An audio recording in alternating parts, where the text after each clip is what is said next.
The following is the procedure for public comment and participation. Individuals wishing to speak on agenda items must complete a sign-up card prior to the item being introduced. Those wishing to speak on quasi-judicial public hearings must complete a sign-up card and sign the oath. Sign-up and oath cards are available on the table. Individuals wishing to speak on non-agenda items may do so under petitions and requests from the public present. This opportunity is offered twice in the meeting, and individuals may speak at either the first or second petitions, but not both. No sign-up card is required. Citizens shall not comment on any issue more than once during the meeting. All comments except petitions and requests must address the pending issue, and citizens will be given 3 minutes to speak on agenda items. Next, citizens wishing to speak on the consent agenda must submit a sign-up card identifying the items of interest. Each speaker shall be limited to 3 minutes to speak on the entire consent agenda. And finally, all sign-up cards and exhibits being submitted to City Council shall be placed in the box on the table. The purpose of the City Council meeting is to discuss city business, and proper decorum must be displayed by all in attendance. Public input and participation is encouraged. However, all persons in attendance shall comply with the rules for meeting procedures and shall refrain from any action that disrupts the orderly proceedings of the council meeting or hinders a council from performing its duties. No person shall interfere with the rights of others to speak, hear, see, or attend the proceedings, make threats of violence, disrupt the proceedings with shouting, fail to confine remarks to the agenda item under consideration, nor continue to speak after the allotted speaking time has expired, as these actions shall be considered disruptive and disorderly. The mayor shall caution any person who violates these provisions and disrupts the orderly proceedings of the council meetings, and they shall be directed to comply. Any person who fails to comply, as cautioned, shall be ruled out of order, shall forfeit the remainder of their speaking time on the agenda item under consideration, and will be requested to return to their seat. Persons who fail to comply as directed shall be subject to removal from the council chambers by law enforcement or such other actions as may be reasonably necessary to enforce these regulations. Notwithstanding, the mayor may order the immediate removal of any person from the chambers who possesses a threat to property or life safety. Nothing in this section shall be construed to limit or restrict a person's right created by the Constitution, law, ordinance, or regulation. Good evening, everybody. Welcome to the City of Titusville City Council regular meeting, August 11, 2026 at 6:30. I'll call this meeting to order. City Attorney, do we have a quorum? Yes. Thank you very much. In lieu of a prayer for our invocation, we'll have a moment of silence.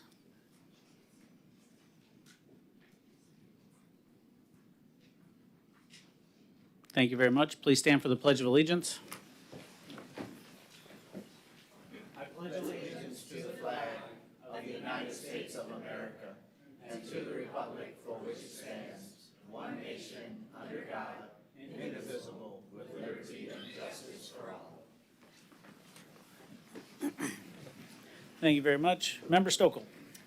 Yes, Mayor. I had a request to move item 12C, performance bond reduction request, Tranquility Phase 2 subdivision, to right before boards and commissions. That would be a motion. Second. I have a motion by Member Stokel, a second by Member Nelson.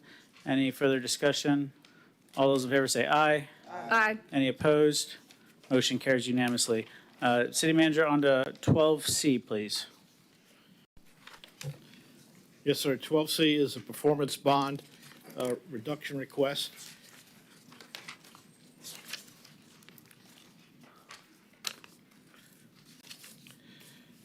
And the action is to consider the request to reduce the amount of the performance bond for Phase 2 of the Tranquility subdivision. And we have Brad Parrish here to give you the details on that item. The Tranquility subdivision, Phase 2, currently has a performance bond with the city in the amount of $4.6 million, which was accepted by the city on January 9th, 2024, as part of the final plat approval. The developer has requested a reduction of the performance bond to cover only the remaining uncompleted improvements, consisting of landscaping and irrigation. According to the developer, the estimated cost to complete the remaining work in Phase 2 is $459,000. A copy of the cost estimate prepared by the engineer record is enclosed. The reduction applies only to the attached performance bond.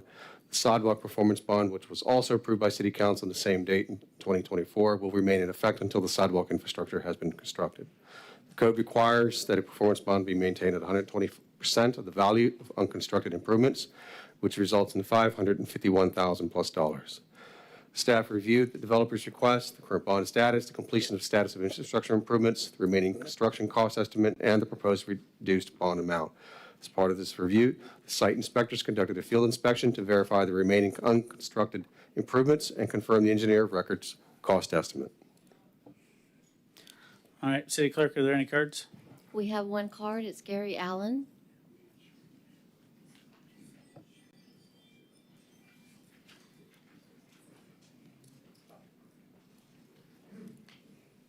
Gary Allen, Sunbelt Land Management.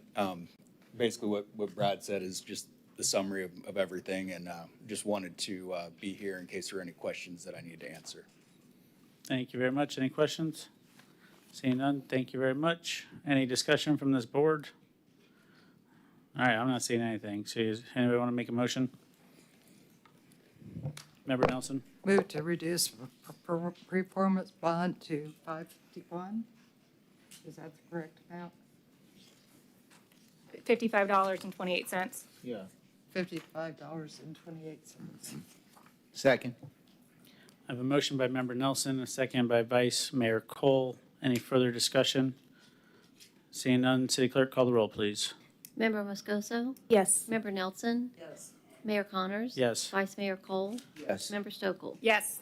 Motion carries. Thank you very much. City Manager on to 6A.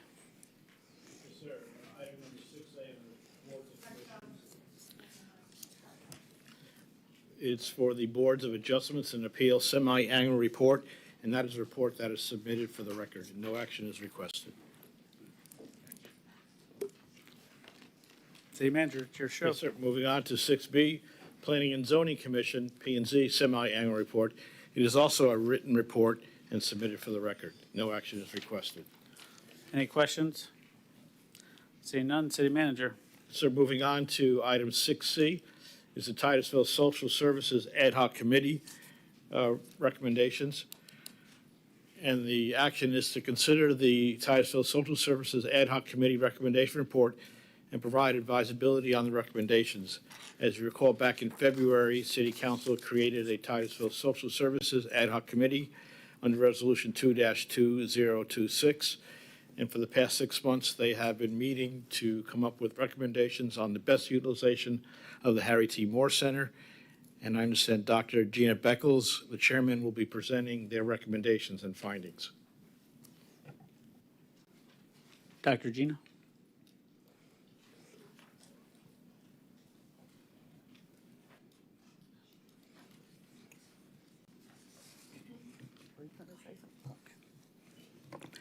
Good evening. As you know, 6 months ago, Mayor Connors appointed me to be chair of the committee for the Social Services Ad Hoc Committee. And we've done a lot of meeting discussions, looked at a lot of old surveys and old archive data and interviews, just in all kind of things. And we tried to incorporate all of this into what we wanted to do as our recommendations. We also had an open meeting where we invited the public out to come in and express their opinions so that it wouldn't just be coming from the committee itself. So we worked hard to get the community involved so that we could reflect exactly what they wanted. And basically, we came up with, our recommendations came under 5 areas. The first one that we came up with dealt with underutilization of the operations, and basically the building is not being utilized as much as it should be or as much as it could be, and we recommend that these actions be taken by the city to kind of help encourage better usage. But first of all, downsizing or eliminating the city use of the facility, offering more flexible rental opportunities, utilization of outdoor spaces, official invitations to various organizations and agencies to regain tenancy, and outsourcing the management of the facility to a social services organization. The next area is basically tenancy, which we've already kind of mentioned, but basically, in order to encourage more social service and nonprofit organizations to come back, we recommend that we have a robust campaign to regain interest in the facility and including marketing strategies and targeted outreach to community stakeholders. We also want to pursue separate non-city entity management and oversight of the services being offered at the facility by a North Brevard nonprofit. So that was also mentioned previously. The third general area is public use, and we felt that there were limited hours and other limitations that prevented people from having activities, say, beyond normal business hours. And so the committee recommended that the city review its current policies, which is actually policy 2-2, to address cost and use limitations for the Harry T. Moore Center, to create a mechanism to manage the facility for evenings and weekend use, and to expand community hour, like the dinner hours, up to 7:00 p.m. When they do the community dinners, and seek more sponsorship. The next area that we dealt with was transportation, and even though that it wasn't recommended that the city actually provide transportation, but one of the concerns from community members was sometimes having transportation issues to get to certain places, say doctor's appointments or what have you. And we felt that the city, through Harry T. Moore Center, could increase partnerships with public and private transportation programs, so that we could have more options. So it's not actually the city, but it's just through partnerships, and by just having providing more information and in helping citizens find appropriate transportation options. So it's not actually taking on transportation. The last recommendation was that the city have a grand reopening and rebranding of the building, and basically like handing over the keys to whatever organization that would be assigned to manage the facility, so that people could see that the facility is going back to more of a social services and being more of a community centered building. Okay, so those were all of my recommendations. Now I'm going to go back and summarize them because I know I just said a lot. And the basic recommendations that we're making is that, number one, the city downsize or eliminate city use of the facility. 2, review the policies and establish a mechanism for more flexible rental options like evenings and weekends. Utilize outdoor spaces more, invite more tenants, outsource the management of the facility, do more targeted community outreach, expand the community dinner hours to 7:00, provide transportation partnerships and information, and do a grand reopening. And that's it. Questions? Any questions or comments? Thank you very much, Dr. Gina. Really appreciate all the hard work that the committee did, because I know it's hard when you get, was it 9 or 11 of you? It's 11. 11 people in a room. It's tough to come to a consensus, right? Yes. But going through your list of priorities, and I feel like if we tackle that first one, those other things are going to come. And I know there wasn't a lot of people at our budget workshop, but that was definitely a talking point of giving back that building back to the community for a nonprofit to run that building. And I think once that happens, some of these other things will kind of fall into line with, engagement, hours, those type of things to be more successful. And I'm really, really excited that, you guys came to that same conclusion, because we obviously want to do what the community would like to see. So really, really appreciate that. Member Moscoso? Thank you. Thank you for all the work that you and your team did. I did pull, and I hope you guys got it, the operational budget for 2027. And that was really telling. The budget, or the total expenses, was over $330,000 to run the center. And only $8,000 was spent on community meals and special events. And so I think that number is very telling. There's a lot of numbers on here that I have questions about, but I know this isn't the budget hearing. And so this is one question I think we'll have to decide. Is it, are we outsourcing? Are we handing the building over? Because without personnel, that's about $250,000 a year to keep that going. And is there a nonprofit that will take on those costs, or would it be something we're just letting them handle the services and we keep on the maintenance, the electricity, all of those things? Yeah, I think that's definitely a topic for our budget hearing, but I do believe we will find somebody to take on that kind of commitment. Member Nelson? Gina, when North Brevard Charities ran it, how is that working? How did it work? Okay, back then, the city maintained the facility and paid all the utilities and all of that. And North Brevard just managed the operations of the facility. Okay, but you all, But it was not it wasn't a paid contract. okay. But what I recall is you guys were having activities there. Yes. So there was dance classes, computer classes. Right. I remember, okay, there was a grant called Genome or something like, I can't remember the acronym for it, but it was a special grant that brought different community activities like meal planning for better health and the Zumba classes that they had, and they offered some other like enrichment programs through this grant. Okay, so that's a possibility. And I guess my question is, can we do that again? Where we're basically having a nonprofit manage the building? What Dr. Beckles is referring to is when the city got all of the ARPA money, we provided that to North Brevard's charities to provide those services. Okay. Member Stokel? Yes, I would say, listening to this, it was kind of giving me flashbacks to our budget workshop where we were talking about social services and what to do with this building. So my question would be, or what I'm hearing is what your recommendation is, and what I think we are trying to do is utilizing less taxpayer dollars, but providing more services for the community. And I think that's where the private-public partnerships and nonprofits come in.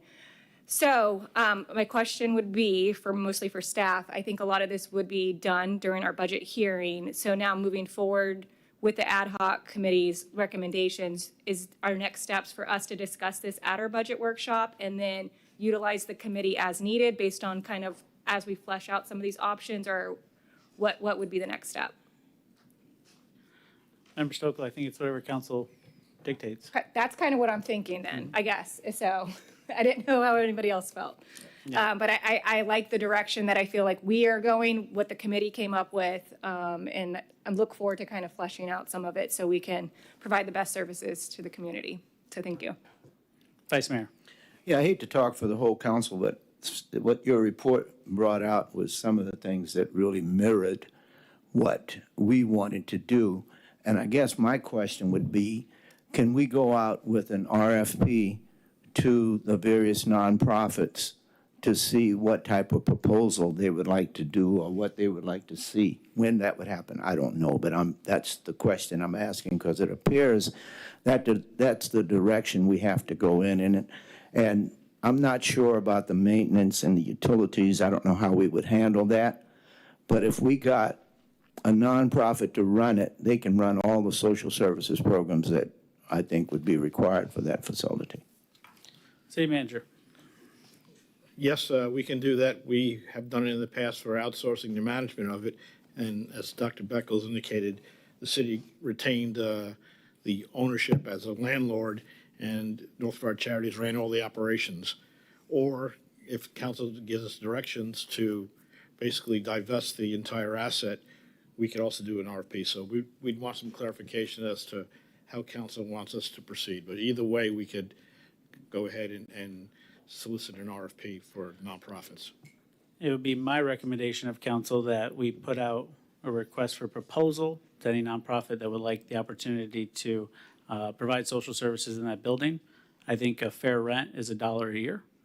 And what I would like to see is, that nonprofit to also pay the utilities and the maintenance and things like that. And I think that's a fair trade, because you're basically getting a building for next to nothing, and you guys kind of pay the utilities and the maintenance. So that's where I'm at. Vice Mayor? Yeah, I agree. But I think we need to delineate the types of things working with the committee to determine what that nonprofit should do for us, as far as in the RFP, here are the requirements that we want. It may be that some of our nonprofits may not be able to meet all the requirements, but I think we need to delineate those requirements in the RFP. So just, again, if the RFP goes out and we say, hey, here's the operating expenses, here's what our committee's looking for, and let everybody kind of give us their best pitch, it's going to come back before us. And I'm assuming the committee will be here to weigh in on the various different nonprofits and what kind of services that they're looking at providing. But when it comes to social services, there's not going to be a one bullet solution. You know, one organization is not going to provide all the social services that are needed within a community. So the idea of modeling after what Coco has done with Family Promise, to have one tenant that oversees the entire building and then have multiple subtenants, whether it be Career Source or Boulevard Health Alliance, or there's a lot of different possibilities. And that's really what it's all about. It's about connecting all the different social service providers under one roof to provide all the different aspects for our community. And that's what I'm really excited about tackling. Member Moscoso. Thank you. I mean, I love the idea. I think realistically, it's costing $200,000 to run this building. And I mean, right here, we have $80,000 for a security guard, which seems like a lot. And I know, you know, if a nonprofit runs that, those numbers might come down. And I love the idea of it only being $1 for rent. But I've worked in nonprofits, and I don't know many nonprofits that have an extra $200,000 to provide services. Most of them, if they are established, they will have it. But I'm not against going out for an RFP, and, you know, perhaps somebody would want to do this and help us in this area. All right. Thank you very much. Thank you so much for being here. We very much appreciate it. Okay. Well, We have 2 cards. City Clerk, go ahead and call the cards. Tony Schifolo, And after the cards, I'll ask for a motion to be made to put direction on staff to put out an RFP. Schifolo, Tropic Street, I'm really encouraged by what I heard because I had prepared to come up and say, you know, back when I read the staff report and they just don't get it. The recommendations, the way that they were countering the recommendations, who would have wanted to come back to be a tenant in the building with the proposals and things they put out. And that policy 212 for after-hour uses, I remember looking over the prices. It would have been extraordinary for the community. And recommendation number 3, the staff had a problem with parking, which in this neighborhood, come on, it's not an issue. It's a walkable neighborhood. Everybody walks or rides their bicycles everywhere, in the middle of the street, not on the sidewalks, but everywhere in the middle of the streets. I want to say that I think it's a wonderful idea. This is not rocket science, and it's nothing new. Before I moved from Atlanta back in, God, do I dare say, in the late 70s, early 80s, we got a closing elementary school in the Little Five Points community, and we got a contract from the school board 10 years at $1 a year to rent the facility, to run it as the Little Five Points Community Center. Not only the home for the radio station, the nonprofit listener-supported radio station WRFG, which is still, this building is still vibrant and really going. We formed our own board of directors. We formed our own 501c3.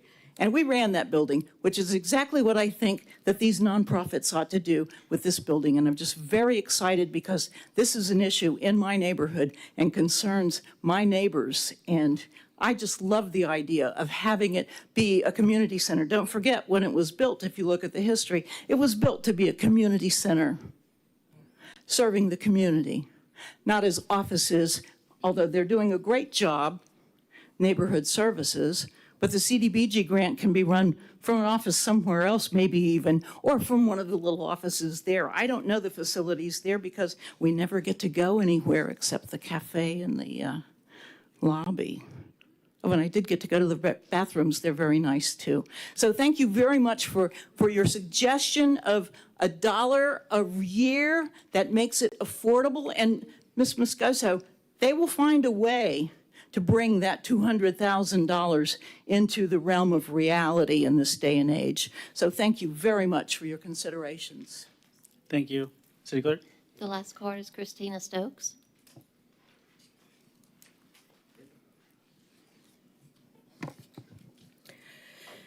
Good evening, Mayor, Vice Mayor, and members of City Council. My name is Christina Stokes, and I'm here to speak in support of continued financial support and funding opportunities for the creation of an ongoing community memorial wall with engraved legacy bricks connected to the Harry T. Moore Social Services Center. The Social Services Ad Hoc Committee's recommendation report identifies several needs at the center, including underutilization, limited nonprofit tenancy, greater public use, expanded social services, and transportation barriers. Importantly, the report specifically identifies a memorial wall among the community uses that should be welcomed and considered at the center and its grounds. Since the committee's work began, I have also reached out to organizations that could potentially contribute to the center's future as a community resource.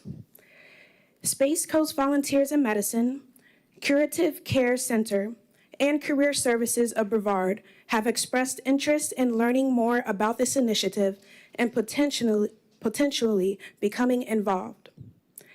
Their areas of interest reflect the kinds of services identified in the committee's recommendations: wellness and healing-centered services, job training and employment support, and stronger connections between residents and community resources. Transportation is especially important.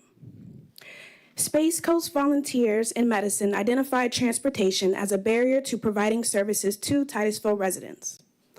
That directly reflects the transportation concerns documented through the committee's public input, where residents consistently identified difficulty getting to available services as a community problem.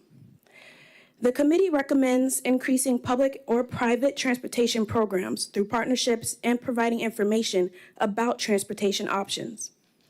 To me, this is what community investment should look like. We should not simply ask historically underserved communities to endure the consequences of disinvestment.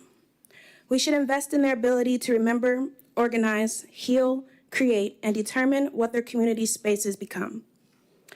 A memorial wall is not simply bricks in the ground. It can become a physical expression of community memory, dignity, self-determination, and collective care, while creating opportunities for organizations to build relationships with the people they serve.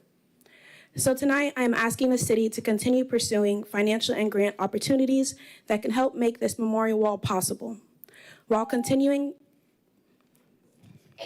to develop partnerships that strengthen the Harry T. Moore Social Services Center. Thank you very much. I felt like you only had like one sentence left, so. Thank you. All right, I'll entertain a motion by council to put out an RFP for the outsourced management and maintenance of our Harry T. Moore Social Services Center. So moved. Second. A motion by member Nelson, a second by Vice Mayor Cole. Any further discussion? All those in favor say aye. Aye. Any opposed? Motion carries unanimously. Thank you very much. And while I appreciate the round of applause, it does feel a little bit like common sense. So thank you very much. We nailed it here. Now I believe we're on to petitions and requests from the public, non-agenda items. All right. Who wants to come up first? You? Dancing chairs? Oh, here we go. Yeah, he raised his hand probably because he had to get through a bunch of people.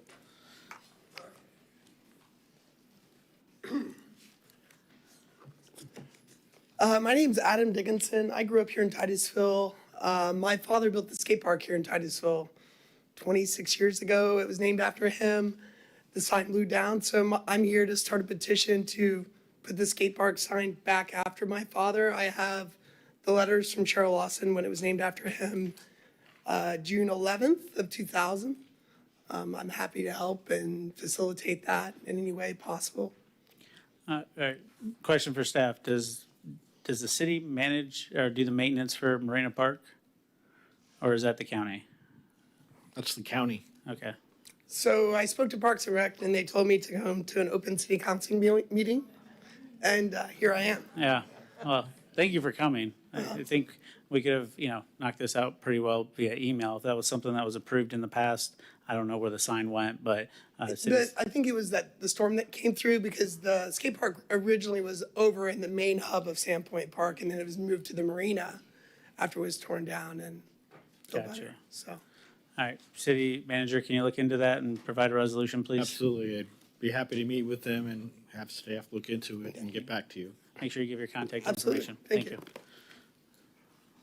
Sir, did you want to?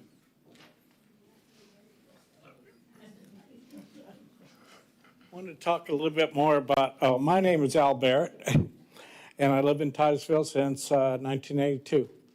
I want to talk a little bit more about licensed readers, what people call flock. I've heard a lot about them being intrusive, but this is intrusive, and we're all addicted to it. If you have a weather app, you can click on it, and it will tell you exactly where you are. Before I came, I tested it. Yeah, I'm home. I tested it right before I got up. Yeah, I'm at City Hall. Weather apps, especially the free ones, sell that information to whoever wants to buy it. And probably the government can easily do that. And so these cameras, what do we got, 15, 16 of them around town? They don't hardly do anything. They just tell you, oh yeah, you passed by that street. This will tell you exactly where you are at a moment's notice. Thank you. Thank you, sir. Sir? Mr. Johnson, you're on deck.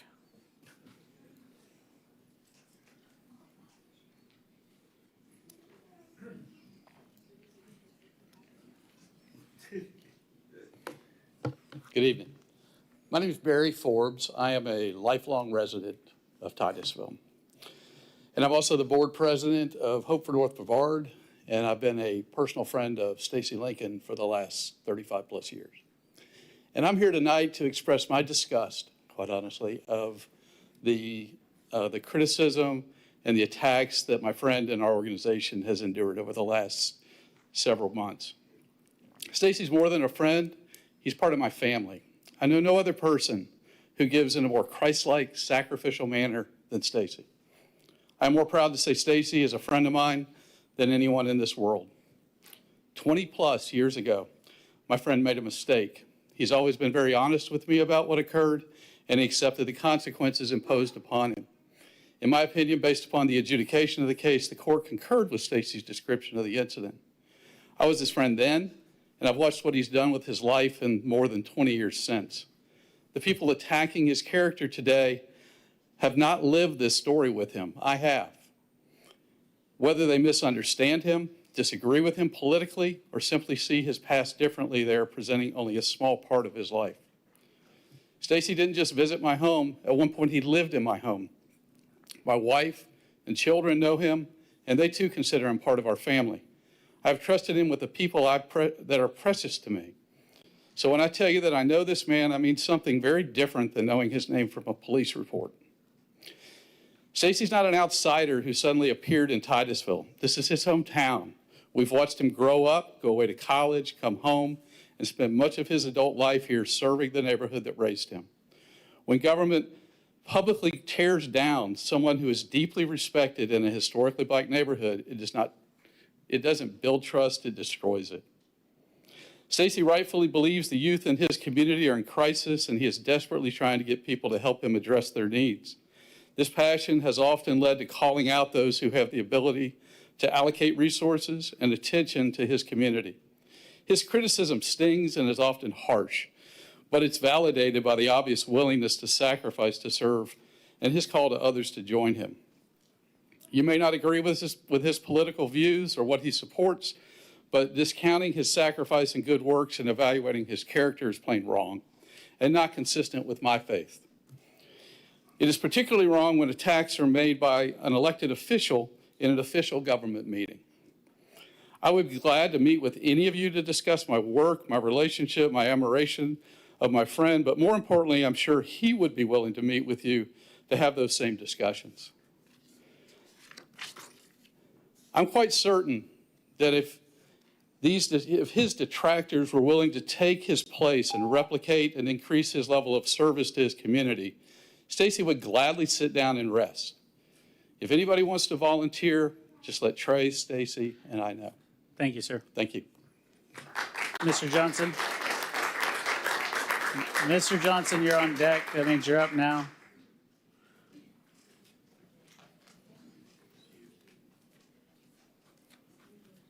All right, who wanted to be next? Raise your hand real quick. All right, I got that guy next. You're up right now, Mr. Johnson. Yeah, Okay, I'll give you an additional 7 seconds. okay. All right, they restarted it. 7 seconds. My name is Stan Johnson. I certainly feel good about what the last speaker spoke about. I'm involved in that kind of stuff. And I've got 2 items to bring to your attention. And one is that the parole board is supposed to decide on the situation with Crosby Green, who's been he'd been in prison for many years for something he didn't do.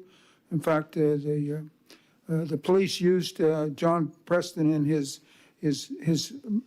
magnificent dog to trace where the criminals had been a long time after the trail had disappeared, and it's just nonsense. But anyhow, so I'm just giving a prayer for Stacy. Well, I'm not Stacy, but for Crosby Green. You can see my shirt. It's free Crosby Green. So that's an issue that's going on right now. The second thing I want to bring about is something that has to do with money and has to do with truth. And so I've sent you an email that says, it's titled, Titusville is the legal dam capital of the world. So what you're doing is you're breaking God's law. God's law is that water flows down hills.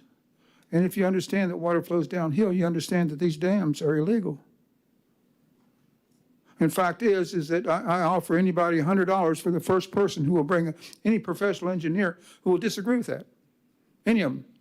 So what we have is I've counted at least a number of dams, and there's some small dams too. There's about 10 dams that I can itemize in the city of Titusville that are illegal, and they contribute to the flooding. Not only that, it is against your oath of office. Your oath of office was you're going to support and defend the Constitution of the United States. Constitution of the United States, Amendment number 14, and another amendment too says, is that you should not take property without due process of law. And that's what you've done. That's what you've done with these dams. And I've asked you to go into consideration of this, and you don't do it. So in other words, just like this one, I didn't bring it up, but spraying people with suey, that this is another issue, that you discredit my engineering profession, you spit on my engineering profession. Let me say again, you spit on my engineering profession with what you're doing, with these decisions. So again, I offer you $100 for anybody the first person who could disagree with what I said about these dams, that they're illegal, especially these 4 people right here. And it goes for Mr. Cook. Thank you, Mr. Johnson. Okay, think it over, please.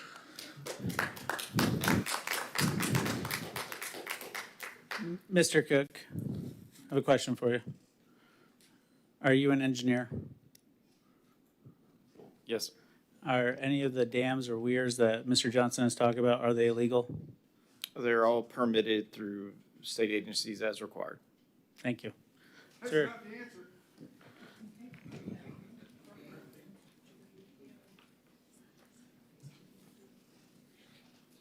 Who wants to be next? Who wants to? All right, you're next. Thank you.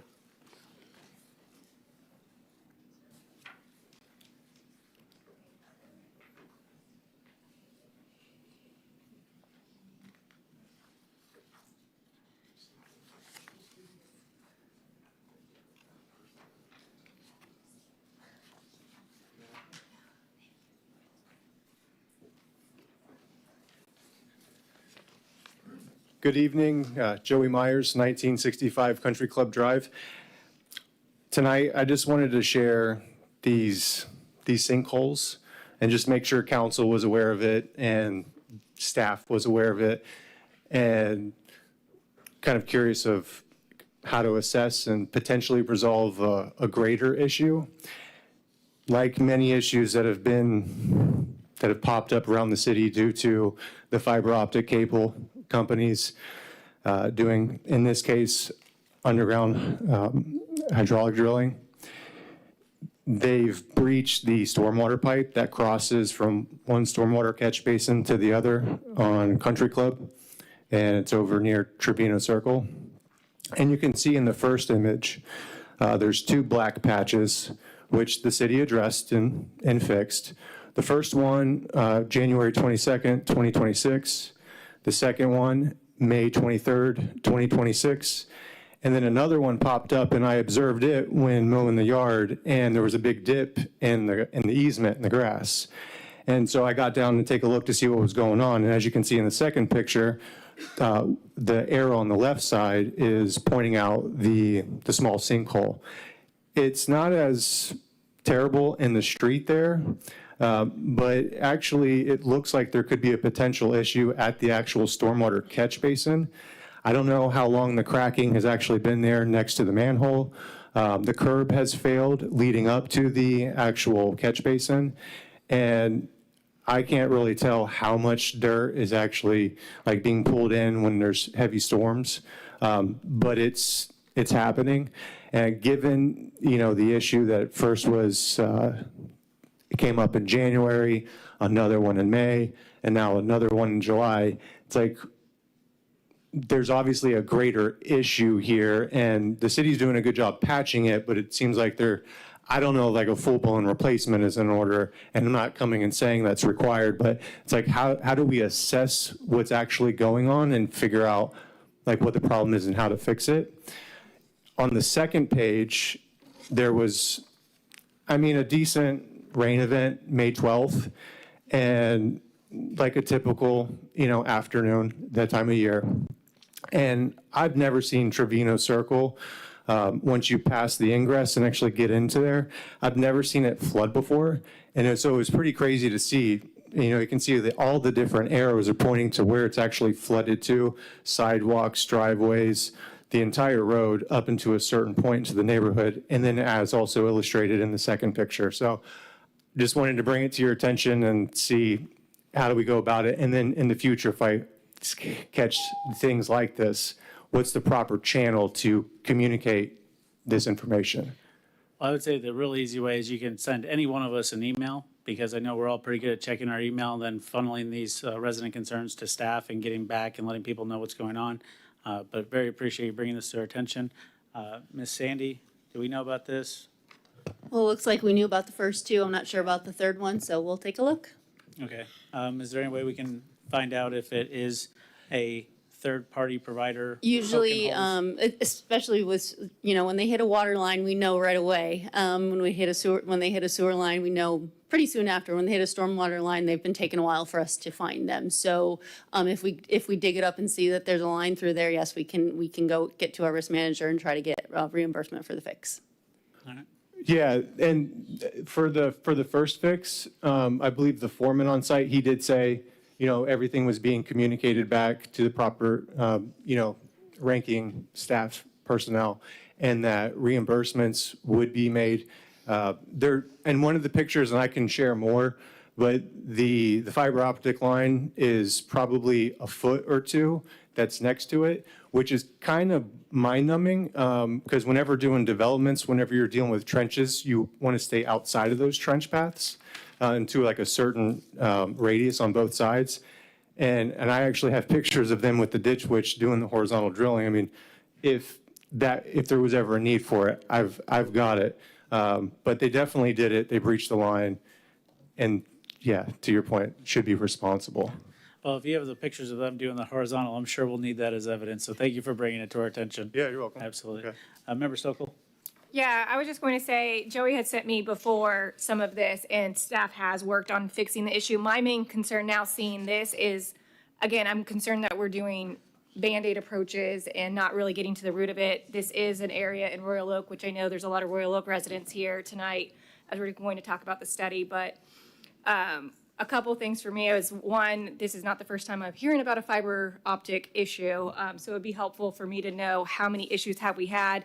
Obviously, that's staff time to go after the money after the fact, because it might be an issue that we need to bring to the state, that this is a reoccurring thing that's happening, at least in our community. It's probably happening elsewhere.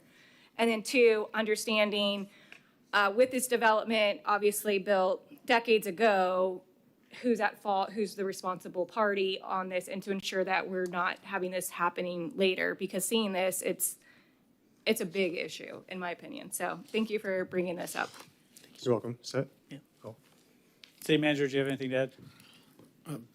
With regard to the fiber optic installs, that's a state mandated project, and there's several different AT&T, Wire3 vendors, and I can tell you that we've had many breaches of our infrastructure. Our risk manager is maintaining a spreadsheet of probably several dozen claims that he's trying to work through. So it's an issue that we are working very diligently to solve and to get reimbursements for. So it's a complex issue. City Attorney? Yes, and our office has been working with our risk manager, and we've filed several small claim suit that we've got claims reimbursed to us from, and we will continue to do so as long as the risk manager sends us those claims. This seems a little bit bigger than small claims court. Yeah, exactly. Sir?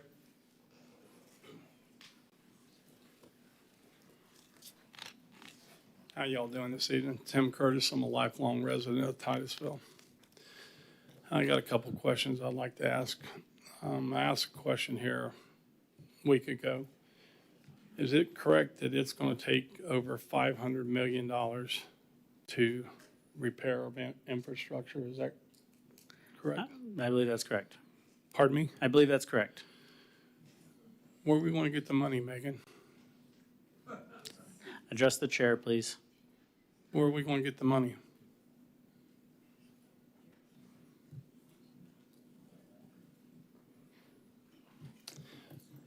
I got one more question. Do any of y'all feel that it's okay for your children to be around someone that has been accused of sexual assault? I hear a lot of mms, but I can promise you one thing. I'm not letting my child be around them. I'm not going to let my grandchild be around them. Order.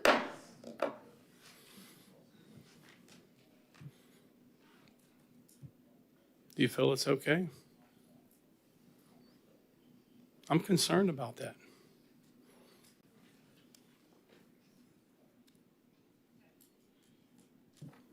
Nobody? Thank you. Anybody wants to go next? Are you getting up for petitions and requests? Okay. So just a quick question for, I don't know if there'd be a petition or request. I brought up a while back about the water bills coming at unreliable intervals. And what it results in is an inconsistent water bill where one month you might have $60 and the next month you might have $118. And that's because the periods billed for go anywhere from 23 days to 38 days. So I asked the city to pick one day each month, and that's when, the cutoff is, so that it's a consistent, it's the 5th to the 5th. So you're looking at 28 to 31 days, so that people aren't blindsided who are on a very tight budget with their water bills, especially with the lack of kindness with forgiveness in being late paying a bill. Some people are really down to the last dollar, and it affects their ability to pay their bill on time. So I just ask that we choose a date each month and do that many days, 28 to 31 days in a cycle, so that people aren't blindsided. Thank you. Thank you very much. City Manager, I believe a while back, council asked you to bring back those policies before us for us to have a discussion to determine what those policies will look like in the future. When will that be coming back before us? We had on the city manager report the last time the policy for cash payment. I wasn't aware we were asked to bring back a schedule change for our meter reading, but we brought back the city manager had on his last reporting that we altered our cash acceptance for billing to allow anything that is secured funding. But if you'd like for us to look into billing cycles as well, we can. That's something we can bring back if you'd like for us to look at a defined cycle. City manager? Additionally, we have a very lenient policy as far as 2 months before a disconnect. And we're always willing to work with our citizens who are experiencing hardships. We rarely turn back anyone who's struggling and is trying in good faith to make their bills. But we will continue to do that. Member Stokel? Yeah, and just to add to that, if we could get down to 30 days, because I think our current policy is right now, if you go above a certain amount, we actually charge a higher rate to try to incentivize not using as much water. And so if you happen to use more in the 38-day period, now you're charged more as well. So it's not really fair to a customer that's trying. So if there is a way that we can get that more consistent, I would like to do that. Member Nelson? I agree with Sarah. The bills are a problem, especially right now. And if we could get it back to 30 days where it's even, I think it'd help people. All right, yes. I think all the policies should come back before us for us to review, just like we're doing with some of the other things, and look at them to make sure they're applicable to today. Because I think there's been many residents that I've personally had to sit down with to review their water usage, audit everything, and then issue refunds because we overcharged them because of the way that it was counted. So I think it'll be appropriate for us to look at this as a board. Any other discussion? Seeing none. Sir.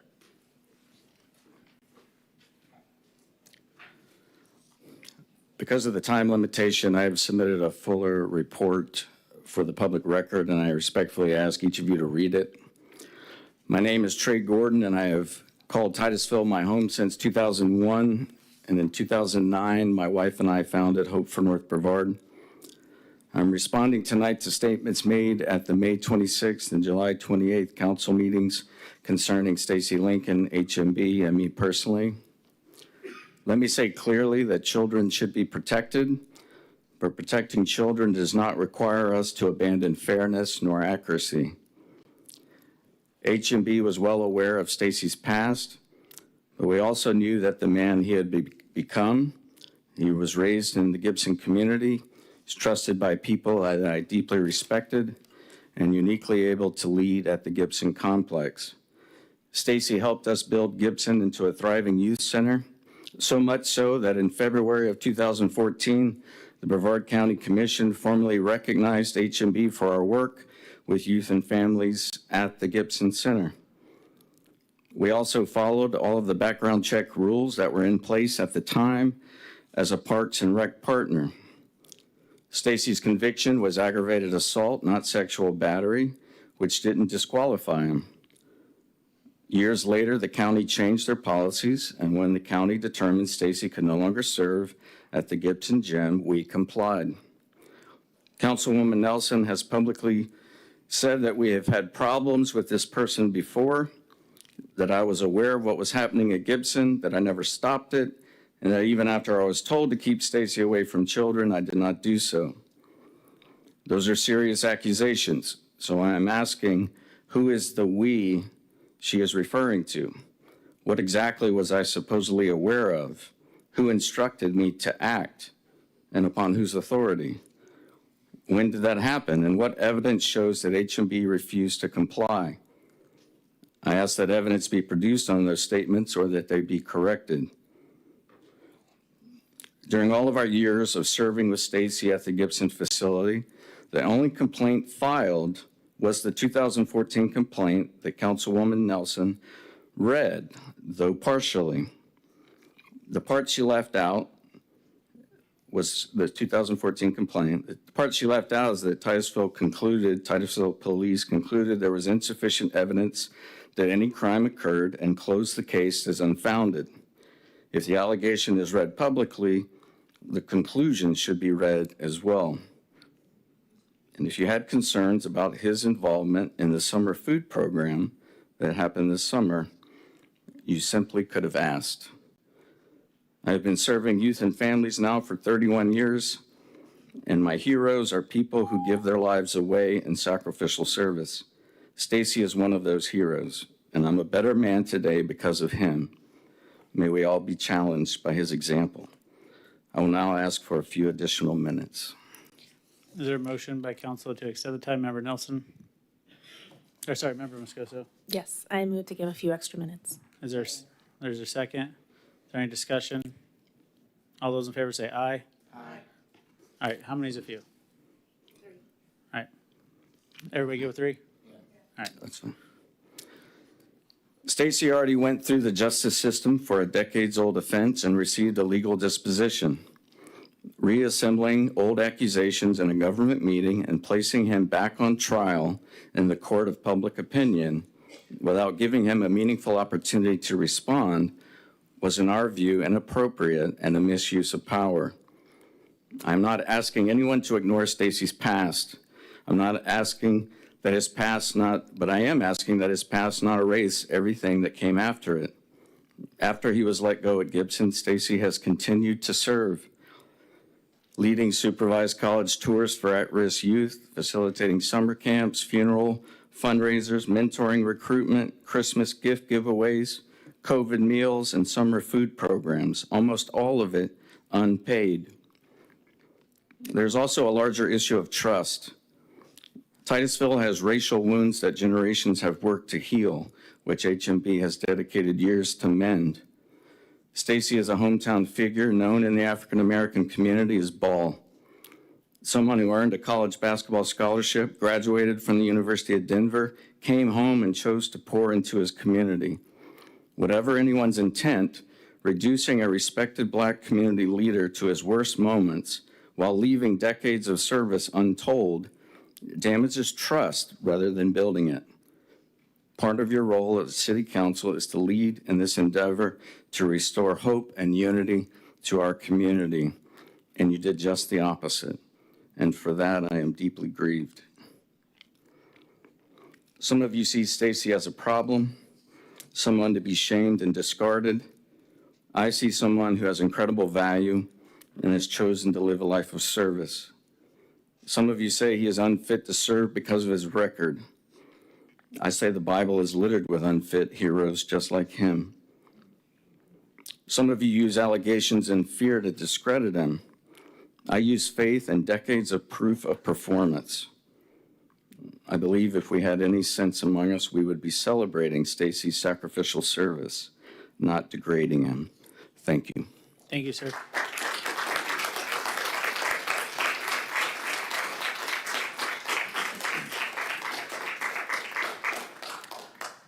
One second, Ms. Lynn. Who wants to go next? I'm sorry. All right, I'm not seeing anybody else, so. Okay. Here.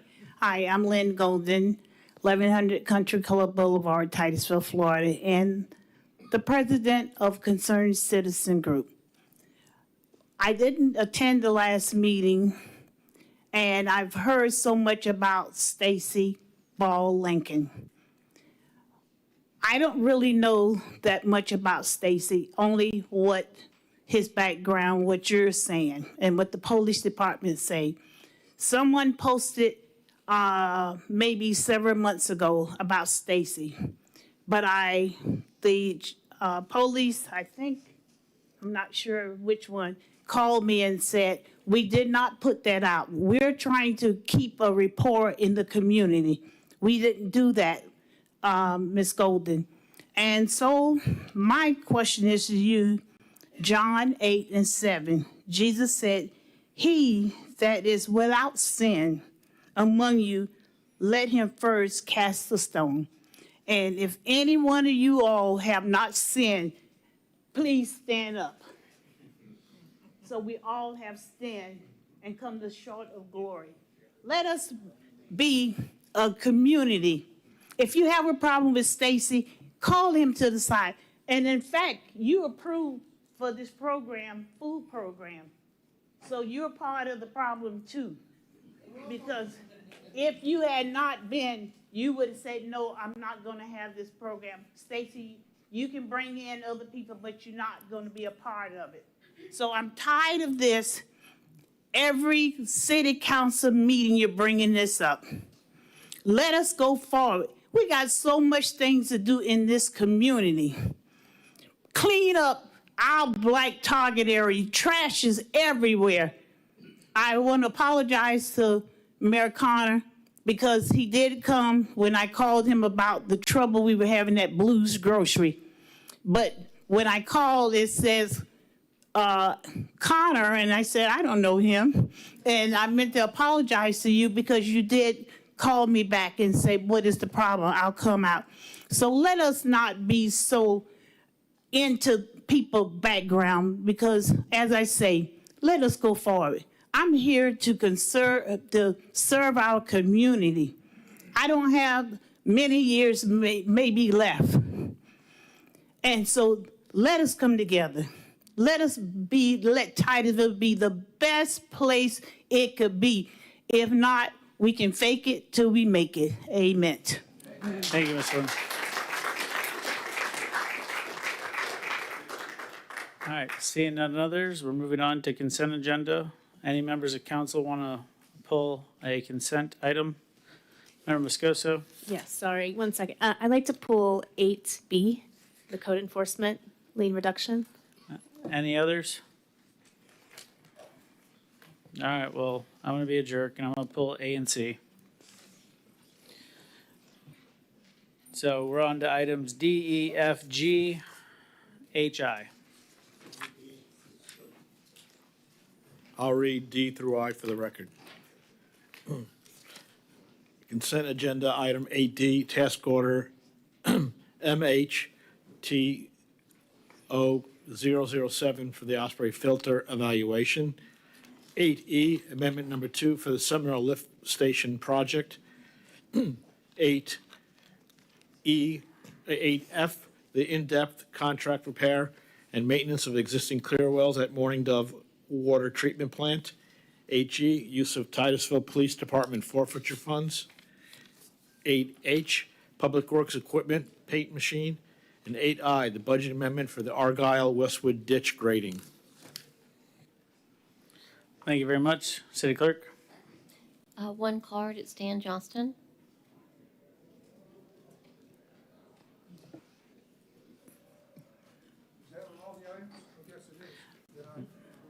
No, it's not on all of them. Yeah, okay, Stan Johnston, there's a number of items that I've picked. I'm especially concerned about, for example, 8C. No, we're not on that item. Yeah, I pulled C. So you'll get another opportunity. 8D and what?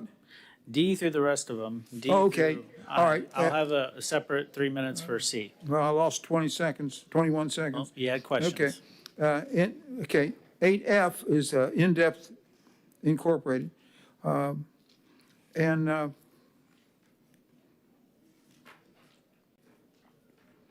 I'm not sure what that does, but I circled that because it's mysterious. And then 8I, budget amendment for Argyle Woodward, is that this is something, this ditch grading, I think should be part of the report that Public Works is preparing on our flooding that happened, because we're having some number of ditches that are being improved right now, and well, they should be in a report, because if somebody is considering their flooding of their home, they should have this report. I think it's important to have a report of what you're doing, because it also shows what you should have been doing and that you were negligent of. And that's what the city should admit. This is a big deal. And it has also especially to do with cities' failure to implement the stormwater master plan for over 50 years. And that's a big deal. That's a big deal, because people have had lost their vehicles, they've had their houses flooded and so forth. And they have a right to know what the city has done and what the city hasn't done and what the city is negligent of doing, because I have complained numerous times that the city is not following the stormwater master plan and it's being illegal. And they're making false reports, false sustainability reports that are, in fact, as far as I know, they're fraud.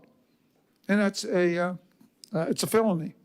So we have rewarded Mr. Parrish for his false sustainability report. We shouldn't reward him. We should punish them, and we should correct our reports. So right now, as far as I see, the city is committing felonies and more crimes. And this is something that should be cataloged or put. There should be some report made by the city of Titusville on the flooding. We've lost a lot. People have had their homes flooded, and they should get an answer. Thank you, Mr. Johnson. All right, any discussion from the board? Seeing none, I'll entertain a motion. Move to approve items D through I. Second. Motion by Member Nelson, a second by Vice Mayor Cole. City Clerk, can you call the cards or call the roll, please? Yes, sir. Member Nelson? Yes. Mayor Connors? Yes. Vice Mayor Cole? Yes. Member Stokel? Yes. Member Moscoso? Yes. Motion carries. Thank you very much. On to item 8A. Yes, sir. Item 8A is the employment agreement for the city auditor. And in your packet is a employment agreement that was negotiated between the HR director and the internal city auditor, and using nearby cities as a benchmark. There are no internal city auditors within Brevard County, so we had to go to neighboring cities to get some benchmarks data for the salary level. And all the other terms and conditions are commensurate with other charter positions, with the exception of the severance pay only being 4 weeks, which is equivalent to what the assistant city attorney. So we feel that it was a negotiated agreement, and salary level is based on benchmarks with other cities that have internal city auditors. Thank you. City Clerk, are there any cards? Stan Johnston?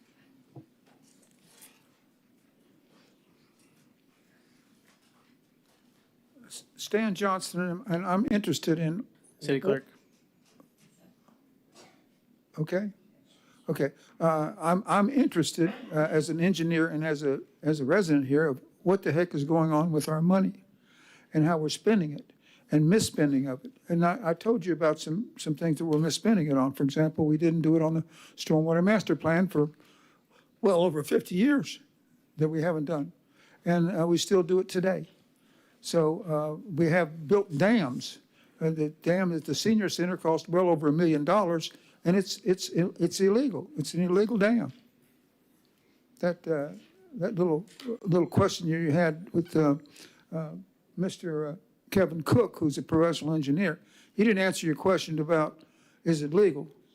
It's illegal for many reasons. Compensatory storage. Stay on topic of the contract. Okay. All right. Thank you. Thank you for reminding me.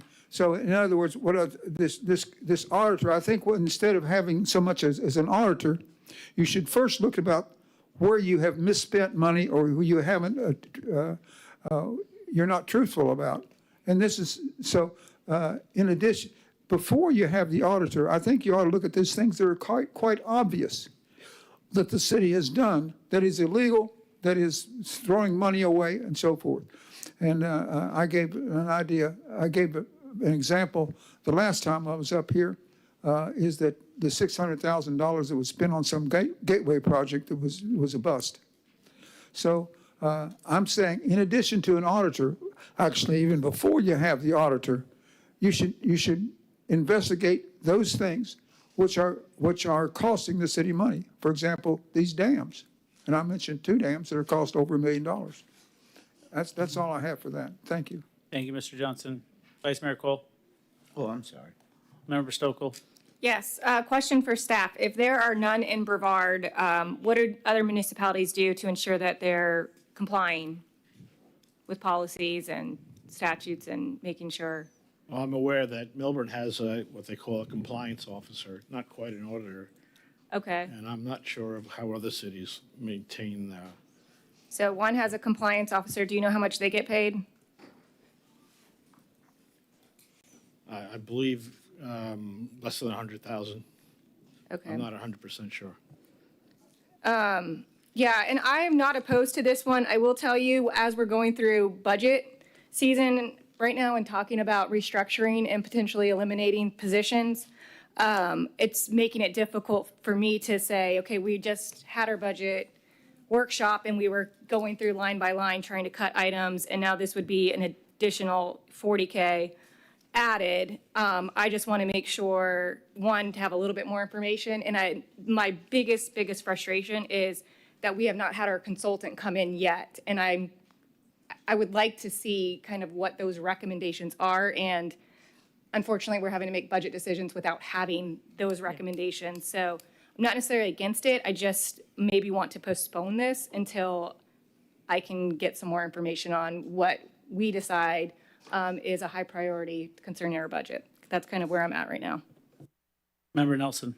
Well, the thing is, 6 months ago, we were like, we're missing all these items over 50 years, but we're missing $1 million.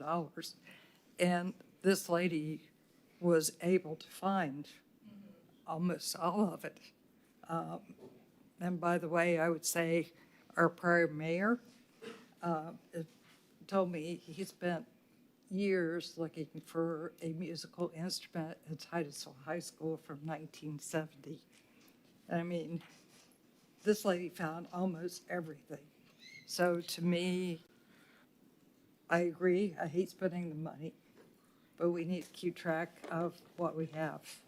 So I don't disagree. We definitely need to keep track of it. I just don't know what that, I want to feel confident in what that looks like. And I do feel like she works above and beyond of what, as one person. And now we just hired somebody else, an asset manager, to thankfully help that, which I'm glad, but yeah.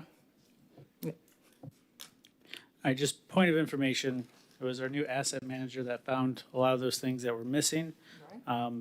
Obviously, this is coming before us because we have taken the step collectively to say we are going to follow the charter as written.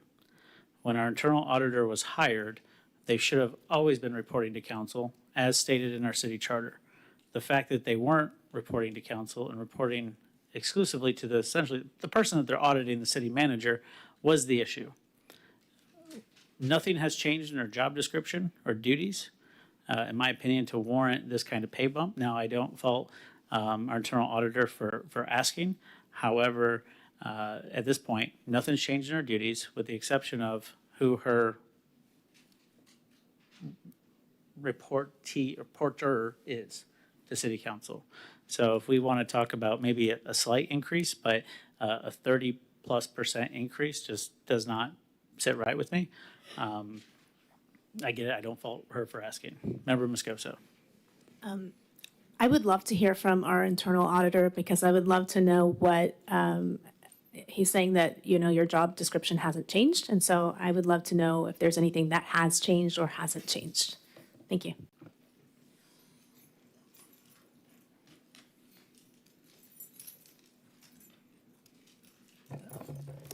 Good evening, everyone.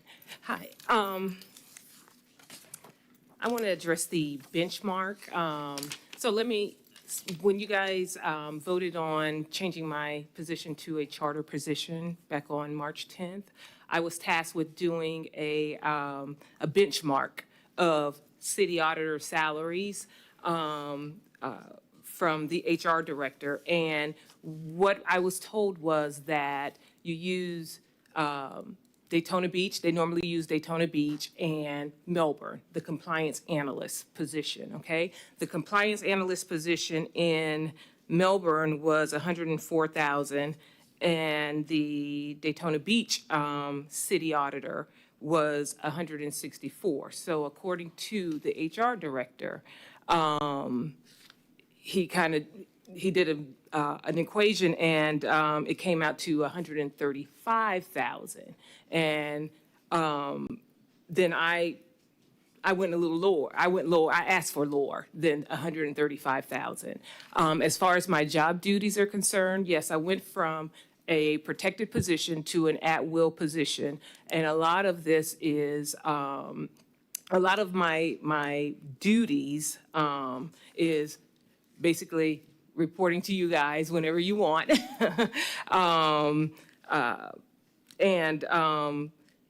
Just the regular duties that I do have currently. So the main thing is, yes, I went from protected to at will, okay? In that and saying that, when doing the research, most of the city auditors they do the same thing I do, okay? And the difference is charter versus staff. So, I mean, it's up to you guys, how you guys want to, vote on it, but I am doing the job. I enjoy what I do, and I'll continue to do the job. Thank you very much. Member Stokel. Just a question. I don't think that we got that benchmarking in our packet. So I'm going off what I have. Okay. Just so you are aware. Okay. Yeah, and as I mentioned, it's not necessarily that I'm against it. I have a lot of ideas for moving forward, and we're talking about going to rollback rate and not raising taxes this year. And so that's my big hesitation. I think that you do a fantastic job. It just gives me pause as we're in the middle of budget season. And like I said, most of my frustration's not with you, it's with not having an outsider coming in yet and trying to help us, because I think we all know that there's some issues that we want to kind of work through and get us in a better position.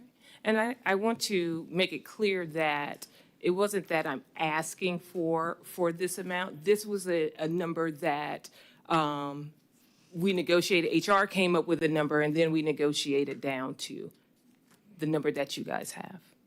Again, So- I don't fault you. We're all people, Business is business, but Right. I get guess, again, to your point, the duties really haven't changed much. My other question is, we have in the contract a vehicle allowance. Is that currently in your contract currently? Do you get a vehicle allowance as it sits? I don't have a contract currently. But you know what I'm saying? Do you have a vehicle allowance now? No, I'm staff, so no. Okay, so with that being said, I think, Daytona Beach is a whole different animal. They have a lot of issues. I don't know why their compliance officer makes that kind of money. But I would be inclined to recommend $100,000 with the vehicle allowance, a slight, almost 10% increase. But I think going over to, the 30+% is a little tough for me. Member Moscoso. I would just say thank you so much. I imagine being the internal auditor is not easy. You're probably not well-liked in all of the departments because you Right. have to ask all the tough Absolutely. questions. And on top of that, you get to deal with 5 different personalities. And so I just applaud you for what you're doing and for the years that you spent giving those reports to your superior and knowing that they weren't being, I think you have great character and you're perfect for this job. So I just want to publicly thank you for what you have been doing. Thank you. Any other further discussion? City Manager? I just wanted to clarify that the reporting is still to the city manager. However, the agreement was that any one of the 5 council members at any time could have a one-on-one with the auditor to provide information back and forth. So I just wanted to clarify the reporting. Any other discussion? All right, seeing none, I'll entertain a motion. If anybody wants to adjust the amount, please specify that in your motion. So I'll take a stab. All right, So I would move to approve the employment agreement for the city auditor at $100,000. she's making a motion. Can you let her finish her motion? Member Nelson? With the vehicle allowance. Is there a second? I'll second. City Manager? I would recommend that it be a 10% bump. That's normally what we do. I don't know what the current salary is, but I think a 10% bump would be appropriate because 100,000 may not be that much of a bump. I think it gets to about 10% when you factor in the auto allowance. And that's just my recommendation for council. You can decide. Any further discussion? Seeing none. City Clerk? Mayor Connors, Yes. Vice Mayor Cole, Yes. Member Stokel, Yes. Member Moscoso, Yes. and Member Nelson. Yes. Motion carries. Thank you very much. Really appreciate you, Amelia. All right. City Manager, on to item 8B. Yes, sir. Item B is a code enforcement lien reduction request for 508 Lucky Street. And the recommended action is to approve the special magistrate's recommendation for a code enforcement lien reduction to the amount of $1,000 plus $4,651 in city costs for a total of $5,651,000 payable to the city of Titusville within 90 days. And this action is for the property located at 508 Lucky Street. And the magistrate has based his findings on the requirements of the city code 31-71G. And our code enforcement manager, Glenn Tollison, is here to explain how the reduction was arrived at. And All right, Glenn, 1 second. City Clerk, how many cards are on this matter? All right. Is that the applicant? Glenn, is that the applicant? Okay. Yes. Go ahead. Go ahead, Mr. Glenn. This item was previously brought in front of the magistrate, and Mr. Burris didn't appear. It was recommended denial. It was brought back to us again almost in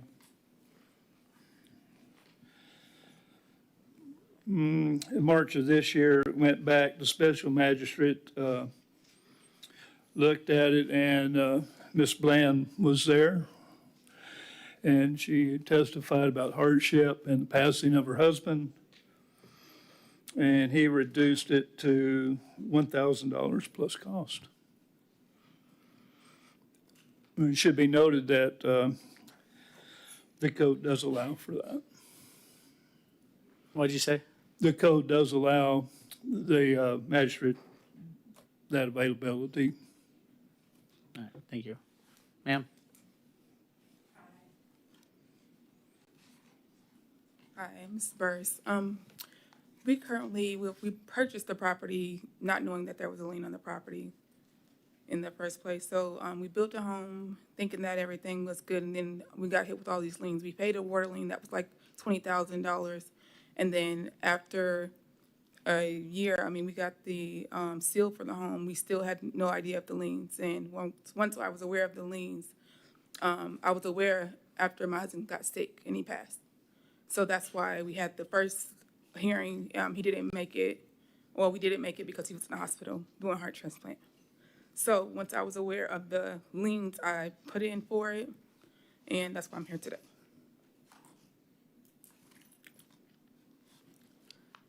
Thank you very much. Member Stokel?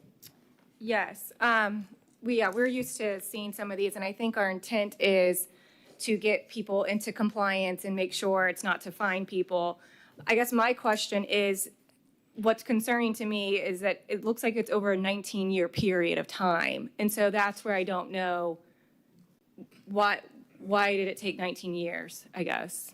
We purchased the property maybe 3 or 4 years ago. My great-grandparents owned the property next door, which the property that we purchased was my grandmother's best friend, Miss Daisy. But the house, I guess her son was living in the house at the time, and the house had burned down, and some other people purchased the home, and then it was purchased by someone else, and then we just so happened to stumble upon it. It had a for sale sign on it by a private owner, and I was like, I would like to purchase it, and we ended up purchasing it. So I'm not sure why So you didn't have it for the 19 years? No, I didn't. Okay, that's what I needed clarification on. Okay. Actually, they purchased it April the 18th of 2023 under 1019 LLC, which was Ms. Bland. And then they quit claimed it from the 1019 LLC to Ms. Bland, and also in September of 23. And then in December of 23, it was quit claimed from Ms. Bland to her husband.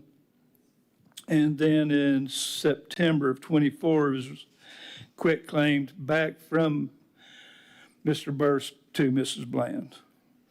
Okay. And they were, Mr. Burris was well aware of the liens on the property. And that was my question too, is with the quitclaim, is there no protections for whoever's getting it for them to be aware? Unless it goes through a title company? That's what I was, so the title company is the only way for them Yes, to ma'am. be aware of it. So that's what I was concerned about. Yeah, and I would like to approve it because I don't think it's the applicant's fault. My issue is moving forward, if there's something we can do to try to, try to get better compliance if it's over this period of time. And I know some areas, I think from my briefing when I was talking about why it's so long, because I don't want this happening to other areas within our city. Is there like a minimum that we place, like it's 10%? Because it went from, I think, 154,000, which I don't think the applicant necessarily should be at fault for, but the person that was aware of it maybe should be. So that would, I don't know what that looks like moving forward, if there's some type of policy changes we can make, but Well, ma'am, that would require a code change. Our code is very vague and very open right now. Okay. It doesn't have any minimums or any actions that would be taken like that. I just, my concern would be that then, I mean, there's no incentive for somebody to get into compliance if we just keep waiving oh, don't worry, I'll just go to council, 20 years later, and they'll just waive it. I would like to make sure that we can try to get people into compliance and not have that be our That's also reputation. not in the code. They can keep coming back. Yeah, so. Anyway, but for this situation, I would be inclined to approve it. Member Moscoso? Is this property homesteaded? No, it's not. It's actually, we built other homes in the area. My cousin kind of wanted to clean the area. Sorry, I can't hear you. My husband wanted to clean the area that the neighborhood is in. So we've built several homes, and that was the last home that he built before he got sick. So we cleaned up the neighborhood pretty much a lot. So it's a rental? Yes. Okay, and then I did notice, like Member Stokel said, it had liens dating back to 2007, 2018. It says that the lien was recorded in public records, and there was a lien against the property. And then in 2023, the deed from the prior owner says the property was being conveyed as sold as is. So you had no idea that there were liens on this property? I had no idea. My husband usually handled everything with the real estate and everything. Because for me, I understand your situation, but I also think it sets precedent, especially going from 154,000 down to 1,000. What stops other people from buying properties with liens on them? I think the council in 2019 or 2020 actually asked for this property to be torn down. And so what I don't understand is how the property got torn down and how there got to be a permit for a new building with all of these liens. Right, and that's what I said when they. Sorry, I can't hear you. I'm sorry. When, in order to get the CO seal, we were to pay an amount, and it was a large water bill, like $20,000, like I said. That was the only lien that was seen at the time when we closed. So that's the bill that we paid for the water bill. So when he told me that he had to go before the city, I meant the council for a lien reduction, we were confused because, like I said, we got the CO2 seal, we got the approval to build, we got everything done that we were supposed to do. So I'm not trying to be not sympathetic, but I do think there's a lot more to the story, and I would be very happy to send it back to the special magistrate, like our code enforcement was saying, what an applicant can do. There's no application fee, so an applicant can wait another 6 months and just continue, and that's kind of been what's happened. Code enforcement did recommend denial. Now I know 140,000 or 150,000 is a lot of money. But as Member Stokel was saying, perhaps this is a way we can look into the code and set, maybe the lowest can go is a 25%, because what I don't want to do is set a precedent where people say, and I'm not saying this is the case, but I could see people using this as, hey, they reduced 150,000. Why can't I get mine reduced? I didn't know about it either, when it states it wasn't public record. So my suggestion would be, I'd like to get more information. I'd like to have a little bit more time to sit down with Glenn and send it back to the special magistrate. I'd be in favor of that too. Vice Mayor? Yeah, I agree with that, but my question would be, how do you get a clear title with a lien on a home? I mean, how do you, after 20 years and the number of times that the house has changed hands, how can you get a clear title? And you have to have a clear title. And I've gone through this in my HOA where I had a house that had a lien on it. And when the house was sold, the lien had to be paid off. So I guess that's a legal question that I'm trying to figure out. Well, I Thank you, Vice Mayor, City Attorney. Thank you. I've had my mic on for a little bit, just to get to provide some clarity.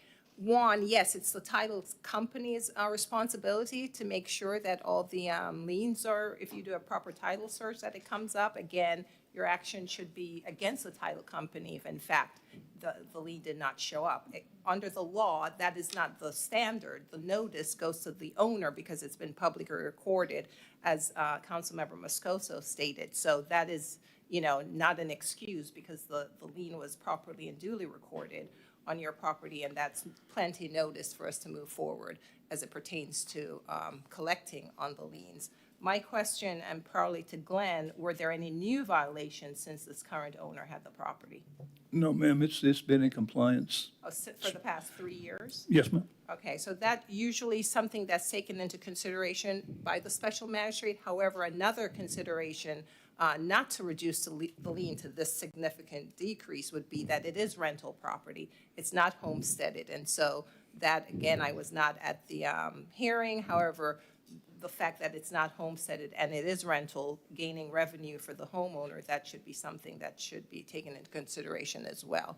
But to your question, yes, a title search, a proper title search should, show that there's a lien that's been on there for a significant time. But again, that's not the city's responsibility. The lien being recorded is plenty of notice for the property owner. Thank you, City Attorney. Mr. Glenn, what was the total fine accrual at the date that they brought their property on April 18th, 2023? At that date, I don't know. I'd have to go back and refigure it all because it was continuing running. It continually ran until it was actually brought in compliance was when they built the new residence on top of it. And when did they get into compliance? In 2024? June 2nd of 2025. Okay, so just recently. Member Nelson? Well, I was thinking two things. One, if people are not in compliance, then maybe we need to change the code so that each year they're not in compliance, there is a percentage they have to pay. Because you're right, otherwise, why bother? And second, there should be an application fee.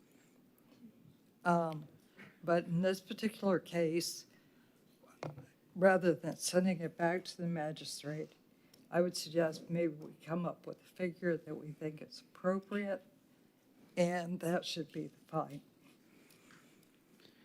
The magistrate has said $5,600. We don't have to agree with that figure. Thank you, Member Nelson.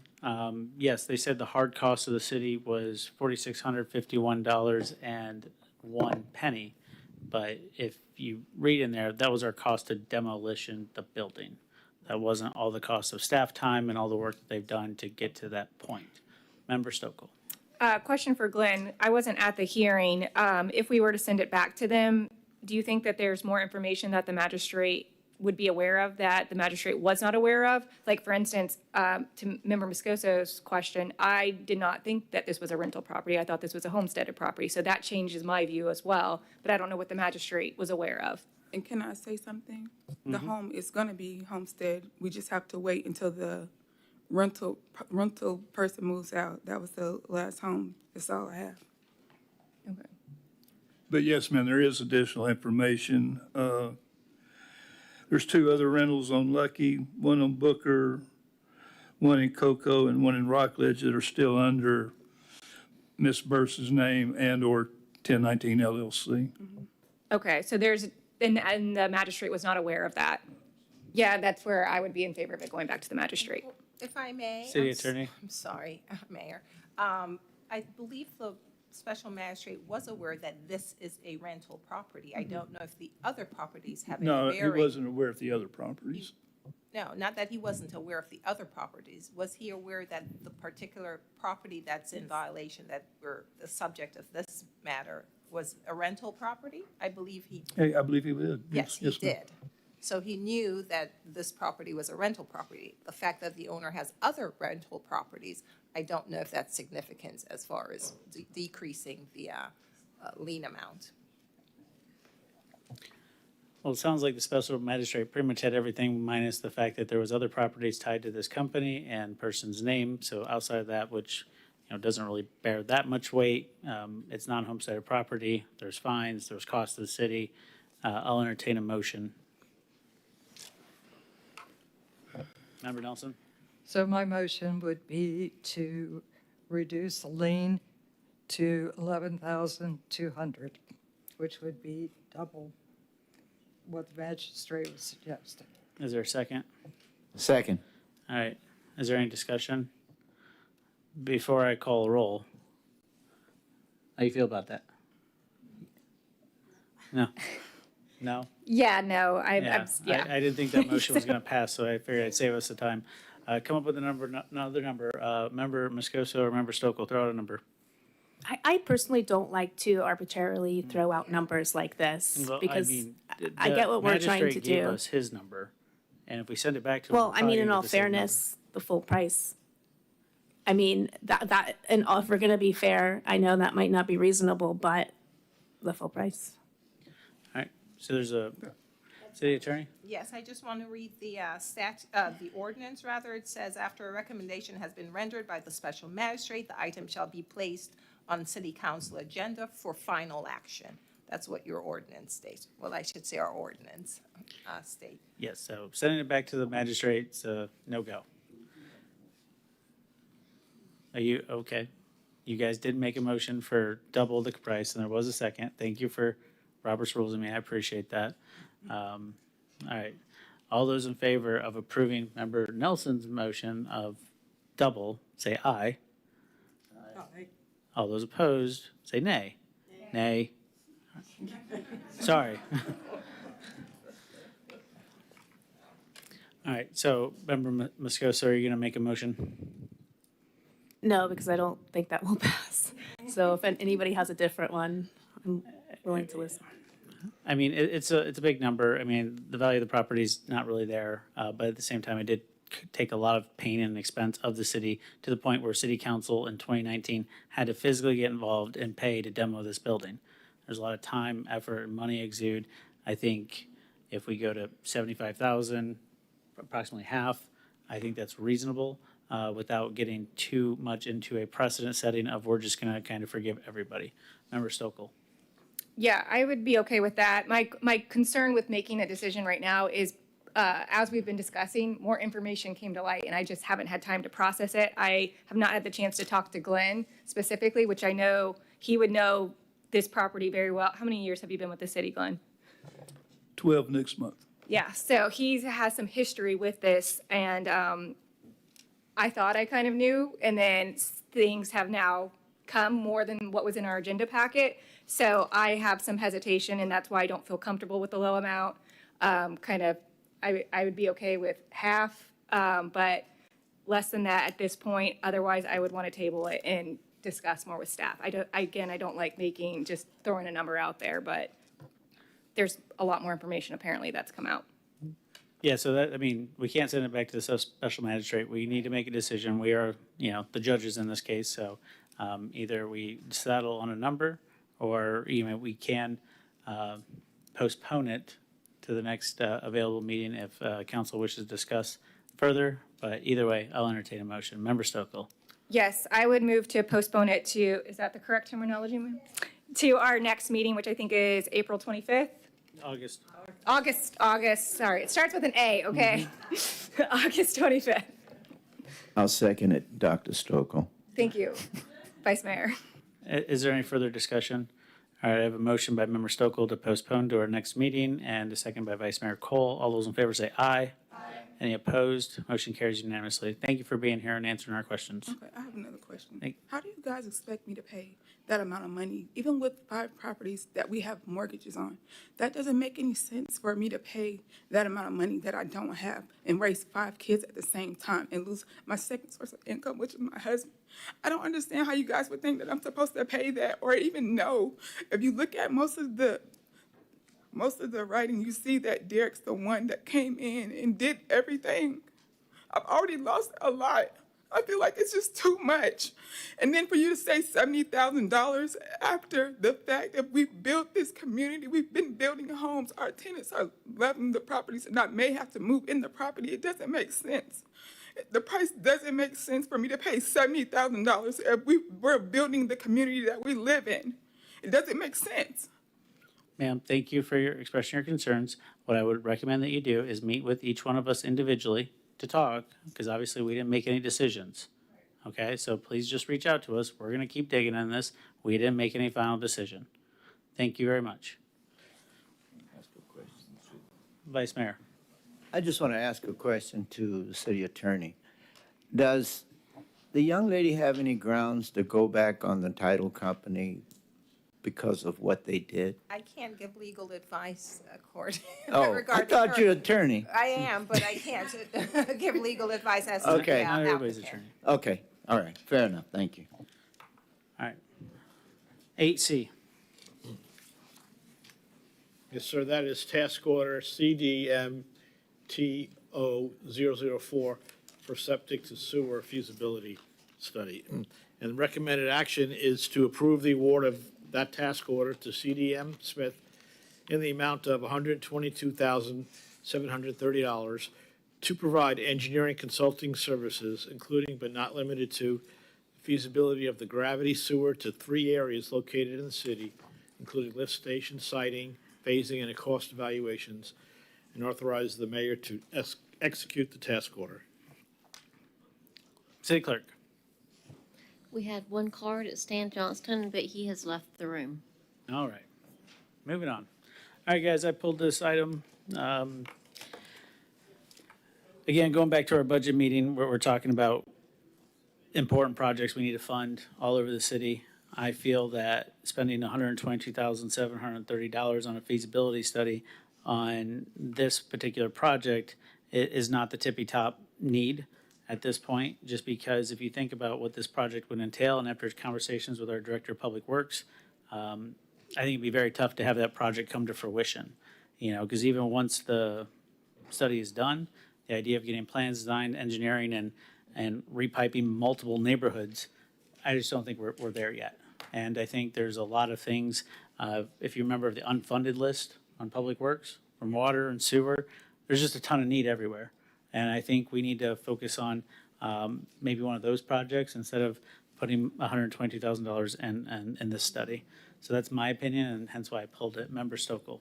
Yeah, so my question would be, why did this come before us as an agenda item at this point in time?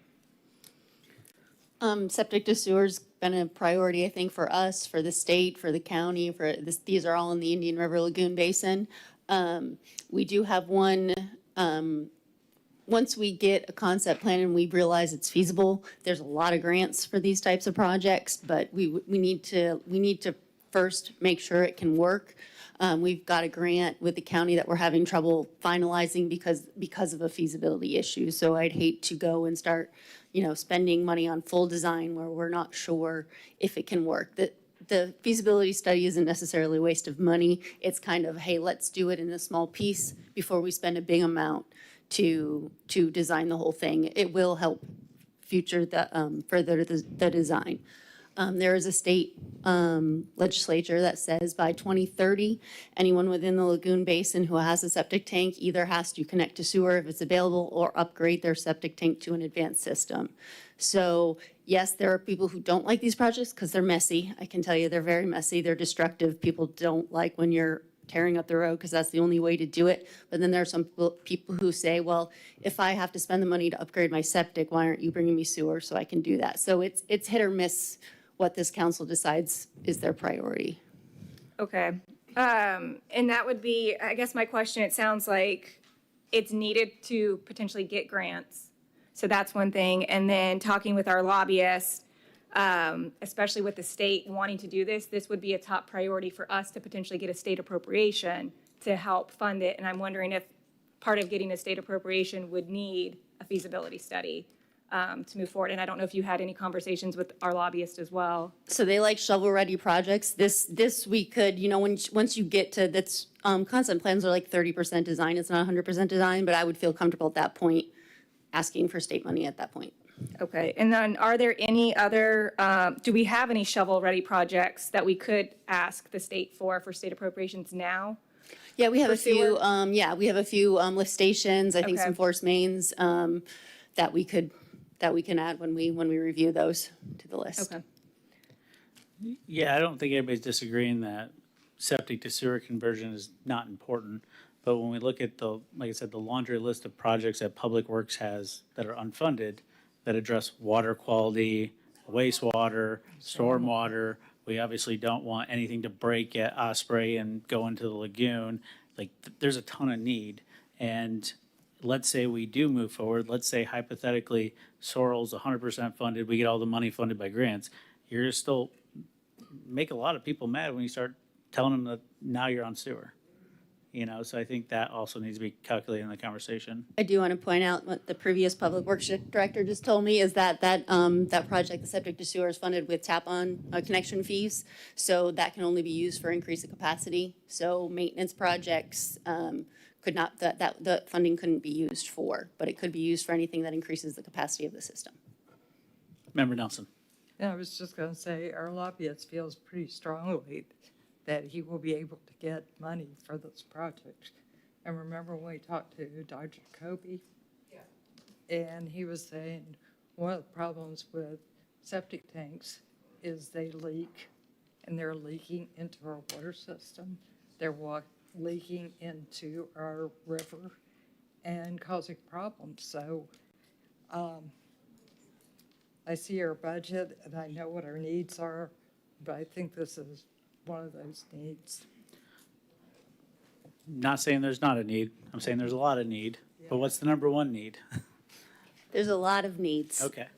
So that's the reason I wanted to have the conversation and not just sweep it under the rug. And I mean, we're not talking about a small amount for a study. You could look at lift stations and increasing capacity of some of them in the river. Those are projects that could be funded with this money. So there's a lot of different ideas. Vice Mayor. I agree with everything that's been said. However, I feel strongly that we have to have shovel-ready projects in case we get a grant, because we would not be able to fund this, not the study, but the actual work, if we didn't have a grant.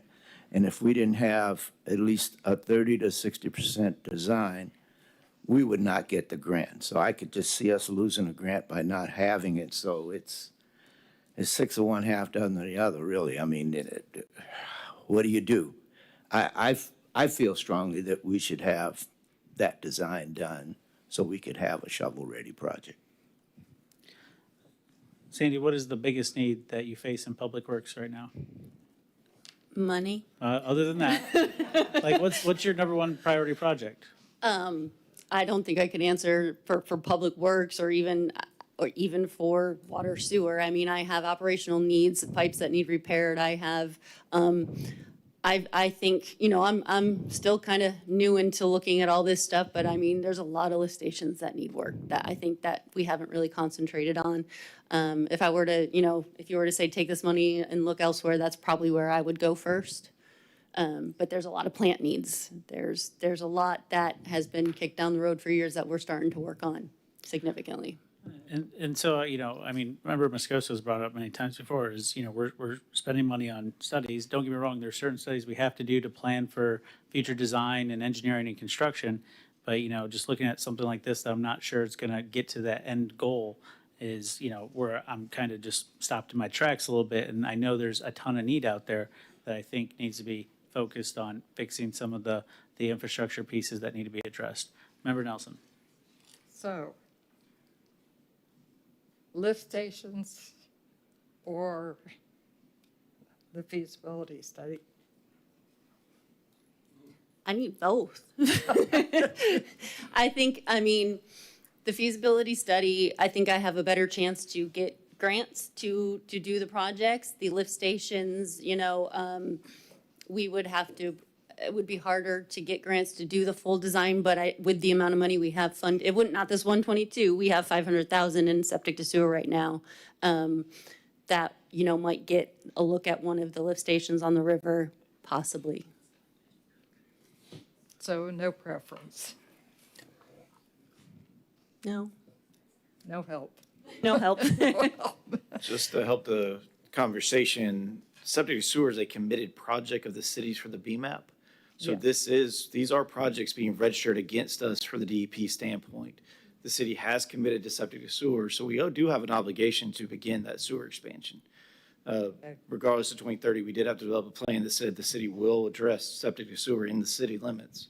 So we do have a commitment in the BMAP to start septic sewer projects. With And that. both of these projects are listed projects in the BMAP as of last year. Okay, that helps. Last answer didn't help. Well, I guess that's the challenge we have, right, is, we have a commitment to expand our sewer while at the same time we haven't fixed our current sewer. So that's kind of where I'm, again, having pause about making sure that we're able to, not have things fail on us on a reoccurring basis. But I'll entertain a motion. I just had to say my piece. We already called you. I apologize. I didn't realize you were back in the room because we were engaged in a discussion. Mr. Johnson?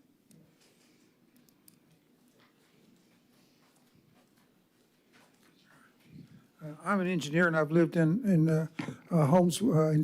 First home in Titusville was on septic tank and well, and it's only about 100 feet by 100 feet. And there's a number of houses that have done that same way. The first house that I lived in when we were married, it had a septic tank, and I converted it to city. The third house we were in, which we're in right now, it has a septic tank, but it was converted to sewer. The thing is that, for example, my father-in-law, my mother-in-law and father-in-law, they lived in Oak Hill, and they for many years they owned a septic tank and well, and so is my brother-in-law, septic tank and well. Another brother-in-law, septic tank and well. They have no health problems, and there seems to be what I call I'm going to give you an opinion, is there's a scare. There's a scare that's been created that these septic tanks are so dangerous. I mean, I've lived in West Virginia for almost all my life. Well, I guess all my life when I was in West Virginia, lived on septic tanks. And so I'm inclined to say is that there's a lot of nonsense going around as far as saying how dangerous they are, and how much they're polluting the rivers. Because what it appears to me is that I have a different opinion. And it's a shame that we've got this BMAP that says we've got to. And the second thing I want to add to that is that it appears to me is that the city of Titusville could have just one engineer to design this. I don't know that you have to have all this money that you spend. It seems like you can do a conceptual plan and something like that, and that would probably be applicable for bidding or something. But anyhow, I'm amazed at the fear that this, and I'm giving you an opinion and not my because there's plenty of people who disagree with me, but that septic tanks have been used for many years without people getting sick, and that's all I want to add.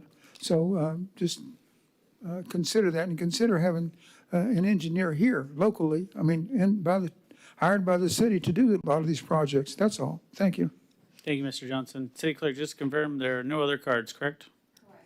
Thank you very much. Vice Mayor Cole. I'd like to make a motion to approve task order CDMT 0004 for septic to sewer feasibility study.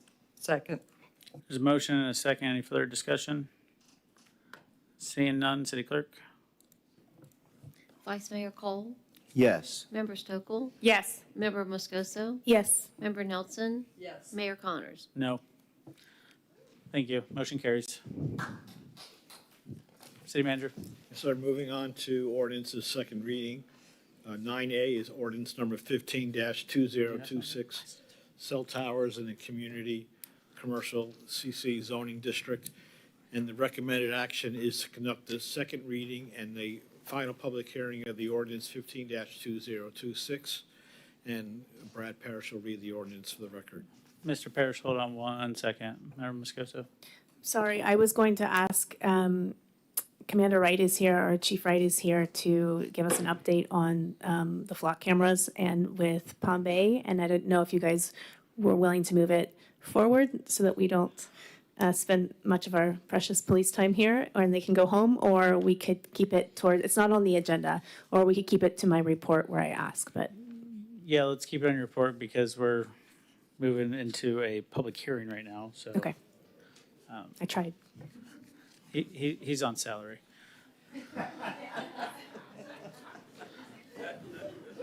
Mr. Parrish.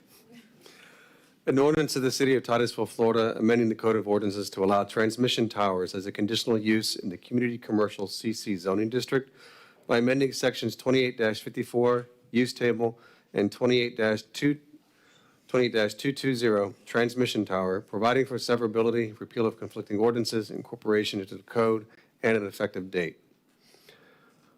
On page 399 of your packet, I'll just briefly describe what was presented here. This is a privately initiated application for a change to the code. The city received an application to amend the city's land development regulations to allow transmission towers in this particular zoning district only, the community commercial zoning district. If you recall, there are several commercial zoning districts, the most intense one being regional commercial. Step down is community commercial, the step down to that is neighborhood commercial, and then you have office professional. So this is, right now, we only allow transmission towers inside industrial zone districts. This request will expand them into the community commercial zoning district. There are many properties throughout the city that do have community commercial. The applicant was invoking a specific section of the statute related to allowing us to have some kind of discussion about this. In the back and forth with the applicant, we recommended that they submit a proposal for an ordinance change, which is they've done. So this is your second and final public hearing on this item. To help mitigate some of the potential issues of allowing transmission towers on properties with community commercial zoning, we did include several conditions. And you'll see that on page 404 of your packet. They specifically state, in addition to the existing conditions or limitations for a transmission tower described in section 28-220 of the city's code. The additional standards will include transmission towers specifically in the community commercial zoning district shall be located within 1 mile from the nearest transmission tower and must be located a minimum of 400 feet from a residential building. The enclosure shall be screened with an opaque solid fence and evergreen vegetation. Vegetation shall reach a minimum 8 feet in height within 1 year of planting.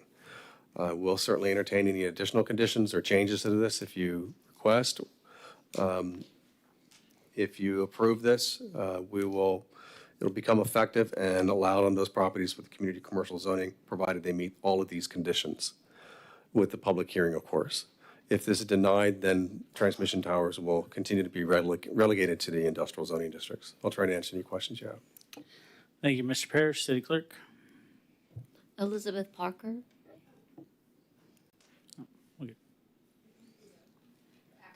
No.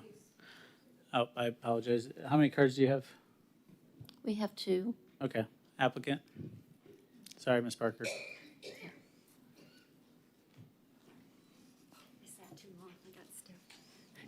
Good evening, Mary Solik, 121 South Orange Avenue, Suite 1500, Orlando, Florida. I'm legal counsel for the applicant. I'm very delighted to be bringing forth a infrastructure solution to you that doesn't cost you any money.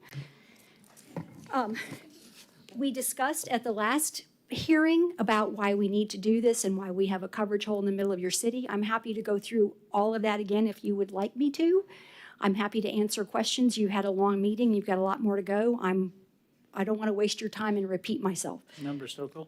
No, I was just going to say, most of my questions were answered at the last meeting, so thank you for that, so I'm good on this. Okay, anybody else? I have Alan Ruiz with me here tonight. He's the principal of Vertex, so if there's something I couldn't answer that you might want to ask him, I'll bring him up. Thank you. Member Scosa? I do have a question. I think last time I talked about design, and I'm only bringing this up again because on 50 in Barna here, we've got a new cell tower, and I've heard a lot about it. It looks like it's getting ice cream cone, which is never good.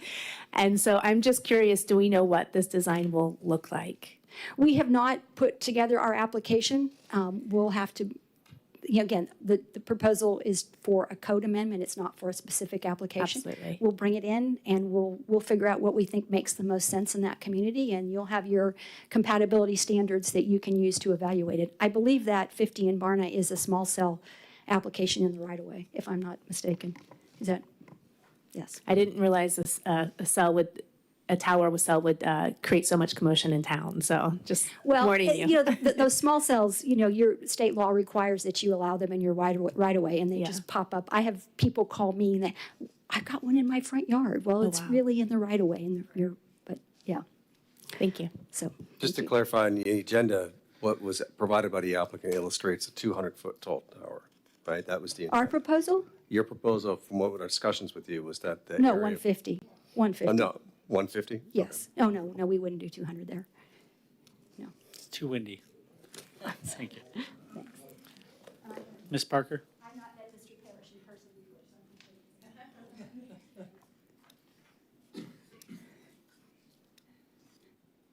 This ordinance significantly concerns me. The effects of EMF and the dangers to human health are not fully studied at this point in time. And the CC zoning is next door to people's homes. It's not a mile away. It's not even 500 feet away. And they find cancer clusters in buildings where they put these towers on the roof of the buildings. This is dangerous to human health. The National Institutes of Mental Health have found that there are significant oxidative stresses that this puts on the human body. And the fact that we have CC zoning all across the city means that no neighborhood's going to be safe. And God protect those people who are already EMF sensitive, who are unable to run Wi-Fi in their homes, or, for instance, have a severe epileptic event after a smart meter was deployed on their home. Those people will have nowhere to hide, and their health will be at risk. We need to protect the community, and it's far less important for the convenience of some developer who wants to get a cheap piece of commercial property and shove a tower on it. Not to mention what it looks like for the neighbors, because the shielding foliage is not going to shield a 150-foot tower from a 40-foot house. Thank you. Thank you. City Clerk, any other cards? The last card is Dan Johnston. Thank you, Mr. Johnson. Any discussion? Seeing none, I'll entertain a motion. Move to approve ordinance number 15-2026, cell towers CC zoning district. Second. I have a motion and I have a second. Any further discussion? Seeing none, City Clerk. Member Stokel? Yes. Member Moscoso? Yes. Member Nelson? Yes. Mayor Connors? Yes. Vice Mayor Cole? Yes. Motion carries. Thank you very much. Mr. Parrish, I believe you're up again.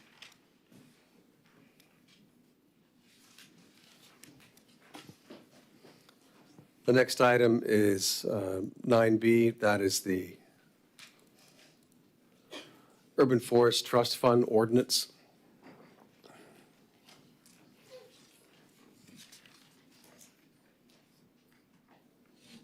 An ordinance of the City of Titusville, Florida, amending the Code of Ordinances to rename the Landscaping Trust Fund to the Urban Forest Trust Fund by amending sections 30-32 criteria for removal and 30-34 mitigation plan incentives, providing for severability, repeal of conflicting ordinances, incorporation into the code, and an effective date.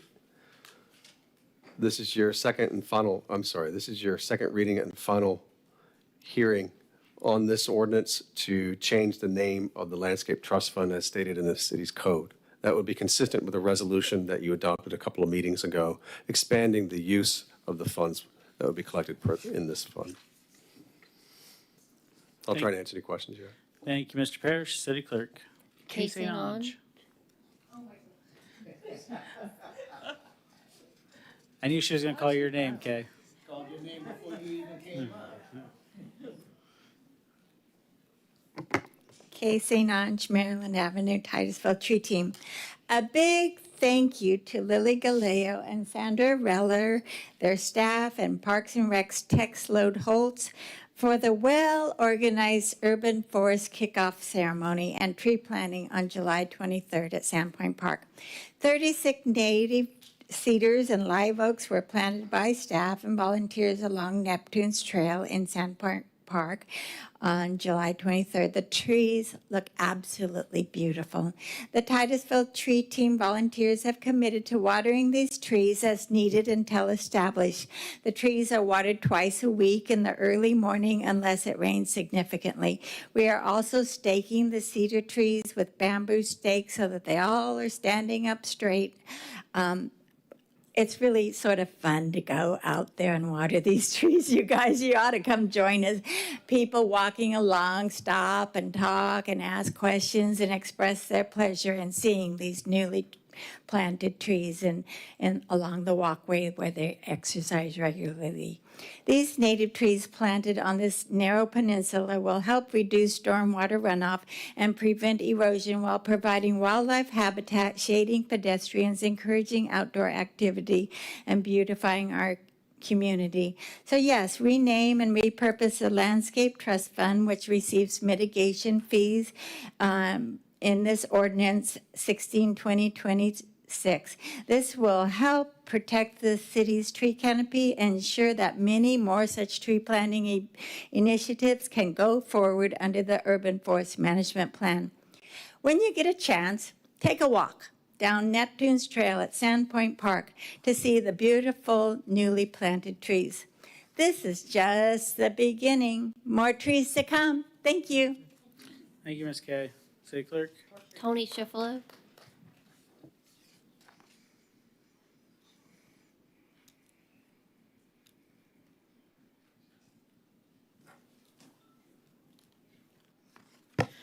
Schiffolo, Historic Norwood House. My week away with artist activists was filled with business meetings about the organization, budgets, bylaws, etc., but also artistic sessions and performances by wordsmiths, poets, playwrights, singer-songwriters. Language is important. I was going to get up and say, by naming the Urban Forest Trust Fund, the image invoked by the language, urban forest, is much shadier than landscape fund, but then I realized language is very important. And so what I really want to say is that by changing the name from the landscaping fund to the Urban Forestry Trust Fund, it's so much more invoking of lots of shade and is much cooler than the landscaping fund. Thank you. City Clerk. Last card is Stan Johnston.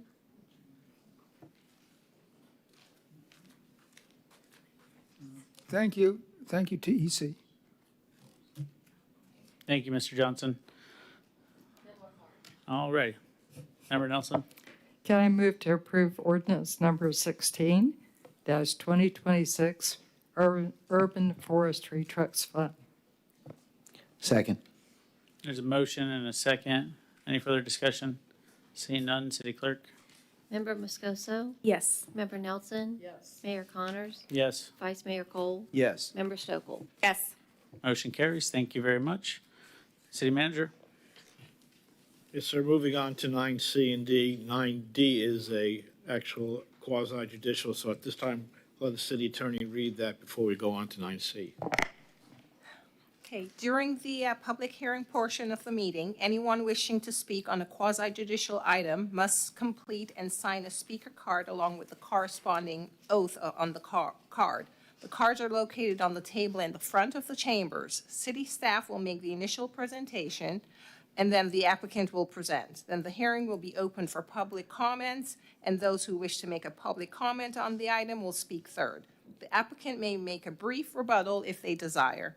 Witnesses may be cross-examined, and all photographs, sketches, or documents for the hearing must be submitted to the city clerk and will be retained by the city. Members, please disclose any ex parte communication or site visits at this time. Member Moscoso? None. Member Nelson?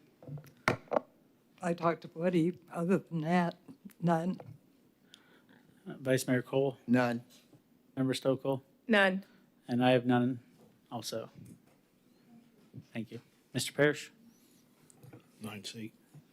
So 9C is a master plan amendment. Just so you know, it is processed as a rezoning according to the city's code, amendments to the master plan, so it falls under the quasi-judicial as well.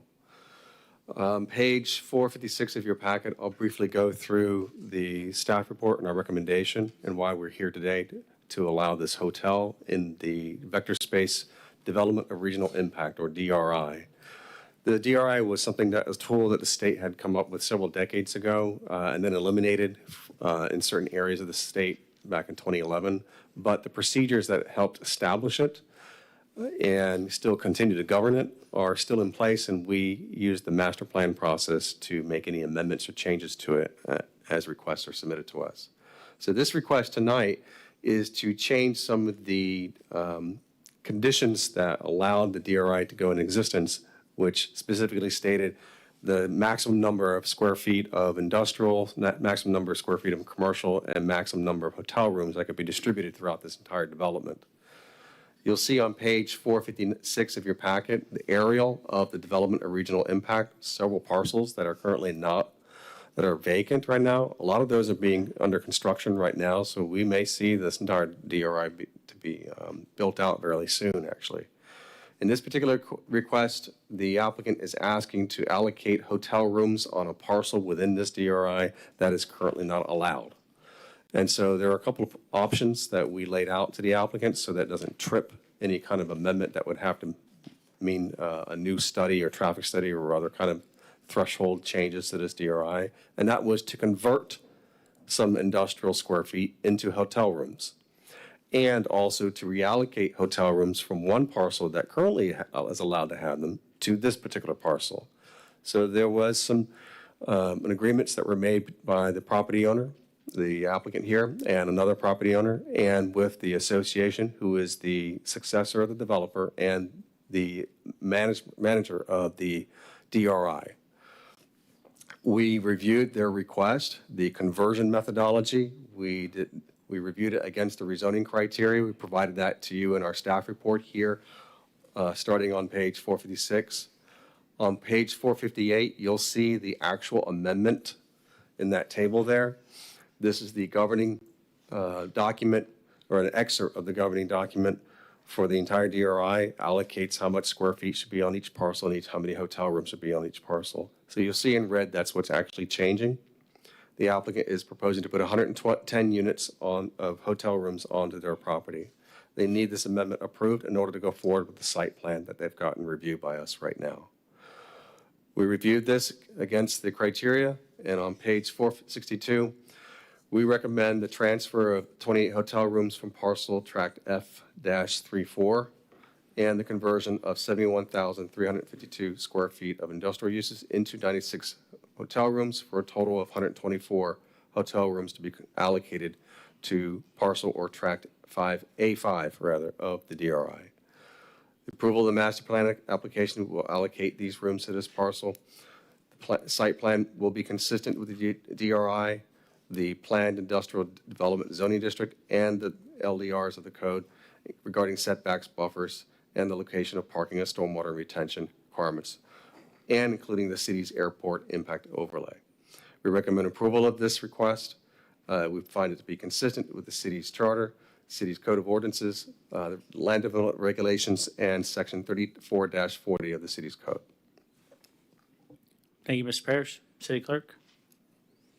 Woody Rice?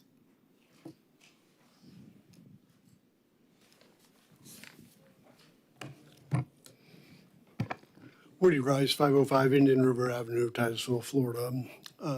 thank you, Mayor and City Council for considering this tonight. The property was annexed into the city in 1999 under Ordinance number 1999. One of the conditions of that approval was that the uses that were currently adopted in 1988 when it was created in the county would carry over into the city of Titusville. Some of the uses included hotels, commercial, office, industrial, and to my surprise, even multifamily units. Throughout the last 38 years that this DRI has existed, the DRI actually has sunsetted, but the uses still remain. The lots had hotels allocated to particular lots, not to every lot. But think 38 years ahead as you went through time, how can you project where a hotel needs to be or where it should not be? And in fact, how could you even project the quantity of hotel rooms that you would want to have in this DRI? So I think they did their best at the time, but that's the process that we live under, and that's why we have to do the allocation. So there was a few ways of doing it that Brad outlined, and we did transfer 28 rooms from another lot. But think about it, there's 500, I think close to 500 hotel rooms allocated to other lots that have not been built yet. But an owner that owns one of those lots isn't going to give up a right of something that they may or may not use in the future. But one person did step up forward and say, hey, we'll transfer 28. So that left us with 96 that we had to transfer. You'll see in your packet with my original submittal, part of the transfer predicated on what the concurrency was for traffic. And a hotel actually generates a lot more traffic than an industrial site. My analysis initially when I submitted it was doing a 1-to-1 ratio of square footage of area and with analysis for 1 square of industrial for 1 square foot of hotel. In that analysis, what that shows you is how much more trips a hotel would typically generate versus an industrial site. Well, during staff's review, they decided that they would like to keep the overall number of trips solid based on the industrial site. So we had to use a multiplier. They used a multiplier saying, well, a hotel versus an industrial generates so much more that it's worth more square footage. So that's why they did what they did. We concur. I think that's a good analysis. I think because at the end of the day, the DRI is going to have very similar trips that was originally designed for. And so we concur with staff's recommendation for the 71,352 square feet of conversion for that. It was more conservative. If you look at just our site, the A5 site, we're developing 3.5 acres. If you look at that, the 1999 ordinance allows 50% of the site to be building use site, let's call it industrial, okay? If you take that analysis, that is worth 76,230 square feet for what we're developing. Well, in the analysis that the staff did for the square foot of transfer of 96 rooms, that's less than that number. That was 71,352. So what does that tell us? That tells us that the A5 site that we're transferring hotel rooms actually doesn't impact any other site on the site with industrial capability. All those same development potential rights are still exist because we're absorbing that conversion completely on our own site. So planning and zoning recommended 7-0. Okay. This is on the NASA Causeway going to the Kennedy Space Center. What's our motto? Gateway to nature and space. Part of that with the robust, who would have thought 38 years ago that we'd have SpaceX, Blue Origin, and NASA in our community, and we have such a robust industry in the space industry. Well, part of that robustness is providing the support services that this community needs to support that industry, and hotels happen to be one of those. So we would appreciate your support tonight, and I'd be happy to try to really answer any questions you may have. Any questions? Member Stokel? Not necessarily a question for Woody, maybe for Brad. Could you just clarify for me, looking at the ratio of commercial, office, industrial, hotel from 1986 to fast forward to proposed amendment, why did commercial and office significantly decrease in square footage? Is that based on studies? It's a preservation of wetland area? How do we make that jump? There were amendments. So prior to 2011, there was something called a notice of proposed change process that the state required. And that was the official process to make amendments to this, so that depending on what the need was, what the developer desired at the time, it was processed through that, to make an amendment where there was a reduction in one type of use or an expansion in another. And then it might, depending on whether it was going to be something significant or exceed the thresholds that were originally established, they would have to go through a major amendment, which means another traffic study, another mitigating factors have to be included in this. So there have been several amendments to this DRI in the past 40 years. After that, then it's just, ever since 2011, we haven't seen anything significant other than just minor conversions. Okay, so would it be fair to say, based on the studies as they were going through the process, that they realized there's more wetland area or protected space? Because unless, because it looks like 200,000 square feet plus, I don't think that's going to be the equivalent of 100 additional hotel rooms. So that's where I don't know what's happening to that space that we've lost. Are we preserving that with this proposed amendment? So some of these have been reduced because they've been eaten up by development. So as development happens in the DRI, you see. So this is not cumulative development. It says cumulative development at the top, so that's where I think I'm confused. Okay, let me see. Yeah, my understanding is that as these developments happen, you start seeing these numbers start to reduce because they're being utilized now. So what you're trying to see is what's available. Yeah, I'm trying to see the ratio. So what I'm getting at is, and I have no problem with this project, is I don't want to chip away at our industrial and commercial, as I say, numerous meetings. And I think that, when I see those significant decreases, I'm like, that gives me pause to say what happened here. Understand. So right now, if this is approved, you'll have remaining 751,000 square feet of industrial square feet that could possibly put into vector space. That could be combined or exclusive with office, which has 373,000 square feet available. That's a significant number.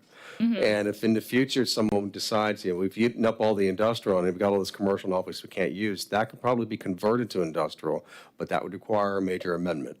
In other words, that'll exceed the thresholds of what you see established here. So with commercial going from 221 back in 86 to 83 now, did we lose that proposed commercial, or is there commercial that's there? So it's 83 left. I think what that plus is. The commercial that we've already developed.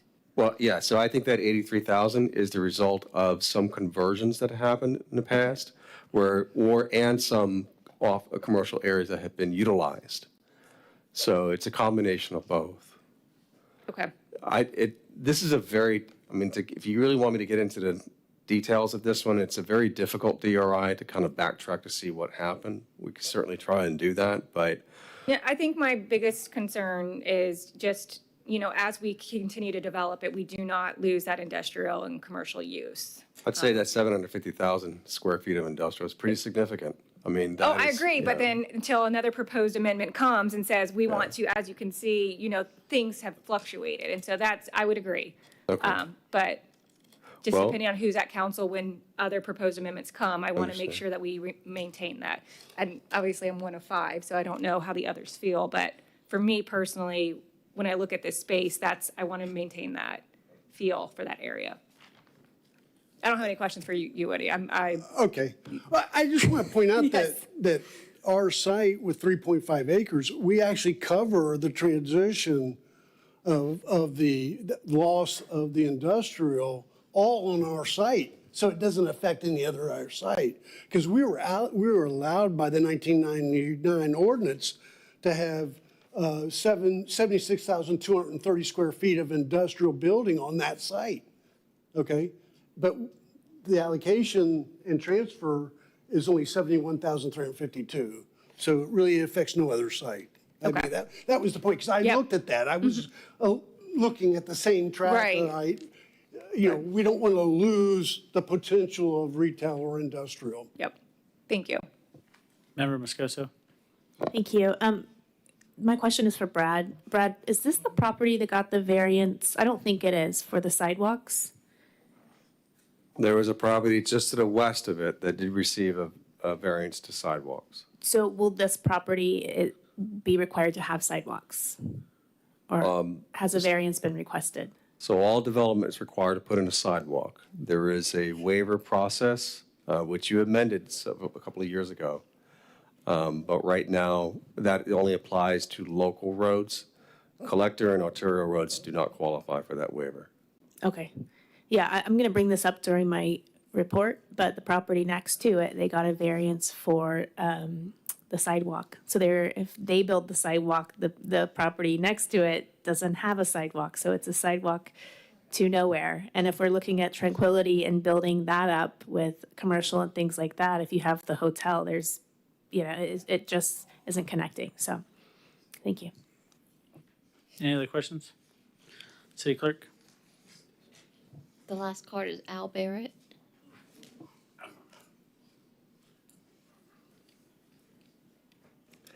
My son is a general manager at one of these hotels, and he, at this current time, with nothing going on, is 75 to 100% capacity. And that tells you that we are in need of hotels. The last launch of Artemis, he was able to sell the last 3 rooms for $1,600. Now, he's probably mad that I'm talking in favor of a hotel, but we really do need hotels. We're going to be, in the next 10 years, packed. And where are we going to put the people? And if we want to put them here in Titusville, and we do, because we want our restaurants, we want our hotels, we want all of our businesses making money, first of all, we have to get hotels. If Space Lab not Space Lab, Rocket Lab and Blue X and Space Blue and all these other guys coming, if they're coming, my blood sugar is crazy right now. If they're to come and, to visit, they're going to stay in hotels. Well, where are they going to stay? Right next to the Space Center. And so I'm highly encouraged that we need hotels. We need them at these places. And like I said, in the next 10 years, there's estimating that these places are going to spend $1.8 trillion in all these space things. We don't want them in Melbourne. Let's get them here. Thank you. Thank you, sir. City Clerk, any other cards? All right. And I'm a big fan of Woody. Thank you. Woody and I went to Israel together. So yeah, any other questions? No? Okay, we can kind of get into the discussion piece. I'm in favor of converting some of these things. My big thing is there's a lot of concentration of hotels on the south end of town. I really would like to see us have more hotels in our downtown so that people spend money at our more local businesses, because while they do come in for work, we don't really have families touring Titusville. And I think that's where we need to focus our planning efforts and our direction, because space tourism will eventually go down. It's all of diminishing returns. Nobody blinks at a Falcon 9 anymore. People don't go out to MCO to watch airplanes take off. Eventually, those numbers are going to come down, but the workers are still going to be there, and I understand that, but there's a lot of hotels being built on 50 and the 405 corridor, and I really would like to see some get more downtown, spending money in our downtown area, supporting our Main Street programs and things like that. So while I am in favor of this, I think if another hotel wanted to pop up in the same area, I might ask some more questions about need. And I do serve on the Tourism Development Council, so I do look at the tourism numbers throughout the county. I am proud to say that Titusville is beating unincorporated Boulevard, but we still have a long way to go to take out Cocoa Beach. So, Member Nelson. I'm in favor of this, and I'm very hopeful that we will be able to mitigate the wetlands in Titusville. That's what I was talking to Woody about. That's something that St. John's is allowing us to do now. And so we can buy property within Titusville and preserve those wetlands. So I'm hoping this works. But we do need hotels. We still got a long way to go before we get to that point, Member Nelson, with some of the St. John's requirements. But yes, that is definitely the goal we're working towards. Any other feedback? Otherwise, I'll entertain a motion. Move to approve Master Plan Amendment 1, 2026 to amend the vector space development of regional impact. Second. A motion and I have a second. Any further discussion? Seeing none, City Clerk. Does that include the resolution as well? Yes. Member Nelson? Yes. Mayor Connors? Yes. Vice Mayor Cole? Yes. Member Stokel? Yes. Member Moscoso? Yes. Motion carries. Thank you very much. Thank you, Mr. Woody. City Manager. Yes, sir. Moving on to 9D, that's the small scale amendment 1-2026 Canaveral Avenue. And this is to conduct the second reading and public hearing of ordinance 17-2026, amending the comp plan future land use map, and ordinance number 18-2026, rezoning the property for the small scale comp plan amendment 1-2026. And we have two ordinances to read, and Brad will do that. An ordinance of the City of Titusville, Florida, amending the Code of Ordinances by amending ordinance number 60-1998, which adopted the comprehensive plan of the City of Titusville by amending the future land use designation on property located along Canaveral Avenue, located south of Pine Street and north of Palmetto Street, from medium industrial zone residential to high-density residential on .16 plus or minus acres of property having parcel ID number 22-35-03-03-26-7, providing for severability, repeal of conflicting ordinances, and providing for an effective date. And the rezoning ordinance. An ordinance amending ordinance number 5-1993 of the City of Titusville, Florida, by amending the zoning map made a part of said ordinance by reference by changing the zoning classification on property located along Canaveral Avenue, located south of Pine Street and north of Palmetto Street, from the single-family high-density R1C to this multifamily high-density residential R3 zoning district on .16 plus or minus acres of property having parcel ID number 22-35-03-03-26-7, providing for severability, repeal of conflicting ordinances, and providing for an effective date.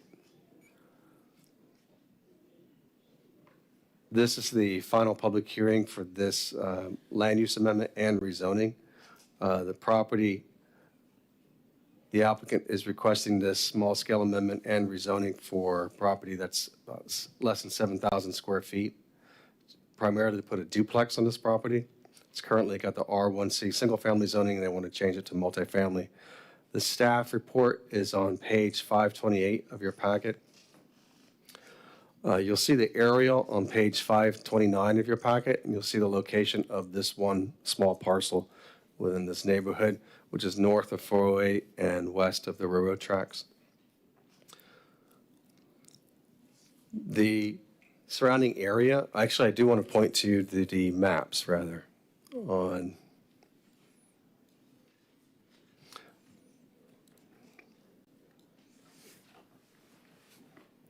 page 566 of your packet, you'll see the future land use map.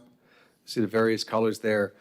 The blue represents the downtown mixed-use land use category along the major corridors. And then inside this area, you'll see a hodgepodge of properties with the high-density and medium-density residential land use categories.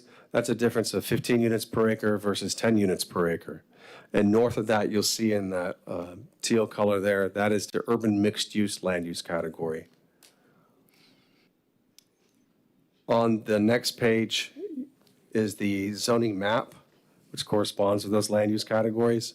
The reason I'm showing this to you is because a couple of years ago, you had directed us to do a study and a land use amendment to possibly expand the urban mixed-use land use category into this particular neighborhood. We put that on hold only because of Senate Bill 180. We're still working on that, but based on those meetings that we've had with you and with the public and with the Planning and Zoning Commission, and reviewing this consistent with the rezoning criteria and the the comprehensive plan policies, we can support this because this particular neighborhood can handle with this development pattern here with the gridded streets, multifamily mixed in with single family. So we recommend approval of this land use amendment and this rezoning amendment to allow a multifamily development on this property. The applicant is proposing to put a duplex. They provided to us an image, a rendering of what that might potentially look like, which is illustrated on the maps, or I'm sorry, on the screens before you. The applicant is here to answer any questions about this. I do know they want to clarify that the last meeting they mentioned that this might be just a one-story building. The code does allow it to be 2 stories, provided it doesn't exceed 35 feet.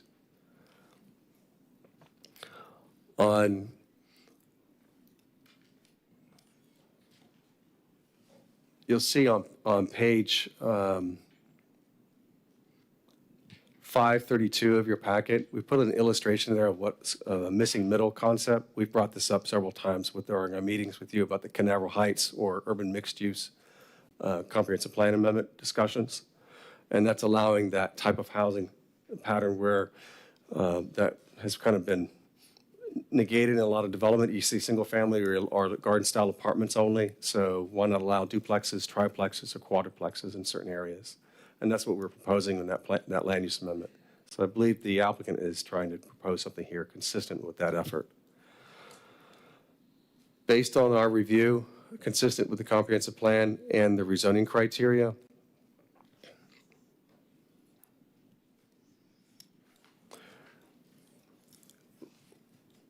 we find that the application is consistent with the comprehensive plan, the charter, the code of ordinances, and the land development regulations, specifically section 34-40 of the code. And we recommend approval of the land use amendment and the rezoning. We'll try and answer any questions you have. Thank you, Ms. Parrish. City Clerk, how many cards? I do not have a card from the applicant, but I have one from Tony Schiffolo. All right. Are you the applicant? Yes, sir. All right.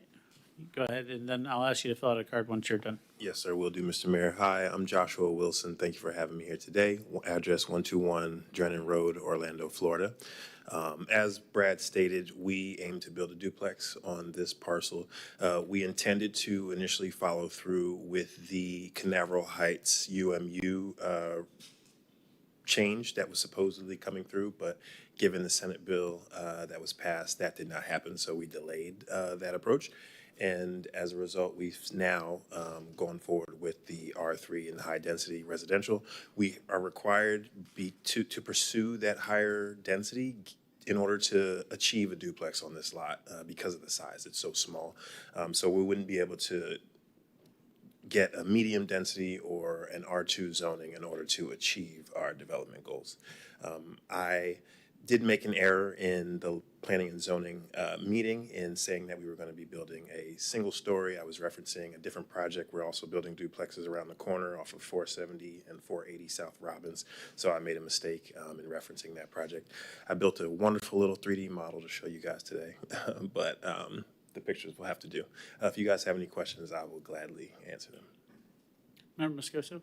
Yeah, I think I got a little confused because I think in your meeting where you had Ms. Tony Schiffolo, you mentioned 470 Robbins, Yes. 480, and so I was trying to figure out which I did, one. and I actually met with Ms. Schiffolo and showed her the plan to make sure that it kept with the rhythm and the vibe of the community as she intently desires, right? Because we do want to make sure that we are upholding the character of the community, and it did meet her standards, so I hope that it can meet you guys as well. If you met her standards, that's hard. I do my best. Seeing none, thank you very much. Thank you, sir. Don't forget to fill out a card. Ms. Schiffeler?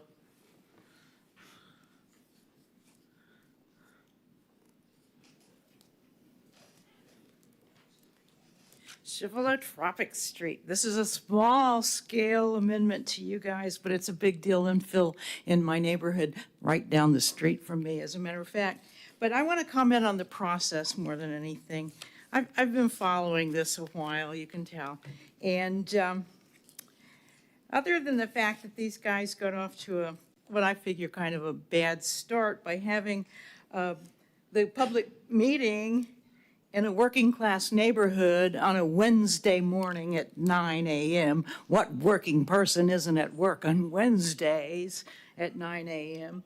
Anyway, another neighbor and I showed up, and they've been very good about following through. And I also want to commend staff, who has also worked with me on convincing me that this is a good idea. And we've had cards, and when it was pulled and changed, the other cards came out. The fellows sent me a letter, and I've shown up, and he's shown me plans. The process is working. And so I have no real problem, except that all of a sudden now it's 2 stories instead of the 1 story that was projected. But I can understand about needing to maximize space in affordable housing, and going to a 2nd story probably gives each of the duplex sections more room. So not to belabor the point, I just want to say that the process that we have and that staff has followed, I really appreciate, and I really wish that developers would have their meetings, their public meetings, at times more conducive for the public that's affected. Thank you. Thank you. City Clerk, any other cards? Any further discussion from this board? All right, I'll entertain a motion. Move to approve SSA number 1-2026 Canaveral Avenue. Second. So there's a motion, but yeah, I want to clarify, are you Thank you. talking about the first ordinance, which is the legislative item of the future land use, ordinance number 17-2026? Let's do ordinance number 17-2026 first. All right, that's a motion by Does that Member work? Nelson. Second. All right, any other discussion? Seeing none, City Clerk? Mayor Connors? Yes. Vice Mayor Cole? Yes. Member Stokel? Yes. Member Moscoso? Yes. Member Nelson? Motion carries. Thank you very much. And can I have a motion to approve ordinance number 18-2026? Move to approve ordinance number 18-2026. Second. A motion by Member Nelson, a second by Vice Mayor Cole. Any further discussion? City Clerk? Sorry. Vice Mayor Cole? Yes. Member Stokel? Yes. Member Moscoso? Yes. Member Nelson? Yes. Mayor Connors? Yes. Motion carries. Thank you very much. Appreciate you. Guys think like 10-minute break? All right. There's right. actually 3 ordinances up there. Did we Oh, get there's all another 3? one? You had 17? No, I apologize. I'm incorrect. Okay. I mean, you're very possible I could have made a mistake, so I just want to make sure we're good. All right, so in the meantime, we're going to take a 10-minute recess. We'll be back at 9:25.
right, I'm going to call this meeting back to order.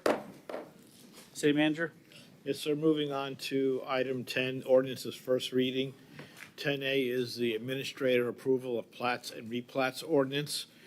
And the action is to conduct the first reading of ordinance number 19-2026, amending the plat procedures in the land development regulations consistent with Chapter 2025-164, Laws of Florida. And Brad will read the ordinance.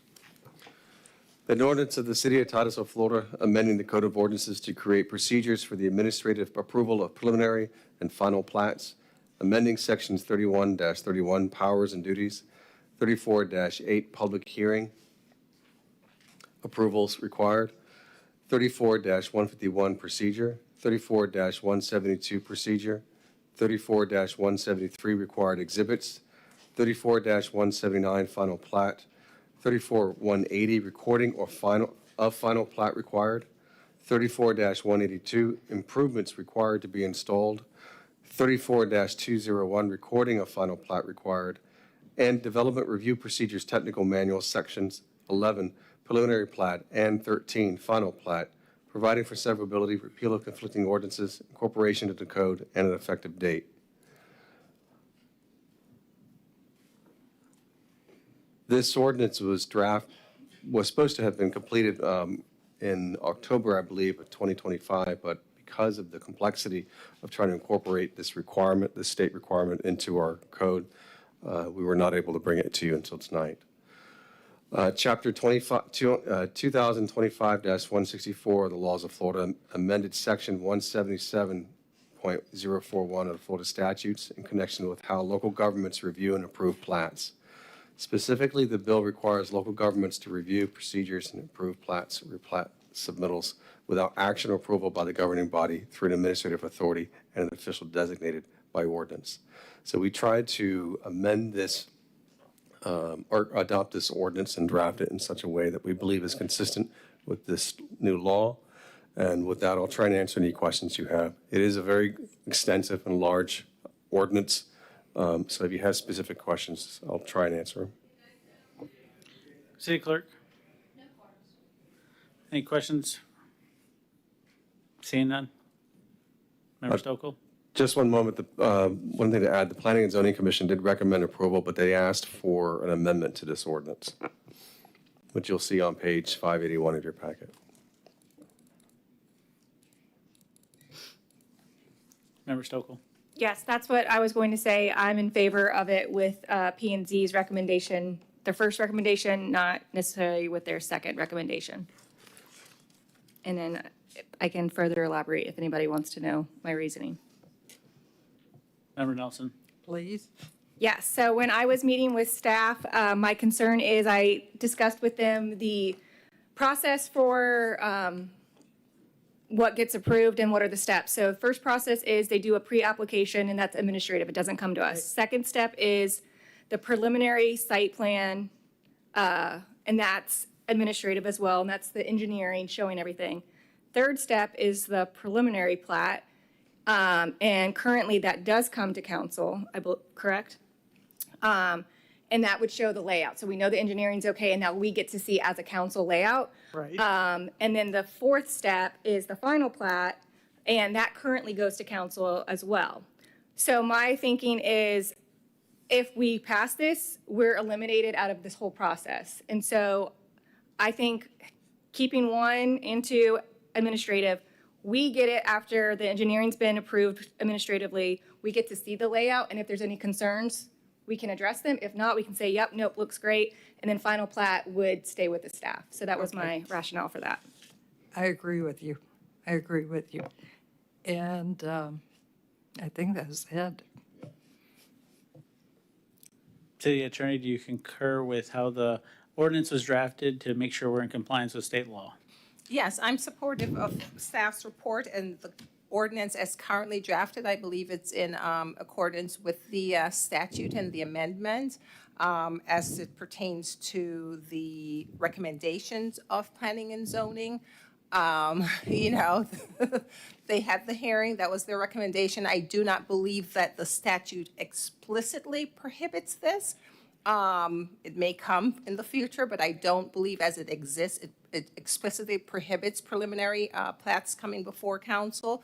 But again, I think the intent of the statute was to eliminate coming before the governing body and to make sure that it's administratively done so that the process is a little bit more expedited. I believe that was the intent of the statute and the amendment. Thank you, City Attorney. Member Nelson? So I do, wait a minute, this is first reading. Yeah. Okay. Skip. All right.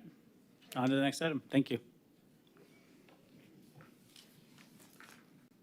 Moving on to 10B, small scale amendment, SSA number 2-2026 for 1165 or Eagle Boulevard, and conduct a first reading of ordinance number 12-2026, annexing land, ordinance number 13-2026, amending the comprehensive plan future land use designation, and ordinance number 14-2026, rezoning property for the small-scale comprehensive plan amendment 2-2026. And Brad will read all three ordinances. An ordinance of the City of Titusville, Florida, amending Section 7, Chapter 63-2001, Laws of Florida, Special Acts of 1963 by annexing certain property located at 1165 War Eagle Boulevard, having parcel ID number 21-35-30-00-769 to be included within the city limits, providing for severability, providing for repeal of conflicting ordinances, and providing for an effective date.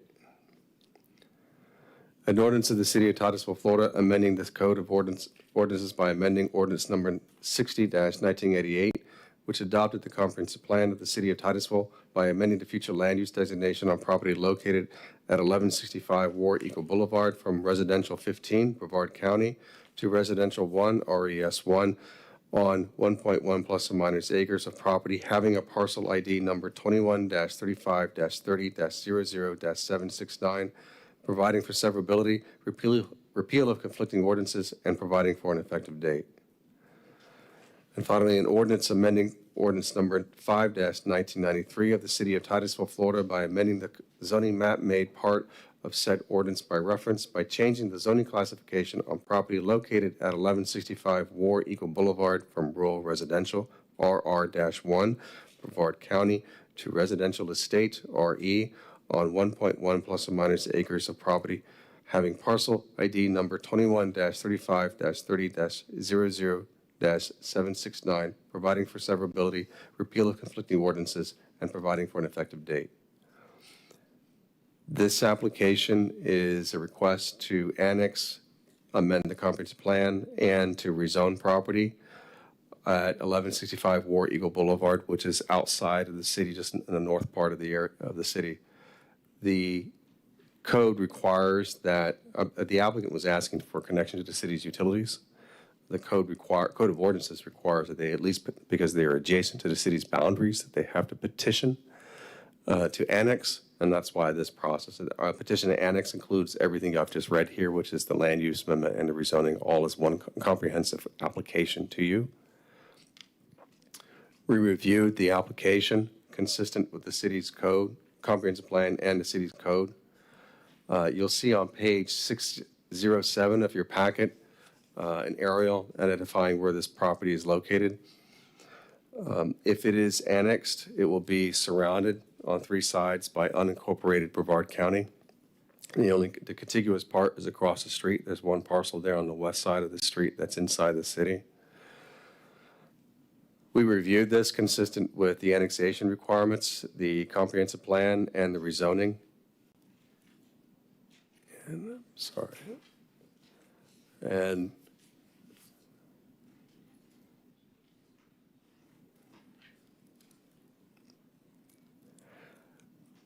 we would recommend you consider annexing the property.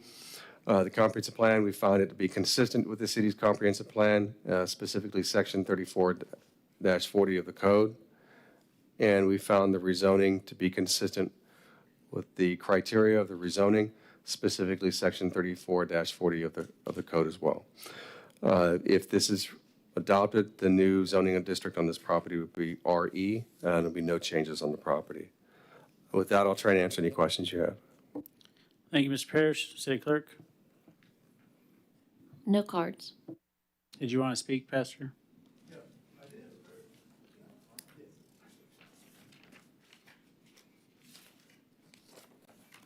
Actually, this Stewart Boating, 3885 Hickory Hill Boulevard, this is actually about a glass of water. That's what it really comes down to. When we purchased the property in September of 2025, the acre of nicely groomed land, and in October of 2025, we ended up with lakefront property after the big storm. And in the process of that flooding, that didn't go away for quite a while, the well field was pretty much destroyed. In fact, my dog will attest that it is still in not a very good condition, because when she runs out there, she comes back smelling like a sewer. So that's just the way it is. So we're trying to get a city hookup because the well field is unpotable water. And that's the reason for the process. It has little to do with annexation and everything to do with just being able to hook up to the city water. I just thought to bring a little clarity to the reason why we're applying for that tonight. Okay, and I thank you for your time. By the way, the planning and zoning did a fantastic job, very detailed job of analyzing the whole thing, and appreciated their really hard work of coming to the conclusion where I totally got 0 to 7. It was a stunning loss on that part, but apparently we're going in the right direction, so thank you for your time. Thank you very much. City Clerk, do you have a card for him? I did, but it was just the wrong item number. Okay, so I just want to make sure that no that is problem. completed correctly. Member Moscoso?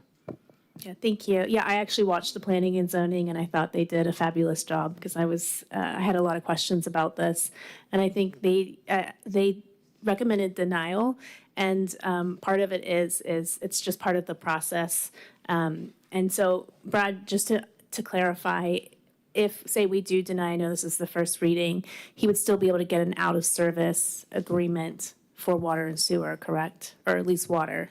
Subject to council approval. Okay.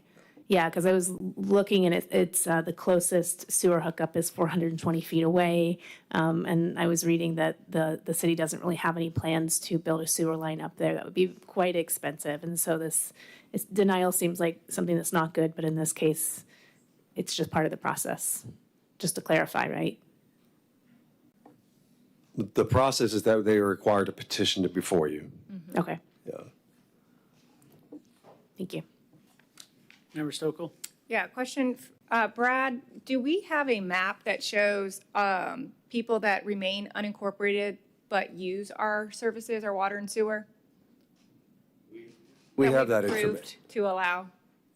We have that information. Okay. Yeah, it's not part of your packet. No, and it's but- not, no, and so, and I'm fine with, I think, where we're going with this one. But I just wanted to mention in my briefing, since we're talking about it, and you can see the map on 609, which kind of shows a little bit of what's unincorporated versus what's been incorporated.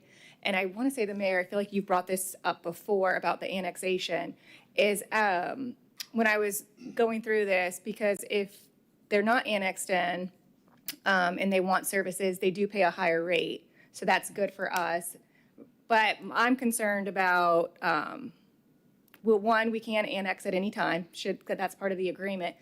Holistically, as a city, it might be good for us to like put on our radar, not necessarily right now, but to look at a map that shows how many are still considered unincorporated, but they're receiving our services. If at some point it would make sense from a financial standpoint, as we're talking about how can we increase revenue with what they're paying or what they could be paying in ad valorem taxes versus their higher water rate. Would it make sense to potentially annex people in?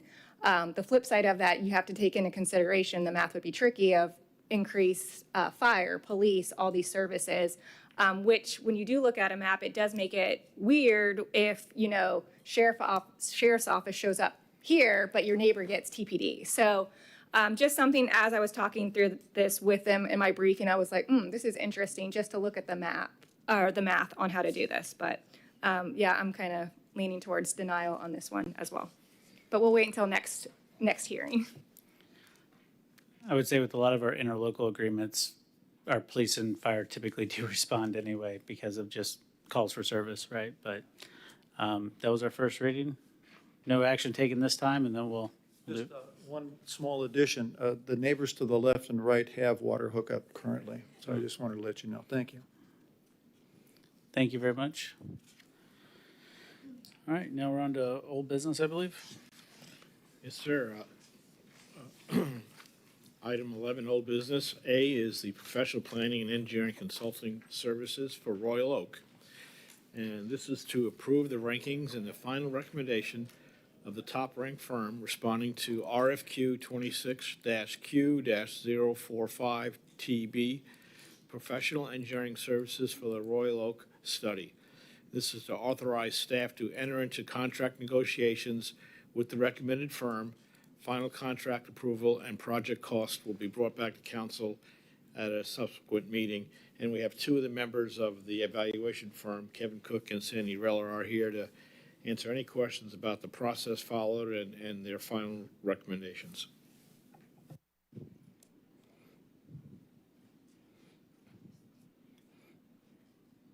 Member Moscoso. Yeah, I would just like to hear in your words what set the top two companies. What was the difference that you saw in them? Because I know you guys chose different ones. I've sat on many of these committees, and I even said in the committee that this one was tough. They were all very capable firms. I think the top choice had more, the Tetra Tech was the second choice for me. They were more engineering based, and I know they can handle stormwater side very well. I can't remember the name of the top one at the moment because it's way late for me. They had more of the planning, which I think is the point of what we're trying to do, is what can go here and what is the best for the community. That's kind of what I saw. Kevin, can I ask you the same question? Yeah, I think both companies can do the job. I leaned heavily towards the bigger firm. They provide a little more resource development than smaller firms do, but certainly they both can do the job. And there were 5 members of the committee, so although myself and Eddie ranked separate number ones, the majority did rule on the number one ranking. Member Stokel. Yes, that's kind of what I was looking at too, and looking and seeing the rankings, and I think we all got an email too from somebody from the community just discussing the ranking and how it was done. For me, when I see ranking this close, I believe it's up to council for us to determine the vision of what we're hoping to get out of this. And I would agree. I think one's more environmental engineering and stormwater, and one's more planning. So like civil planning. So they're going to be a little bit more broad, a smaller company versus, in my opinion, environmental engineering, very specific. And that's kind of what I was hoping with this study because of all the stormwater issues, the wetlands that we have discussed. That was a major concern, I think, for us at that time when we were seeing a proposed development happen here. We wanted to know about the environmental impacts. And so for me, I was kind of leaning more towards the Tetra Tech firm because of those reasons. Vice Mayor.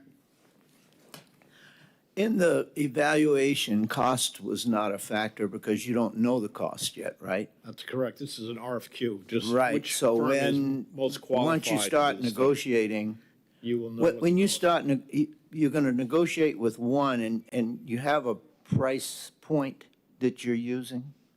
We know we have budgeted $90,000. We have no Okay. idea. We did add to the scope of service, we added additional public engagement sessions and also a stormwater element to be analyzed. So that would probably drive the cost up, but we don't know yet until we begin negotiations with the first-ranked firm. So when we start negotiation with the first firm and we can't get them to the price point that we want, do we cease that negotiation and start with the second? Or how does that system work? That's the scenario. Okay, thank you. And just so the council knows, this particular solicitation, those prices are in a sealed envelope, so they have already been submitted. We only open the selected vendor's price. Okay, So, thank you. It would be really helpful if you opened all 3 and told us. can't do that to engineers. Member Nelson. We can't open the top 2 at least and find out. Okay. I was sort of leaning towards Zev Cohen. And I think in part because I know that the stormwater system and the pipes in Royal Oak are a problem. And they're the old cast iron pipes with, I understand, a lifespan of 50 years. And we're at 65. So talking to people, if that fails, we're in serious trouble. Royal Oak is in serious trouble. And I talked to Sandy about it, but I talked to some other people. Not that I didn't trust you, but I wanted to get other people's opinions.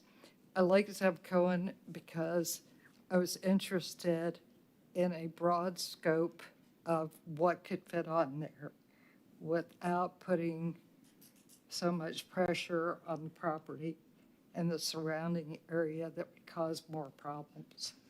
So that was what I was after. And really, what is an appropriate number of houses on there? That's what it's going to be, where we're not making things worse. So I was after more of a broad scope of what should be there. So that's why I was sort of like Zev Cohen. But putting the envelope up to the light works too. Member Moscoso. Thank you. I'm kind of leaning like Member Stokel to Tetra Tech. I will say I know a few of the council members from Ormond Beach, and the Zev Cohen and Associates did one of their golf courses up there. I think it ended up being a 3-2 vote. It was very contentious.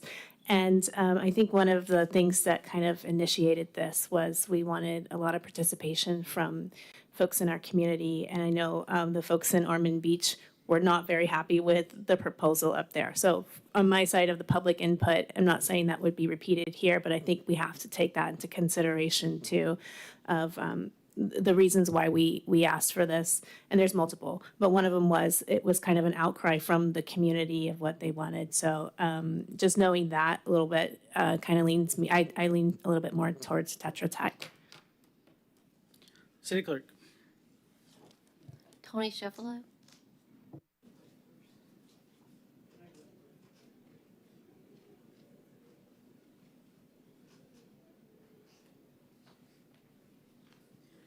Cephalotropic Street, I'm obviously not in this neighborhood, but I looked over, I'm disappointed in the process of how these firms were picked.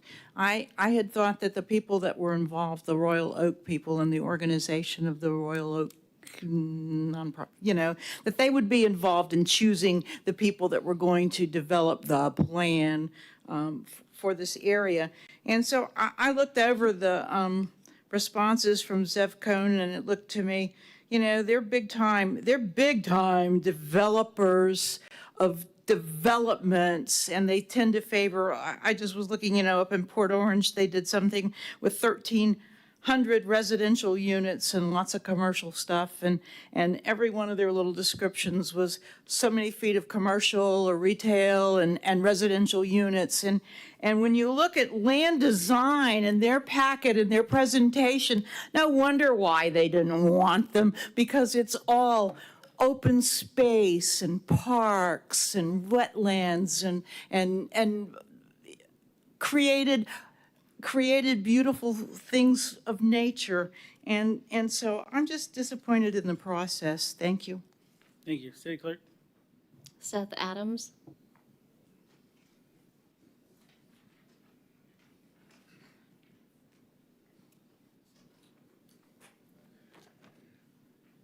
Thank you, Council. I'm going to read a letter from Dr. Kathleen O'Rourke. She could not be here tonight, so I've been designated to read her take on this in her place.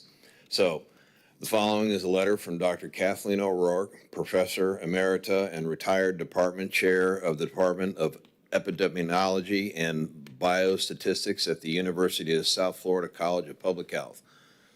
So she knows what she's doing. Dear council members, I'm writing to present an analysis of the methodology used to identify the winning applicant for the small area studies. Since I cannot be there tonight, I have asked that my letter be read. I know statistics can be complex and can sometimes put people to sleep, but please bear with me because this is an important information for our community. 5 evaluators each assigned the applicants an overall numerical score on a scale from 0 to 100 based on the established criteria and their assigned weights. Those scores tell us not only which applicant scored higher, but by how much. However, those scores were then converted into first, second, and third place rankings. That conversion results in the loss of important information. For example, scores of 95 and 94 become first and second place, but scores of 95 and 65 also become first and second place. The ranking system treats these two situations the same, despite the very different underlying evaluations. I went back and totaled the original scores. Applicant A received 422 points. Applicant B received 451 points. Applicant C also received 451 points. In other words, the original numerical evaluations produced an exact tie between applicants B and C. After these scores were converted to rankings, the totals became applicant A 9, applicant B 14, and applicant C 7. This makes the outcome appear much more decisive than the underlying evaluations actually were. The ranking method did not identify a clearly superior applicant. It merely transformed an exact tie in the original numerical evaluations into the appearance of a decisive result. I'm not asking council to select a different applicant tonight. I'm asking council to recognize that the existing evaluation does not establish that either applicant A, applicant B, or applicant C is more qualified. I therefore respectfully request that council postpone the selection until additional study-specific information is obtained from the tied applicants through an equal and transparent process. That additional evaluation should focus on the qualifications most relevant to this particular study, including stormwater analysis, and so do the best you can with this decision. Thank you, everybody. Thank you very much. All right. Member Stokel, you have a specific question, or can I get through the cards? Oh, you can get through the cards. Thank you. City Clerk? Vicki Conklin.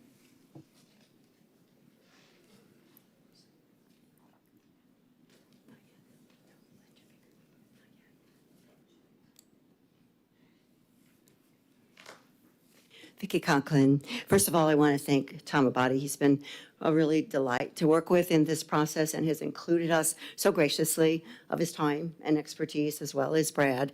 And we appreciate that because we all are one big community trying to work together to make it better.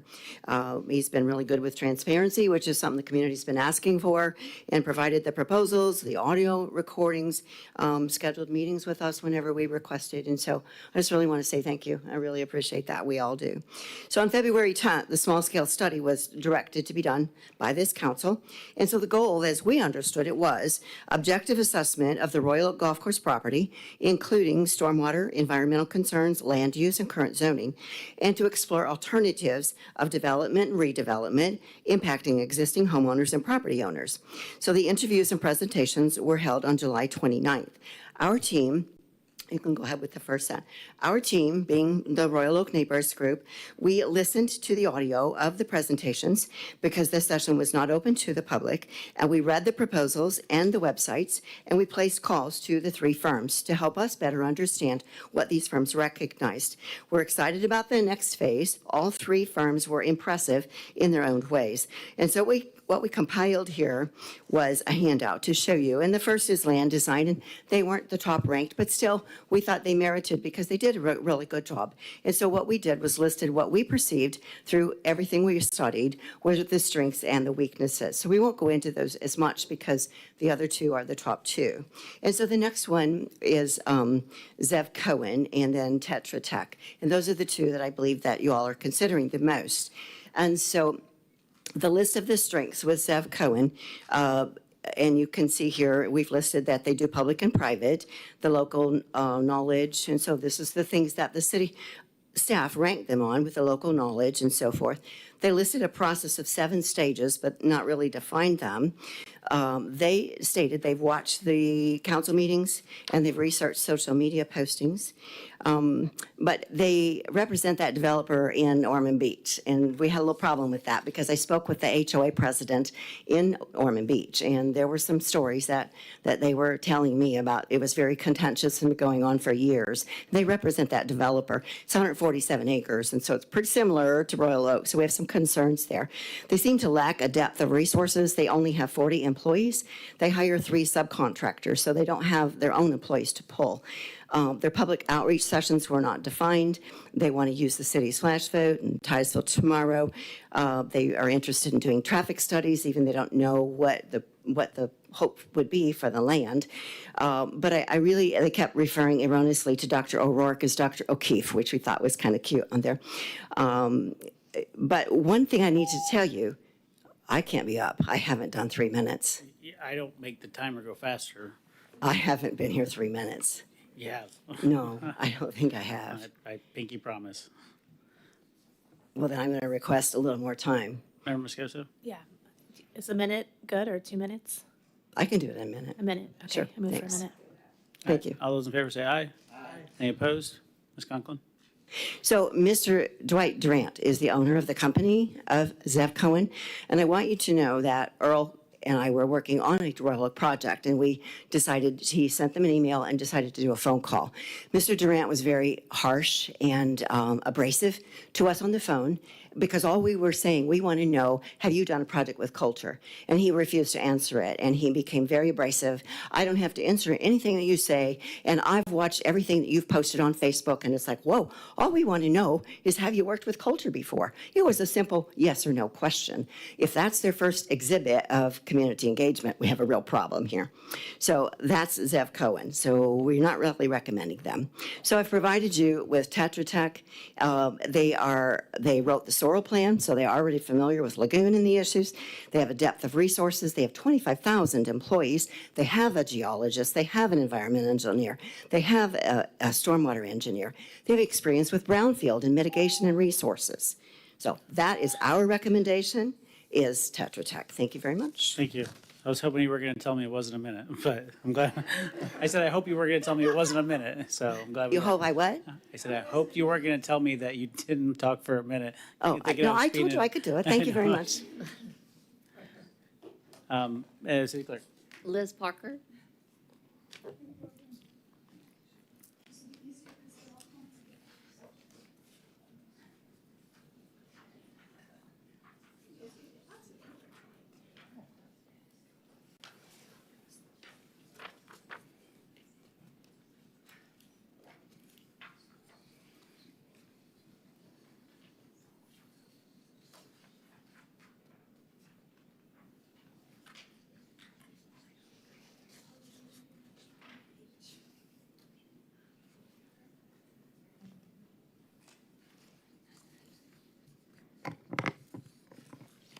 All right, Mayor and Council, thank you for being here and listening to us.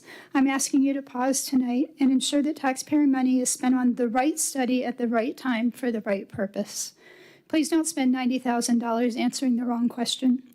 The city rejected the developer's proposed flume transmittal, resulting in, at this February 10th meeting, and it resulted in the motion for this study. The crux of the discussion we had prior to that motion was stormwater. The question isn't just, how can this golf course be redeveloped? It's what future land use designation is appropriate to this property. The city's scoring criteria are weighted toward vendors' redevelopment capabilities, not determining the appropriate land use density, infrastructure limits, and compatibility with the existing community. Both the ZCA and the Tetra proposals received exactly 451 points from city staff. Yet my review found meaningful differences in the technical methodology around stormwater, transportation, fiscal analysis, alternative land uses, which are very interesting if you take the time to look at Tetra's actual proposal. and validation of the already rejected assumptions from the developer. This raises a fundamental question. Did the scoring process measure what the study requires? And timing. This property is subject to ongoing litigation over the lakes and stormwater infrastructure deeded to the city over 5 decades ago. Meanwhile, the study is now spending $748,000 on a citywide stormwater study, which is going to have to include this parcel. Stormwater is a central issue at this parcel and a critical factor in deciding what development this parcel can appropriately support. The lakes and drainage infrastructure play an integral role in the Greater Basin's drainage system. Yet the scope of this study removes the detailed engineering analysis needed to understand these conditions. The city's larger stormwater study will not publish critical baseline findings until well after our study will end at the current schedule. And litigation continues with the developer and the city over the rejected proposed flume amendment. These issues necessarily affect the purpose, scope, and timing of this study. Are we selecting the consultant best equipped to determine what the future land use is as far as appropriateness for Royal Oak? Or are we simply looking for a firm adequate to redevelop a golf course? Please pause and clarify the purpose, scope, evaluation criteria, and timing. Then select the consultant best equipped to answer the council's actual questions. Thank you. Thank you very much. City Clerk? The last card is Earl Johnson.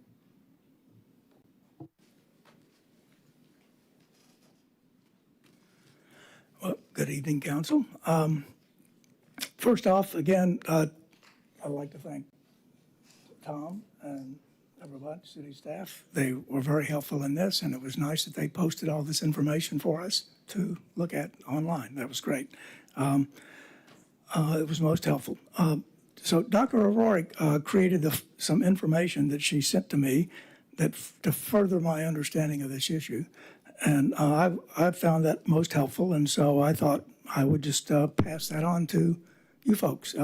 Hopefully you will find it as useful as me. So start off with this. She has a proposed method to resolve a statistical ties on an evaluation when an immediate decision is required. So if a decision needs to be made tonight without the opportunity for additional data, a sensitivity analysis is the best method and the best approach to use. It allows the council to determine whether the result will change when the influence of an unusually high or an unusually low individual scores is factored out. This analysis was repeated using 3 different scenarios. All 3 of these scenarios produced the same result. The raw numerical scores show that the 2 firms are tied. So the top 2 firms are tied exactly with 451. And so the council needs to, if they're going to make a decision tonight, there needs to be a method to break this tie. So this method minimizes the effect of unusually high or unusually low scores, and it preserves much of the original evaluation as possible to resolve this issue. So one reviewer used a consistently lower scoring range than all the other reviewers did. If the scores from that one consistently low scoring reviewer are excluded for all the firms, 4 of the 5 reviewer evaluations remain. The adjusted score totals for those firms then break the tie. So then we have 377 and 373. The firm receiving 377 points prevails by 4 points in this case, so the tie is resolved. The sensitivity analysis was repeated for 3 different scenarios, and each of these scenarios, the same firm prevailed. The first scenario was exclude the consistently lowest reviewer for all of the firms. And the second technique is remove each firm's highest score. And then the third technique is to remove each firm's highest and lowest scores. And so the result was firm B came out on top in all those cases. Sorry. Can I have a little more? Again, I can't do that myself. Somebody has to make a motion, but I think your point is made. Pardon? You know. 1 minute? Yeah, a minute. Yeah. Motion, second. All those in favor? All right, motion carries. 1 minute. Oh, thank you. So although these scenarios test the scores in different ways, each one identifies the same firm. This consistency demonstrates that the result is not dependent upon a single choice about which an extreme score to remove. So the no tie-breaking method selected after the scores are known is perfect. However, the most defensible option available under tonight's time constraint is to exclude the scores of the one reviewer who consistently scored every applicant lowest.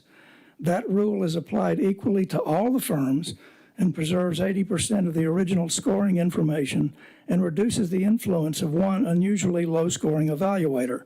This produces a result that remains consistent when the scores are tested in all the other reasonable ways. For these reasons, I recommend that the council recognize the tie in the complete raw scores and resolve it by excluding the consistently lowest scoring reviewers for all the applicants. Thank you. Oh, thanks. City Clerk? Appreciate the time. Member Stokel? Yes. As I stated, typically when we have two that are very high and close anyway, I think it's up to our discretion. I will point out, though, that this is not the first time I think we've had issues with our rankings, so it might be something that we put on our radar to try to improve our process. I think we had it with our registry process, with the healthcare, some of those. So that's one issue. Going back, though, to, I think Ms. Parker brought up a good point of, are we answering the right question with whatever firm we select? And going back to the original, when we moved to do a study, we did that, and then what came back for us was we decided this was not what we were looking for. It was missing some key components with community engagement and stormwater. I think, Vice Mayor, you said that where's the stormwater piece? That was a big component, and I think we all agreed on that. And so moving forward to here, I'm not, I guess that's where I'm at. I'm not looking more for that planning perspective because I think we kind of had that with our first proposal months ago. I was looking for more of that engineering, environmental, stormwater piece, and that's what Tetra Tech clearly does. So I stand by my decision. I feel like they would do exactly what we had concerns about. So that's where I'm at. Member Nelson? My concern would be if they are already on a bad foot with the community. I was talking about Zeb Cohen. If they're already on a bad footing with the community, that to me says this is a problem. So at this point, I would agree with you. Vice Mayor? Yes, in reviewing it, with the engineering background, I totally agree that Tetra Tech, and then I agree with Member Nelson that if they talk to the people that they're to service and without respect, I think that's also a specific aspect that we have to look at, so. City Attorney? I just want to mention that we're, of course, not trying to imply that there's any misrepresentation or stated. We just got one side of the story here. So just be mindful of that, please. All right. There's no other discussion. One more question. Vice Mayor? Question to the evaluation. When we sent out it was an RFQ or RFP? RFQ. Did we tell them, the contractors, the methods that we were going to use for evaluation?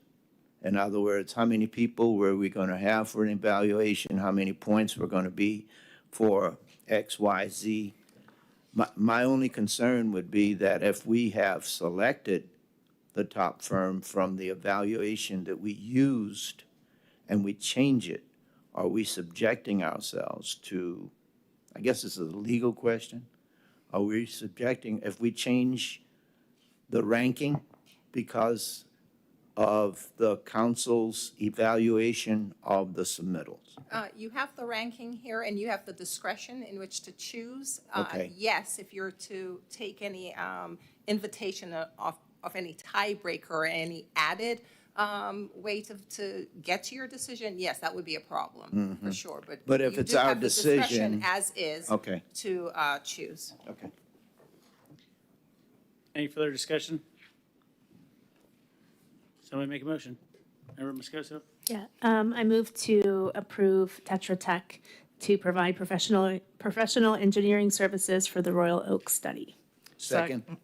Motion by Member Moscoso, second by Vice Mayor Cole. Any further discussion? Seeing none, City Clerk? Member Stokel? Yes. Member Moscoso? Yes. Member Nelson? Yes. Mayor Connors? Yes. Vice Mayor Cole? Yes. Motion carries. City Attorney? Yes, just if we can put on the record as to the reason you are choosing 2 versus the number 1 ranked per file. Well, I will defer to Member Nelson, who made the motion. It was Megan made the It's, motion. I Oh, think sorry, it's Member Councilmember Moscoso, sorry. Moscoso. I'm If so you could used to put on the making record motions. as to why. That's why we chose them. They Are you provide. making the motion to choose the number 2 ranked?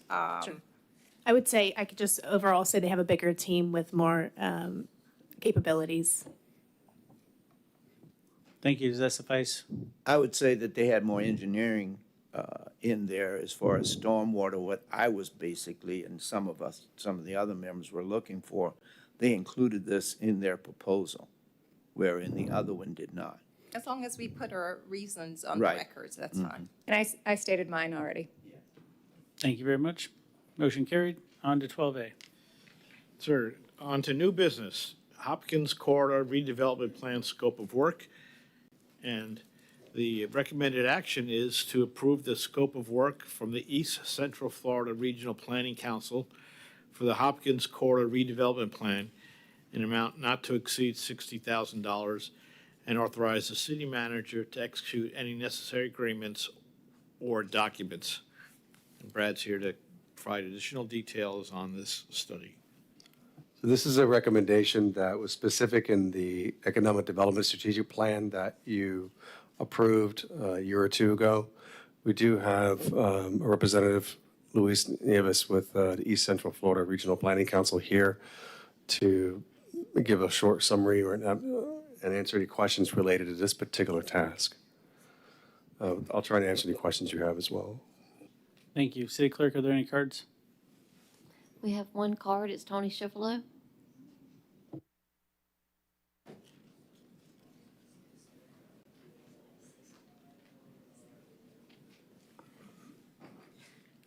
Schiavolo, Tropic Street. I am not Stan Johnston. $7,000 to drive around for the windshield survey. I could drive around for just maybe half a tank of gas and tell you what's on Hopkins Corridor. $8,000 for public engagement for, yes, the selected stakeholders. The Hopkins Corridor, under input number 3, the Corridor Focus Group is going to be selected stakeholders. Now, I understand that'll be the businesses and people that are directly on Hopkins, but you know, that's a business district and lots of people in the public use that stretch of businesses, the different places along Hopkins. And I do believe that there should be a lot of public input as to the selected stakeholders. So I'm not real pleased about the cost of this study.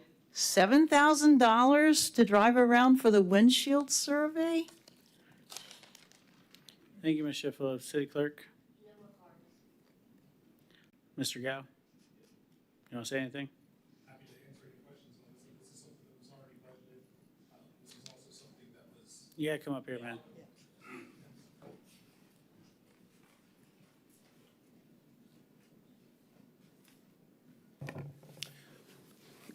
All right. This item was actually already budgeted for on this year's fiscal. And when we adopted the Economic Development Strategic Plan that the Regional Planning Council had put together for us, they had recommended that this be one of the first things that we address. It was kind of low-hanging fruit. And then in addition, it aligns with the goals that we have of implementing at least one Economic Development Strategic Plan goal per fiscal year. Member Stokel? Yes, I think we can all agree that Hopkins needs some work. And could you just clarify, because I would assume like $7,000 for the windshield survey, we're paying for people that have backgrounds in planning and in this. And so I don't know if somebody can just kind of briefly describe the costs associated, because I know sometimes it's easy to kind of look at these numbers, but there's a lot more that goes into it aside from driving around, so. I don't mind classifying. Luis Neves Ruiz, Director of Economic Development for the Eastern Florida Planning Council. I'm sorry, it's a little late for me. No, a windshield survey is not driving around. That's not, we did that for the economic plan. The idea with the windshield survey will be to try to do a kind of like a block by block assessment of what type of uses you currently have at Hopkins. Most of our work doing land use, we use Department of Revenue codes, and that works to a certain point, but it certainly does not explain that the building may have the code that's commercial, but we don't know if it's vacant. So the idea for the windshield survey is to go above and beyond what an existing condition analysis will be doing. When you're thinking of bringing like 2-3 people from Orlando all the way over to Titusville and spend pretty much the whole day here, yeah, I don't think, we may have to actually come several times. Hopkins, one of your longest corridors, by the way. So there's definitely $7,000 is what we thought was a good price. And also I want to clarify for the members of the public, we are a public agency.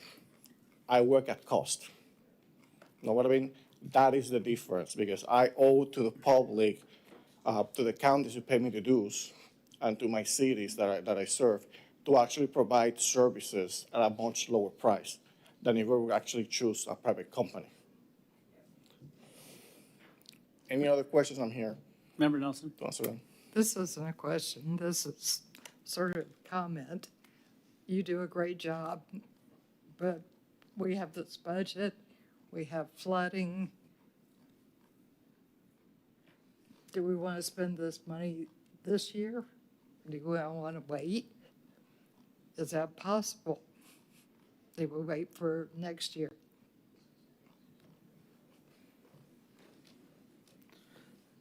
Mr. Gao. I mean, that's at the discretion of council. But I would say, I mean, again, the way I was looking at it, the sooner we address filling vacancies and addressing blight, the more we can increase revenue back into the city, creating the jobs, creating the economic stimulation that we need. City Manager? do you Also, have I'd just something like to point out that on Friday, we're convening the first meeting of the EDO. And obviously, this is probably one of their task orders that they would want to accomplish, but the timing may not be there because of the meeting on Friday and we're having the meeting today. Okay. Member Moscoso?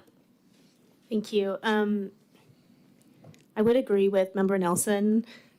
Is this something that we could do in-house? I'm not trying to put additional work on our staff, but like with the GIS, like at least step one, start a little at a time. And I'm not diminishing what your group does. We're just trying to look at the budget because it says looking at the business composition, land use, building types, infrastructure, property entitlements, and building permit data. I'm not sure if that's something we could just start off with in-house and chip away at it a little at a time as an alternative. Member Stokel? I wanted to see if they could clarify that, and then I had one more comment. This is Is a, that what staff does? Yeah. yeah, this is a pretty significant project. I don't have the capacity in our department to do this. And if we did just go out, as stated, out in the private sector, it'd be a lot more. Yeah, and then to add on to that, I think Nick said that this was a budgeted item, and we just approved Nick's salary. Like we have the new zone. And so I feel like I don't want to give mixed signals to our staff that, hey, this is a priority of council, but then we don't want to fund your item. So I do want to be clear on that. And I would agree with Nick that as we're trying to clean up our city, one, I don't want to pay this, obviously, but I do think that we will reap the rewards. And this is a very, very good council. So I think that we will get some quality work from it. If I may add also, and the reason we're also doing this, I have outside money through my Brownfields program, and it will be money that it will be if we identify. The idea here is to actually go block by block and start identifying potential interventions. that we can have. Maybe some of them are going to be brownfield assessments, maybe it will be something else. But if I'm able to know where your brownfield sites are located, and I have money from the federal government, I can do those phase ones and phase twos for free through my program. That's something that a private vendor is not going to have. Vice Mayor. I look at this, I drive that corridor pretty much every day. And, I mean, we can kick the can down the road constantly. We can come back next year and do the same thing. I really feel that since this is something that we do have budgeted, that we should proceed with it, because I think we want to make sure that when someone comes to our city, that I've heard this before, that they drive around and they don't want to live in Titusville. Well, I want them to live in Titusville. So I want Titusville to look good. So I'm in agreement with this. Any other questions? Thank you, Mr. Lewis. Appreciate it. City Clerk, confirm there's no other cards, correct? Correct. All right, I'll entertain a motion. Member Stokel. Move to approve the Hopkins Corridor Redevelopment Plan Scope of Work with the East Central Florida Regional Planning Council. Second. Motion by Member Stokel, second by Vice Mayor Cole. City Clerk. Member Moscoso, Yes. Member Nelson. Yes. Mayor Connors, Yes. Vice Mayor Cole, Yes. Member Stokel. Yes. Motion carries. Thank you very much. Thank you for being here, Nick. City Manager. Yes, sir. Moving on to 12B, the Enterprise Fleet Management Services Agreement. And currently, the city purchases vehicles as funding becomes available and generally retains them until we basically, expire their service life, and then we auction them off. This approach will address an aging fleet, increase maintenance expenses, and vehicle downtime, and we believe that will result in significant cost savings and a more efficient right-sizing of our fleet. So we're real excited about this item, and we have Sandy Reller can provide additional details, and also members of the Enterprise Fleet Management organization. We have Bradley and Alan here to provide a short presentation. Before we get started, a question. Hey, before we get started, Member Stokel has a question. Yeah, did we get the final documents we were waiting on before we get into Yes. this? Okay, thank you. Yeah. No, we don't have the finalized documents. We had a conversation with them, and they've kind of agreed to the language, but we don't have where the placement is. So we don't have the final PDFs of the documents. So we have an agreement, verbally agreement, and we also have the insurance information from our carrier. Okay. All right. Before we continue, unless you only want your item to be the next 8 minutes, I need a motion of council to extend the meeting. Move to extend it 15 minutes, I think you're going to need more time than that. 30?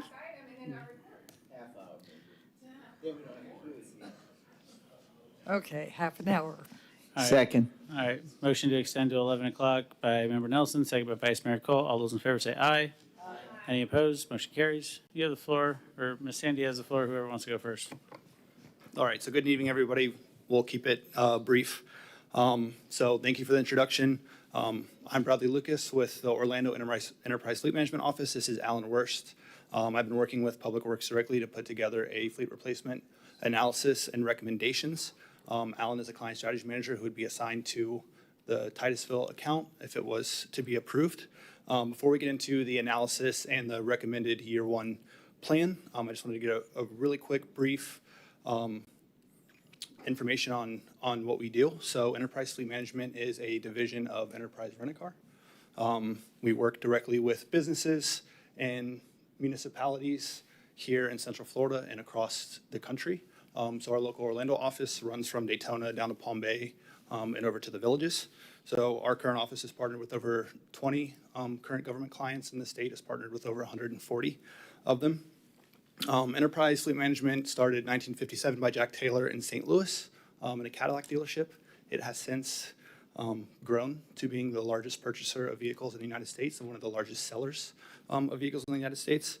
The reason that I mention this is because if you look at the economies of scale and the relationships that we have in the industry, we're able to provide those relationships, values, and savings onto our clients. So when we look at fleet management, we really focus on two pillars. So there's an operation and a strategy pillar. So from an operational perspective, these are all of the services that we offer from an outsourcing perspective.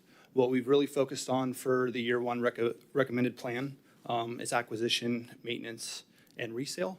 But these are all of the services that we offer as a full turnkey service partner as needed for the city. There's also additional financial and budget benefits, which we'll get into a little bit later on, as well as administrative benefits. So one of the recommended plans that we'll get into more detail later on is to outsource the maintenance of the light duty fleet to enterprise. And when I say outsource, the way that our maintenance program works is we have a national service department in St. Louis with 190 AAC certified technicians that audit and review repairs for accuracy. To clarify, Enterprise doesn't do the actual repairs on the vehicles. The vehicles would go to local vendors here in Titusville. So there's 20 preferred vendors in a 10-mile radius of City Hall that these vehicles would go to. Our National Service Department and our technicians just review and audit those repairs for accuracy and pricing.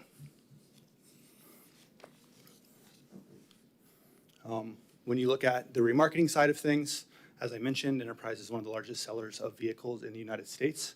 We have a local remarketing team here in Orlando near the airport that sell all of our fleet vehicles, all of our rental vehicles, all of our truck rental vehicles. And what that team does is they sell to auction and to private channels. But as you can see, 80% of the vehicles sold are through private channels. What that does is allows us to use those relationships to generate more equity and proceeds back to our clients as we're ready to replace and sell those vehicles. And like Bradley had mentioned, those two pillars, the operational and the strategy piece. The strategy piece is where I kind of come in. Bradley is obviously the account executive who will kind of onboard you, and then I will be the account manager moving forward. So from a strategy perspective, my job is to find the lowest total cost of ownership for the city. And we do that a couple of ways. So we basically take all of the maintenance data that we have proposed with our maintenance program. We can collect that data from the city through our maintenance programs. I analyze that data. I also analyze the equity positions on all of your current vehicles. And we essentially find that sweet spot of when those vehicles need to be replaced. So that's where the strategy piece comes in. That's sometimes a little more complicated than just that. But that's where my job is, to come in and provide that data to you. And how we do that is we do it through 3 core meetings a year. So the first meeting that we have is our annual client review. That's where we go over year-over-year spend with Enterprise Fleet Management and with the city.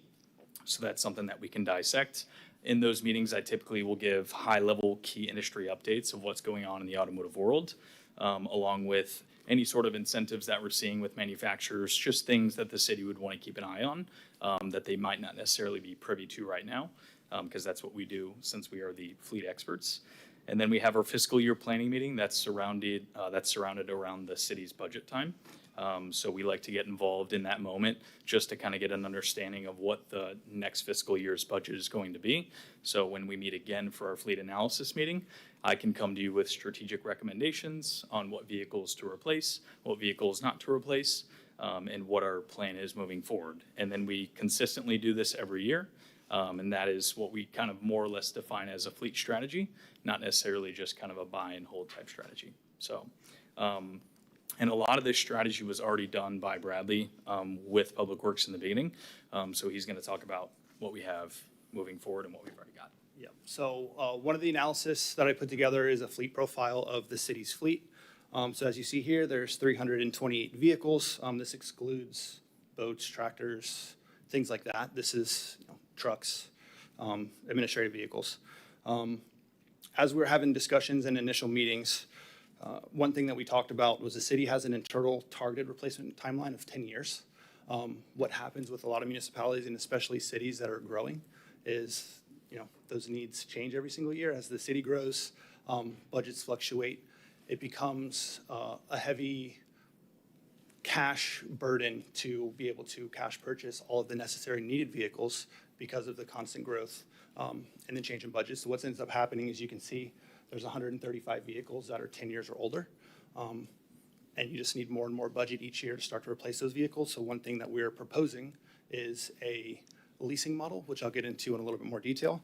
But what that does, it allows you to essentially stretch your budget and acquire more vehicles with the same amount of money. And that leasing model, due to the 135 vehicles that are over 10 years or older, we're targeting 5 or 6 year replacement life cycles. Each vehicle is different, so a half-ton truck that doesn't have any aftermarket might have the optimal time to replace at 100,000 miles or 5 years. Heavier duty vehicle with more aftermarket might have a 7 or 8 year cycle, but that's where the maintenance data and Alan comes in with putting that analysis together to determining the right year to replace that, because we look at the fleet not as a year over year, but as 3, 4, 5 years out for a proactive replacement plan. So Alan alluded to this. So the optimal time to replace a vehicle is kind of the sweet spot before maintenance and fuel costs start to increase and before the vehicle becomes fully depreciated. So by using industry updates, your current maintenance costs, the current equity in your fleet, as well as anticipated operating costs, we look at each vehicle for each department to put together a proactive replacement plan to lower down costs with newer, more efficient vehicles. And while newer, more efficient vehicles, lower operating costs and downtime, there's also safety benefits to be associated with that. So this is just a quick graphic to show the benefits of safety features that are now mandatory on vehicles. A really good example of this is backup cameras were made mandatory in 2018. As you can see on the key benefits, the city currently has 114 vehicles that are older than 2018, which is roughly 35% of the total fleet. So there are that many vehicles that don't have backup cameras, and there's a direct correlation with enhanced safety features and third-party claims as well. So I talked a little bit about maintenance of what our National Service Department does. From a recommendation standpoint, we're recommending 257 light-duty vehicles to be added to the maintenance management service. This is a current local government client of ours that has 379 vehicles on maintenance management, which is that outsourced program I talked about earlier with the local vendors. And this is for last year, so a couple key benefits: 180% return on investment. So this service is $6 a month per vehicle per sourcewell pricing. So we actually saved more than they spent on the service itself. That service generated $76,000 in savings, and the savings are broken out. There's also administrative benefits to that service as well. So the invoicing is automated. So because the preferred partners are already on our system, they submit all of the repair orders to be reviewed. Once approved, all of that is consolidated and loaded into the website. So from a billing perspective, it's consolidated and shared with the city on a daily basis. And then we're also collecting that maintenance data on a per vehicle basis to make the recommendations for the optimal time to replace. So the year one recommendation that we've discussed is to replace 39 fleet vehicles on an equity lease. So an equity lease is a lease with no wear and tear mileage penalties. You're actually building equity throughout the lease versus a typical net lease or closed-ended lease that you might be familiar with, where there are mileage and wear and tear penalties. And transitioning 257 of the light-duty vehicles onto that maintenance management service. So if we were to move forward with the recommended plan, which is at 39 vehicles, if the city was to purchase those outright like they typically do, that would be a year one impact of $1.62 million. If they were to lease those 39 vehicles, the year one cost would be $293,000. The maintenance is actually fixed into that lease cost as well, so that $293,000 includes maintenance for that first year.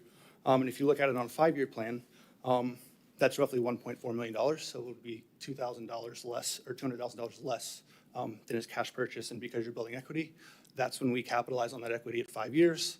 Maybe we replace all 39 in 5 years. Maybe we replace 30 of them and extend 9 out. That's where the strategy piece comes in. But by capitalizing on that equity, rolling it into replacements, that's how the plan becomes sustainable.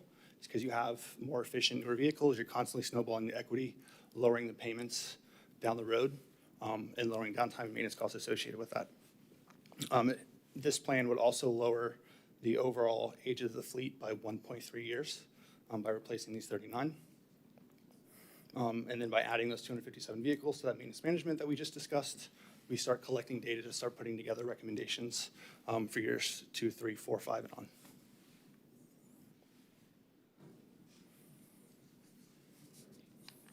Miss Sandy? Questions? I don't really have that many questions. You know, I think anytime we can outsource and streamline, I think that's a good idea. How much were we planning on spending in capital for fleet replacement in this upcoming? So we didn't put any of the light fleet in for capital because we know we were moving forward with this. I don't think we've ever tried to replace 39 vehicles in one sitting, but it would definitely would have cost more than the $300,000 a year this is proposed. I don't have that exact number. Approximately how many do you know how much we spent this previous year in replacement vehicles? Because I know every year we were idea? buying some. Huh? 50 grand each and we probably would replace what, 15 a year? So more than what we'd be spending doing the lease. Council? And another thing they do, which they didn't touch on, which will, we're starting with just Public Works to kind of, before we expand it and move forward into it, is they're gonna help us look at right-sizing the fleet too. Hey, you know, is this truck too big for what you need? Can you go with something smaller? They've already done that on a few of them for us, so I think that's really good to have a second eye on that stuff. Member Moscoso? Yeah, this question is for the attorney. Do you feel comfortable with us moving forward without all of the documentation? That's a question council would have to answer, I think individually and collectively. I will say that I have reviewed the contracts. There were about 7 contracts in dealing with a company like Enterprise. They're usually going to be cookie cutter templates, so I did not have a lot of changes as far as substantive contractual changes. However, as I was stating to the city manager, the cost and monetary value were not incorporated in those agreements. So that would be something I would, encourage council to be aware of. What is the cost? What are the savings in addition to, like I've stated, whatever decision you are wanting to make at this point in time, we just need to make sure that the public is aware, and that was my angst as far as the contracts not being published in time for this hearing, so. Yeah, that was the thing I was looking at when I was reviewing the documents. I didn't see any price in there, but obviously you guys answered the price question. And, just looking at what we typically spend on vehicles, now how much is it gonna cost us to maintain the fleet through you guys? Like from a maintenance perspective on the customer-owned vehicles. It's tough to give an exact number because, 2 trucks of the same age could have completely different maintenance repairs.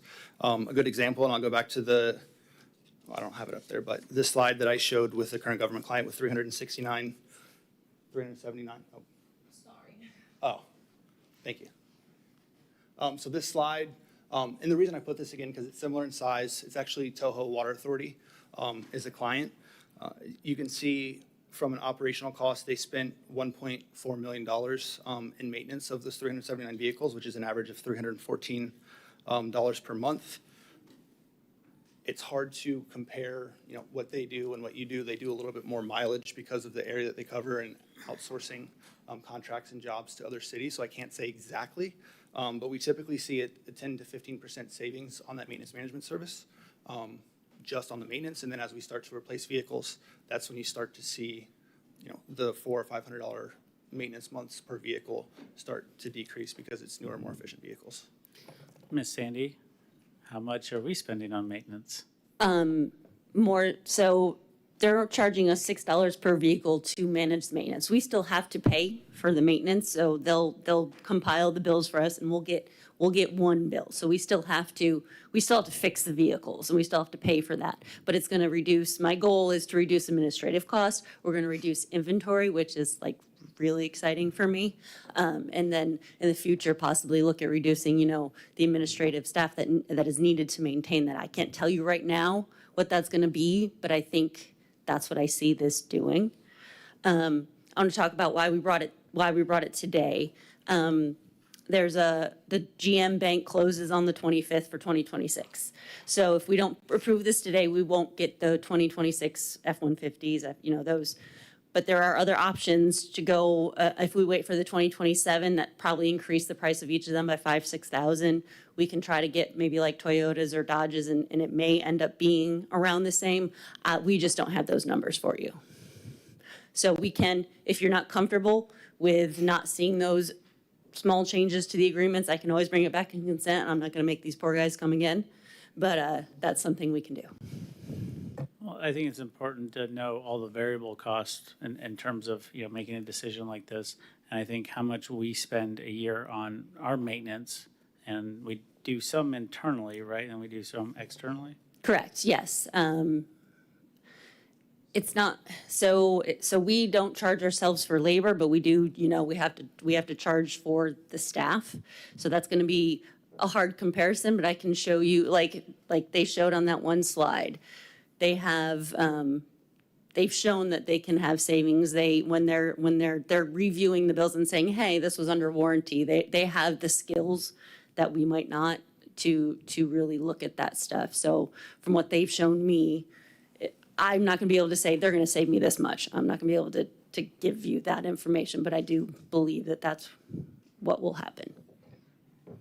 Thank you, Ms. Sandy. Vice Mayor?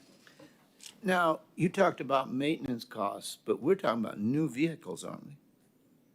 Are we talking about getting new vehicles? So we're getting 39 new vehicles, but they're putting all of our light fleet, which, obviously not the solid waste trucks, but on the maintenance plan. So for $6 per vehicle, they're added to this maintenance plan where they can go and take them to any of the vendors, Okay, which we have our local vendors, say, okay, you here's just my cleared that card, up. fix it, and then the bill goes to them. They send me a compiled monthly bill. Okay, got it. Thank you.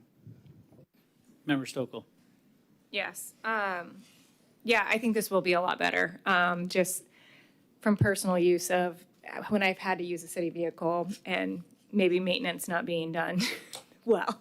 So I'll just put that out. I think that this is moving in the right direction. I think to your point, part of the plan. And I did have pause initially, which is why I asked my initial question, because I was originally, why can't we push it? And then that was explained to me about the different year models. And so now that we do have the additional information, and it's minor in my opinion, I think part of it we were waiting on insurance. So I do wish that we could get back documents quicker, just from the staff side, just to make sure we're not in this situation again, because this is not a good situation to be in. But I would want to go ahead and move forward and ensure that we can hopefully and probably have cheaper cost than pushing it off to the next meeting. Thank you. Any other questions? Thank you, gentlemen. At that point, I'll entertain a motion from council. Member Stokel? Move to approve the Enterprise Fleet Management Services Agreement. Second. A motion by Member Stokel, second by Vice Mayor Cole. Any further discussion? City Attorney? Yes, I think the ask, and correct me if I'm wrong, Sandy, is not to approve an agreement that's not before, but to provide us the discretion to approve, giving the discretion and authorizing the mayor, if we want to just read verbatim from B, it's not to approve an agreement because we don't have an agreement before us today to approve, but giving, authorizing the mayor to execute the necessary agreements, allowing purchasing, the city attorney and city manager to continue negotiating and contracting. I think that's the ask, right? Yes, it's to finalize, it's to approve the To agreements finalize. upon final approval by purchasing, city attorney, city manager. Okay, so, because there is an agreement in our agenda packet. Yeah, so you've seen our Correct. our edits to that. Yes. We had a conversation with them. Their changes they're agreeing to most of them. Okay. It's mostly where the placement is. They want to keep the master lease agreement the same, but move it to an addendum, amendment or an addendum type thing. But they've agreed to the language. So sorry, to clarify, yes, and to authorize staff to go ahead and finalize the agreement, because what we do have in here, it does have some markups, but that was my intent. And you clearly know if the city attorney does not sees a substantial change, she will not agree to them, and we'll be back to see you. Never will. So I believe the motion, and correct me if I'm wrong, is to authorize the mayor to execute the necessary agreements with Enterprise Fleet Management utilizing source flow contract number 112025 EFM for fleet management services with the phase acquisition, leasing, maintenance, and replacement of city vehicles subject to approved budget appropriations and final review and approval of the contract language by purchasing, contracting, city attorney, and city manager. Was that your motion?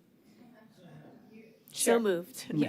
And that was my I second. was trying to summarize And that was my it, but second yes, that was also, yeah. the verbatim. Just to make language. sure it was all on the record, Yes. exactly what needed to be said. So I have a motion by Member Moscoso, believe it or not, because she said so moved after I said it. So she beat you to it technically. And I have a second by. Well, you didn't Vice acknowledge my motion and second initially if you want to go by Robert's No, no. rules, but. All right, touche. All right. Motion by whoever the city clerk wants to write down, second by Vice Mayor Cole. Any further discussion? Seeing none, city clerk. Member Nelson. Yes. Mayor Connors. Yes. Vice Mayor Cole. Yes. Member Stokel. Yes. Member Moscoso. Yes. Motion carries. Thank you very much. Appreciate the hard work on that, Sandy. Now we're to our second petitions and requests from the public, non-agenda items. And remember, if you spoke the first time, you cannot speak this time. Not seeing any. So moving on to mayor and council reports. Member Moscoso, I believe you wanted to lead us off. Sure. Chief Wright, Commander Wright has, I asked for kind of an update on, well, actually, first of all, I appreciate Mr. Abate reaching out to TPD about the flock cameras and the situation that's happening in Palm Bay. And so just to give us a little bit more of an explanation about the permits for our cameras here. Yes. How much time do we have? We've had 5 hours to prepare. 14 minutes. So we had a conference call with our representatives from the vendor this morning, asked them to give us a full breakdown of where all the locations are as far as city right-of-way, county right-of-way, FDOT right-of-way. So I don't have that back yet, but we have been in communication with Brad and his crew, and as soon as we get that information, we're doing a full sweep on all of our stuff just to make sure the T's are crossed and the I's are dotted. And so what was the issue that they had in Palm Bay? From my understanding, some individuals went out with their public records requests, measured all their locations, and found one that was 1 inch to 12 inches off of the permitted install. And what Palm Bay uses for their installation is third party. So that third party vendor, from what I've been told, did not relay that the job was complete and installed for the city inspectors to sign off on it or deny it. Okay. And it was just one location out of how many ever locations they have. And since we have you here, could you explain the school zone cameras as well? Because I know that that started up this week. Is it a 60-day trial again? Yeah, so before I jump into that, I want to make sure everyone understands that the flock cameras are not the school zone cameras, because there's a lot of confusion about that as well. That's a separate license plate reader technology program. Flock does not issue school zone speeding citations. So. And just to clarify, and Flock does not give out citations, correct? Correct. Thank you. So our original 7 locations that went live back in March of 2026 for the 60-day warning phase, and then transitioned May 11th to actual citations. Those are already in citation mode as of yesterday, with school being back. Yes. We have 3 new locations that were installed over the summer. Those are on 60-day warning phase. So any new locations that get installed will have a 60-day warning phase.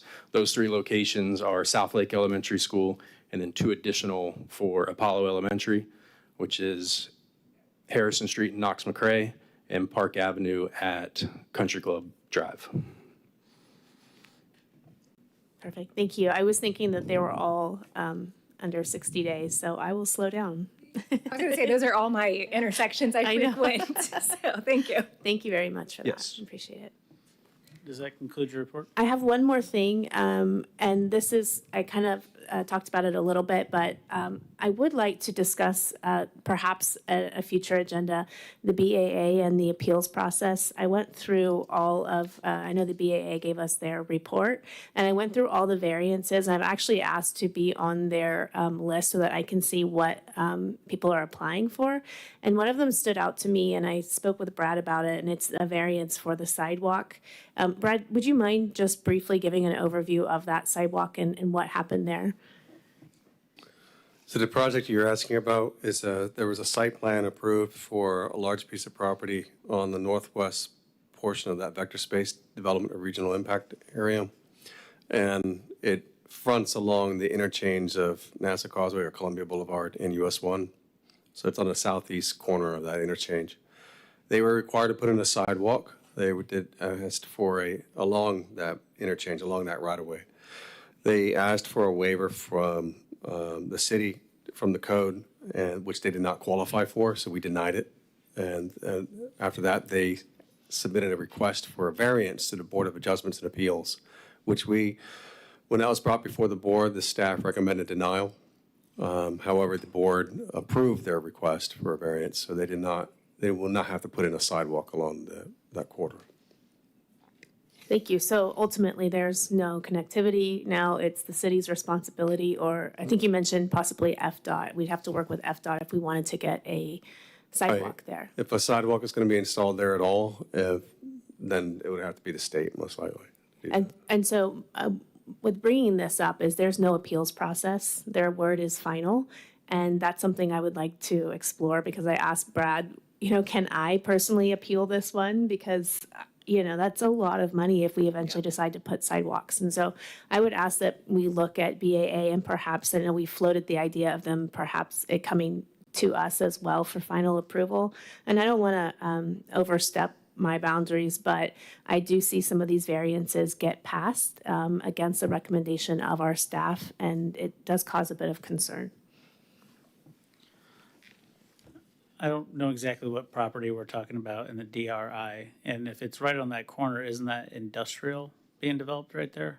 Yes, it's industrial. So this is the same property previous, if you remember the previous agenda item about the master plan. So right next to that hotel, there's another piece of property just to the west of that, which is also zoned planned industrial development. That's the property that Ms. Muscosa is referring to. Okay, it just seems a little odd to have, sidewalks next to industrial. I mean, so I can kind of see the argument for approving it, but at the same time, I wasn't there, I didn't hear everything, I'm just, thinking about it critically, industrial and sidewalks typically don't go together from what I'm seeing, but. Well, if you look at even, just South Street, they put up some new storage units and stuff. You'll see that they have sidewalks that they don't really connect to anything. But with that piece of property specifically, just thinking about Tranquility and people going from the hotel possibly over to if that becomes commercial, we would definitely want sidewalks there. So I feel like it's a big loss for the city. Well, the question is, how are they going to get across the highway? To go across US 1 above the, on-ramps, because there's a bunch of circular on-ramps there, because I always go around one and come around and go around the other one, so I can, do a U-turn if I turn right on 405 out of Tyco. So I don't know how you get across there to get to the frontage. Now, if you're talking about a sidewalk directly across 405 or a crosswalk to get to Tranquility, that could be a little different. But the way I see that parcel, and I know you're down there a lot as well, I don't know how you get sidewalks to connect unless you're walking down US 1. Yeah. Well, I mean, anytime I feel like we can have a developer pay for a sidewalk, I say let them pay for the sidewalk. I don't think anybody's arguing with that, but just the idea of the practicality of that's why there's the waiver process if a sidewalk doesn't make sense. And I know even staff has granted quite a few of those outside of our purview as well. Member Stokel? Yes. To clarify, I think, is this the one that got the variance? Are they going to be next to a hotel now? Yes. See, and I think that's the issue is if they're building a hotel and those guests come out and maybe are walking a pet or going for a walk, does that make sense? And I remember when the intent behind the variance process was we were making these infill lots in existing neighborhoods, making them pay into a sidewalk trust where the entire neighborhood did not have sidewalks. So that was ridiculous. And so the flip side of this now is when a variance is granted and should there be development, now we just waived all costs for that and then it falls back on the citizens of Titusville. And so I think that's kind of what we just need to be aware of. And I don't know from a legal standpoint, because I have asked this before of BAA, that's crazy to me that a board that we appoint of volunteers has the final say. And I feel like when I asked before, and I think it was prior to you being here, there was nothing that we could do about that. And at one point we have discussed about if they deny something, being able to appeal. And I would like to bring that back. In this case, obviously, they wouldn't come to us to appeal if they got approval. But I would like to bring that second issue back and see if maybe there is something we can do, or at least kind of keep an eye on those variances. So if that's happening, at the end of the day, I don't want to be not collecting money that we need, and now we're having to increase our budget to pay for things that really should have been budgeted prior. Yeah, because to your point, if they got approval, they're not going to appeal it. Right. So who then, what does that process look like? But fair point. I was just thinking about the industrial land and, all right, does that conclude your report? Member Nelson? The only thing I wanted to ask about was the cement plant. And I know that we got information that the problems had been resolved, but I'm not sure the general public knows what happened, I don't think it's been resolved. sort of resolved. Cement plant? Oh, I'm sorry. I was writing down your BAA question. Oh, And I'll say when everyone says it's late. we have 5 minutes. Do you mind repeating that, please? I'm sorry, This- Councilmember. Where is the cement plant? We had problems with it. You're the wanting to know concrete- what's the status? Yeah. I believe we sent out an update that the state has fined them and has offered them a settlement in making, paying the fine as well as providing some remedy for the violations. And I think, if I'm not mistaken, that runs by the end of this week. So I can send out an update. But yes, the state did get involved. They have been fined.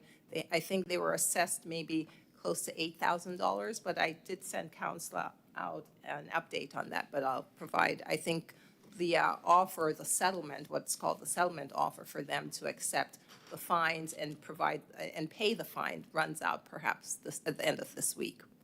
You did send it to us, but we had talked about it like 2-3 meetings. Okay. And then all of a sudden, we didn't talk about it. And I thought, for the people out there, they don't necessarily know that it's been resolved. Correct. I sent something out, I want to say 2 weeks ago, but I can definitely provide an update once once that timeline that they were given runs through. Thank you. You're welcome. Vice Mayor Cole? This is more of a shout out than anything else. I've worked with Scooter Morrison, who is the minister at Life Point Ministry. They're the only warm weather shelter in the city. Well, he has just taken over as the CEO of No One Hungry Incorporated. And this operates a pantry, which is right behind St. Gabriel's Church. And he took that job over this morning. And I went out to the pantry, and they're open on Tuesdays from 10 to 12. And I looked at the line, and I looked at the people that were working in there.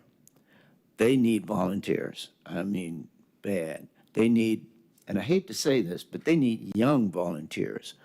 Because the problem that they're having is the people that are there can't operate the hours that they need. They have to go over to Orlando to First Harvest to get the food and bring the food in. It's basically what they have behind St. Gabriel's is a small, almost like a small corner store where people just come in and they get what they need.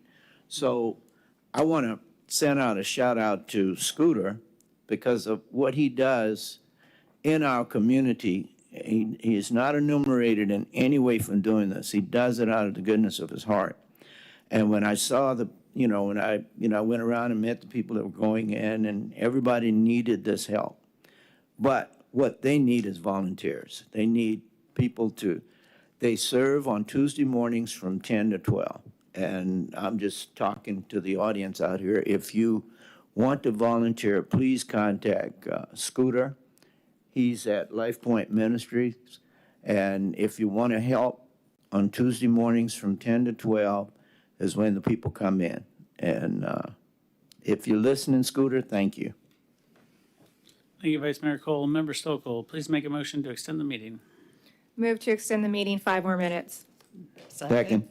All right, all those in favor say aye. Aye. All right, motion carries. I'm assuming it's my turn. Yep. Just can we get a clarifying answer for the good of the board on the consultants that we are trying to get, because we're still seeing comments about the forensic audit and what's going on with the city, and I feel like we're not giving the public answers. So could we get a timeline on anticipated consultant coming in and where we can get the results of that and then kind of make next steps, because it's, as I mentioned earlier, it's been frustrating with the budget process and then not having some of those answers yet. So the council asked for a cultural consultant, so we have a draft scope going out to 200 state authorized contract holders that we'll bring back to you to give you the cost to take that on. I also spoke to the company that did a survey similar for JEA. JEA is going through some problems with their CEOs, so they offered up a service that was only a survey with a PhD overseeing it. But we do have a full scope for a cultural assessment, which is what the council asked for. It's going out through the DMS contract, so there'll be about 200 management companies that can look at it. Once we get that price back, we'll get it to you and have a schedule in it. Okay, so maybe early in September? It should be back. I'll have to give it purchasing tomorrow. We can get you a schedule update the next meeting. Okay. And then just to reiterate, I will not be at the first public budget hearing. So as we did our workshop, if there's any other things that you feel like we need to flesh out, I don't think tonight's the night to do it, but maybe at our next council meeting during the reports, if we had more ideas, I feel like that would be a good time to maybe just discuss some of those things. So when we get to that final hearing, we can kind of have had that discussion.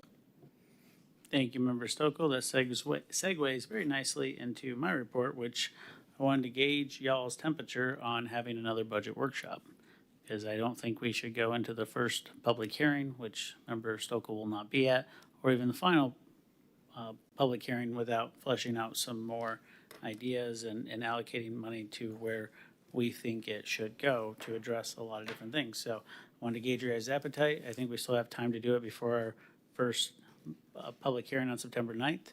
But let me know. Vice Mayor Cole. I definitely think we accomplished a lot at the last one. We can close all the loose ends that we've had, but the budget is so very, very important, and not knowing what's going to happen in the November election with the property taxes and stuff, I think we really need to look at it very closely. So having another budget workshop, I think, is a good idea. Any other feedback, Member Nelson? I hate the idea, but on the other hand, I would really like to know where we are in the budget. We're trying to save some money, make sure we had money for stormwater, stopping the flooding. So part of me is like, it would be really great to know where we are. And it's a painful process, but I think it's necessary. Member Stokel. Yeah, I will say, probably that was, of all the budget workshops I've done, that was probably the most productive one that I participated in. It was really nice to go through everything. I'm fine if we need to do another one, or if, again, I don't know what the agenda looks like, so if it's another hefty agenda for our next meeting, it won't give us enough time to discuss some of it. And there are a couple other things, like on our unfunded list, like the lobbyist was on there, and I thought that was included in our budget, so I feel like there's some things that we might need to iron out. I just don't know if it's going to require another 4-hour workshop, but. I promise not to keep everybody 4 hours. Yeah, but if we needed to meet one night next week, I could do that. I'll just mention at the next meeting, the council meeting is the stormwater public you're hearing. right. So Please that do will not- be yeah. a long meeting. And yes, So, yeah, we obviously got a lot of more work to do, and there are 5 powers of council. 3 are appointing people, 1's establishing new departments, and the most important is the budget. So I think, I don't care how long it takes us, we need to come through it and figure it out, because at the current budget at 6.2 mils, needs a supermajority to pass. And I don't know if we're there based on the conversations we had at the budget workshop. Member Moscoso. Yeah, no, I would agree. I don't know if there are any topics or anything that you are thinking about that perhaps we could have staff start researching now to prepare us. I know you are looking at like staffing concerns and things like that, and so I don't know if that's something that we should have them look into so that we're prepared for that meeting. Yeah, I think it's important that we all have different conversations with staff, different things to prepare, but, we didn't really get to the fleet management discussion. that's what I was going to say. department. You had mentioned it, and then I we mentioned never it, I got was to teeing it. it up, and then we got late, and I kind of lost my train of thought. But Obviously, taking into consideration some of the things that we talked about tonight, I think it's important to have that dialogue, as well as the 71 positions that were not filled and what we're doing with any potential rollover that was already budgeted, and where can we redirect those funds, what projects need to be, taken care of first in terms of priority. I think it's just really important for us to have those conversations. So we had a lot of great discussion, and I think what staff's looking for is what millage we want to come in at and how much we want to allocate towards these other things. Personally, I want to see us at rollback, and I want to see us, try to trim, $500,000 to $750,000 below that, so that we can start funding PD&Es and things like that for stormwater. So I think we can get there. We just got to be creative and think about what's the best interest of our taxpayers. And with that, it's 11:05. Yeah, can I have a motion to extend for like another 5 minutes, please? I'll move to extend the meeting another 5 minutes. All those in favor say aye. Aye. All opposed? Motion carries. Thank you. Wanda, that was me that seconded because I didn't have my microphone on. So when you're listening to the recording, you need to know that. Yeah. So just FYI, the only date that I think, I don't know what your guys' availability is, but next Tuesday, the 18th, I think next Wednesday, there is a P&Z meeting, and I at least got to make it a week out. Oh, yeah, that's right. Never mind. All right, so then the 25th, we're busy. How about the 27th? Or do you guys want to go to maybe the first week in August? Or first week in September? Like September 1st? All right, again, wait, as long as we're doing it before September 9th, I'm good. Next Thursday? Next Thursday. That's the 20th, right? Yeah. All right, that works for me as well. 5 o'clock? No, 20th. 20th. August 20th at 5 o'clock. Does that work for everybody? 5 o'clock, what's 20th? Yeah. Yeah, it works for all of us. Give us plenty of time to notice it. Member Moscoso? Sorry, can I just ask, because I do like to try to be prepared, if there is a certain topic that you're going to bring up, if you could just somehow let us know in advance so we can also make sure that we have as much research and information ready. I mean, all I was doing was going through the budget items that was provided. I just read it a lot, so. Yeah, and I think my intent would be if we can get on the same page about rollback, about the increase in sewer, water, stormwater, and our priorities. I'm hoping it could be a relatively short meeting, but I feel like there were just some things that were left undone. Okay. Yeah. That, and I think it left staff with a lot of questions, and I didn't want to go into our public hearings and go, all right, we're kind of at this millage, but not really. So, City Manager? No, we'll bring you the revised budget based on the workshop. It is at rollback. So that'll be the starting basis. So whatever additional savings are generated at the August 20th, that'll be bringing you below rollback. Thank you very much. All right, so just one last thing. According to Section 2-26, Rule number 3 of our Code of Ordinances, the mayor shall appoint any chair of a committee. And I forgot to appoint the chair to the EDO. And as they meet on Friday, I feel like I should appoint a chair so somebody can, call them to order and, establish bylaws and all that stuff. So Mr. Bart Jenkins was the previous chair of the North Boulevard Economic Development Zone, and I feel that that will be a good appointment. So I just wanted to publicly say that and let you guys know what's going on with that. And that concludes my report. City Manager? I have just one info item. The October 8th is the date for the annual boards and commissions recognition ceremony dinner in Eden River Preserve. Thank you very much. Anything else? I'll entertain a motion to adjourn. She doesn't have anything on her report.